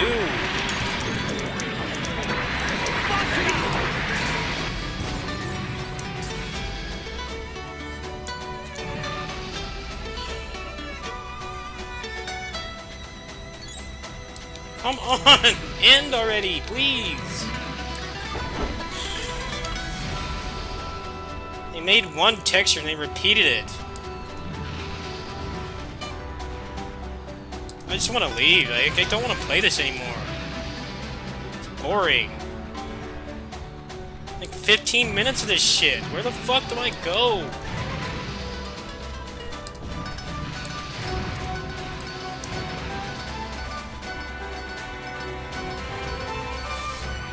Come on, like, does this person know where to go?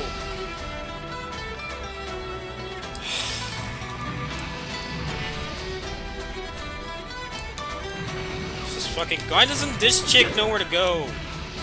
Stuff useful. Do something. There's no boss, there's no landmark.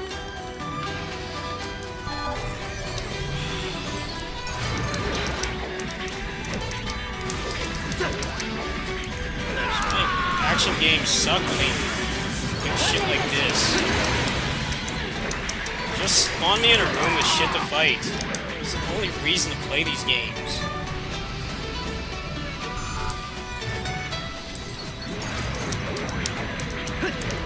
I always have to put garbage like this in. Please the game journals who don't actually learn how to play the game. Boring shit like this.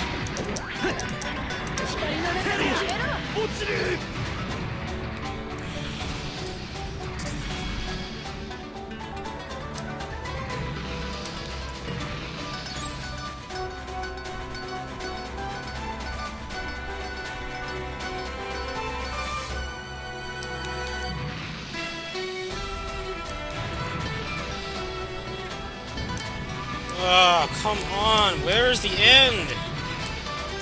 What am I supposed to do? There's nobody to rescue. Fuck them. They can die for all I care.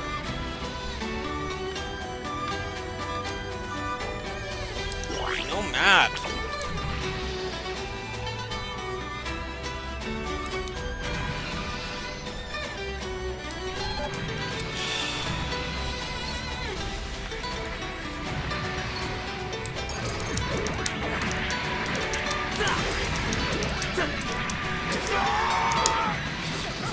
I just want to just turn this game off. I was having fun when the levels were normal. It's just these guys spawn and nothing happens.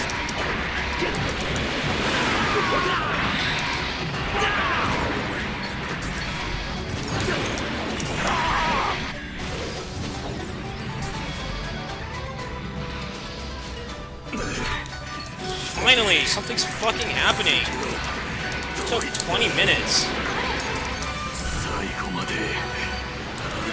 Out of their minds? Gundam クシオンリメイクフルシティ。秋広君、どうしてこんな。大型質量兵器ダインスレイブ。地表をここまで破壊 This し is た。 the end and I don't have to go rescue anybody else? 違法兵器なんでしょ。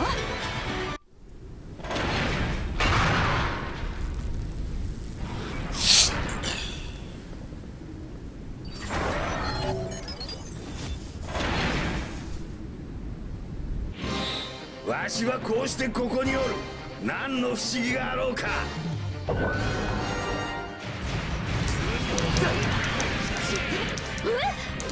してここにおるの？マスターガンダム東方先生。マスターだと。東方部隊マスターアジアとはわしのことよ。あなたもマスターなのか。マスター違いです。ギャラルホルンは何が何でもここで鉄火団を You're 潰 gonna すつも stop り me out from playing this game anymore. Fucking 諦めるな。 terrible. 望みを持ち続ければチャンスは必ず来る。 Eyes マ legit リー hurt ダ・チュ doing イさん it. とガンダムの紐付けが今回のブレイク現象の中心なのかも。実はガンダムファイター We と need か to じゃ go ない find でしょう somebody ね。 else. ガンダムのパイロットだったのは確かだ。死に損ないめ私が引導を渡してくれる。多少は傭兵の心得があると言える。この展開は静止通りだ。だが三日月オーガスがいない今戦況が違う。グシオンはもう身動きが取れないんだよ。私はこんなところで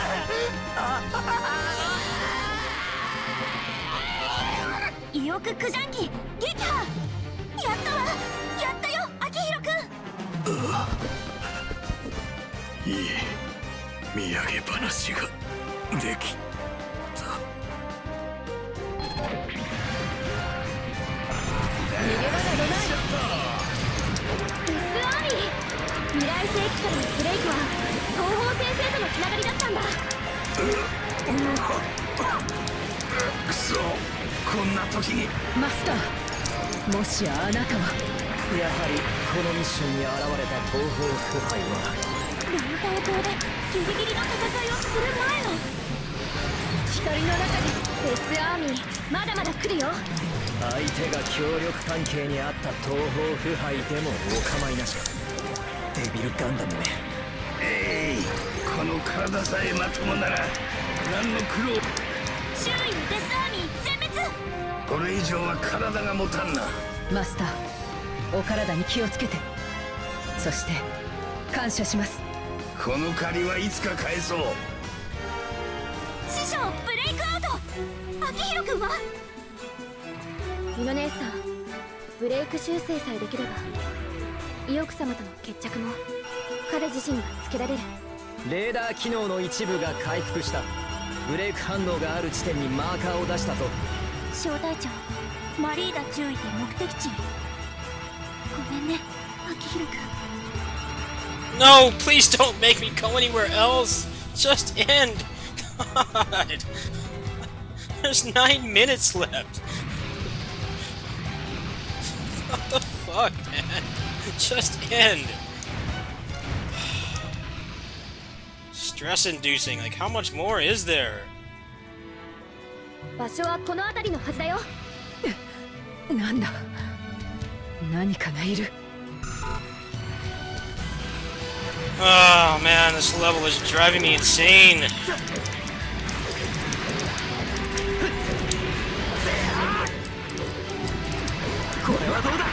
like at this point they're like, we got your money, we don't want you to play this game anymore. We want you to be annoyed.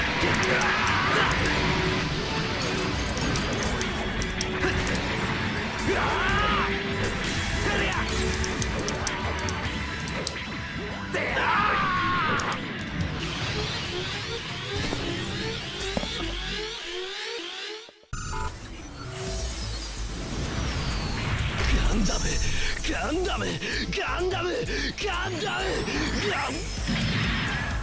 この黒いユニコーンはダンシーノルリリー少尉さん。本当にマリーダ注意がこのブレイク現象の中心だったのね。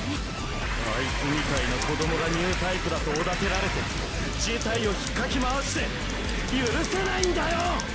あの子がバナージが見ているもの、受け入れることはできないか。かつてバンシーを買った強化人間と今まさに狩るニュータイプ。因果だ。ニュータイプ。ラプラスの箱の呪いを具現する人の亜種。誰かが人柱になって沈めなきゃな。宇宙世紀100年にわたる呪い、ラプラスの破壊。呪いをのあいつがニュータイプなんてものが生まれてこなければ箱の中身を変えてしまった人の落ち着いて少尉ちゃん。サイコムの逆流でマシンに飲まれている。あれはそういうものだ。それがどうした。宇宙に適応したしバンシー言うことを聞け。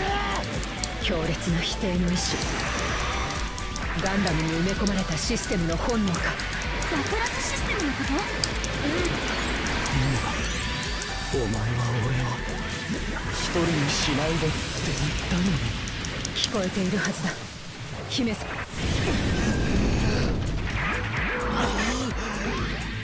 俺の邪魔をするな。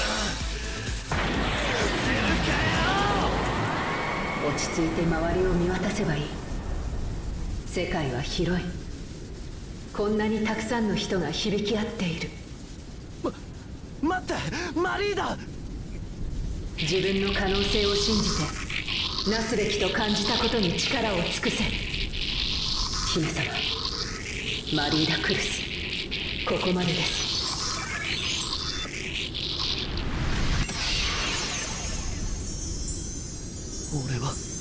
俺は何を。バンシーノルンに続いてクシャトリアもブレイクアウト。マリーダ注意。あまりにも見事だった。言葉が見つからん。秋広君も大丈夫よね？全て正しく決着がつくよ。東方先生と土門君のガンダムファイトも、イオクさんと秋広君も、リディ少尉さんとマリーダ中尉さんの戦いもね。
出てきたか小隊長。楽しみにしていたよ。答えてもらうわ、赤メガネ。私や小隊長はこの T ユニバースを修正するために呼ばれた。それは間違いないのよね？私にはそれを答える権限は与えられていない。この空間を組んだってことは、あなたもまたプログラマーなんでしょ？私たちより前に人格がデジタルデータ化されたレース、あなたじゃないの？なるほど。 AI ではさくらに権限に制約がある。でもこの世界は外から来たものなの。どう？なかなかの考察だが、それも答える権限は与えられていない。やるな。確かに機動も武装もサンクキングダムで戦ってきた別物。アップデートは済ませたと言ったろ。なるほど、やはりいい腕だ小隊長。そうでなければ選ばれない。私たちを選んだのは管理システムってやつ？私にはそれを答える権限は与えられてる。通信エロ？君たちが修正を進めれば奴の計画がここまで私と渡り合うとはやはり腕利きだな小隊長くん。待ちなさい、まだ聞きたいことが。ピル姉さん、あいつのことは後回し。ガベージスペースが崩壊するよ。ピノ姉さんが組み直したプログラムを元にしてセキュリティホールをついて脱出するから。調べなきゃ。彼が何者で奴とは誰なのか。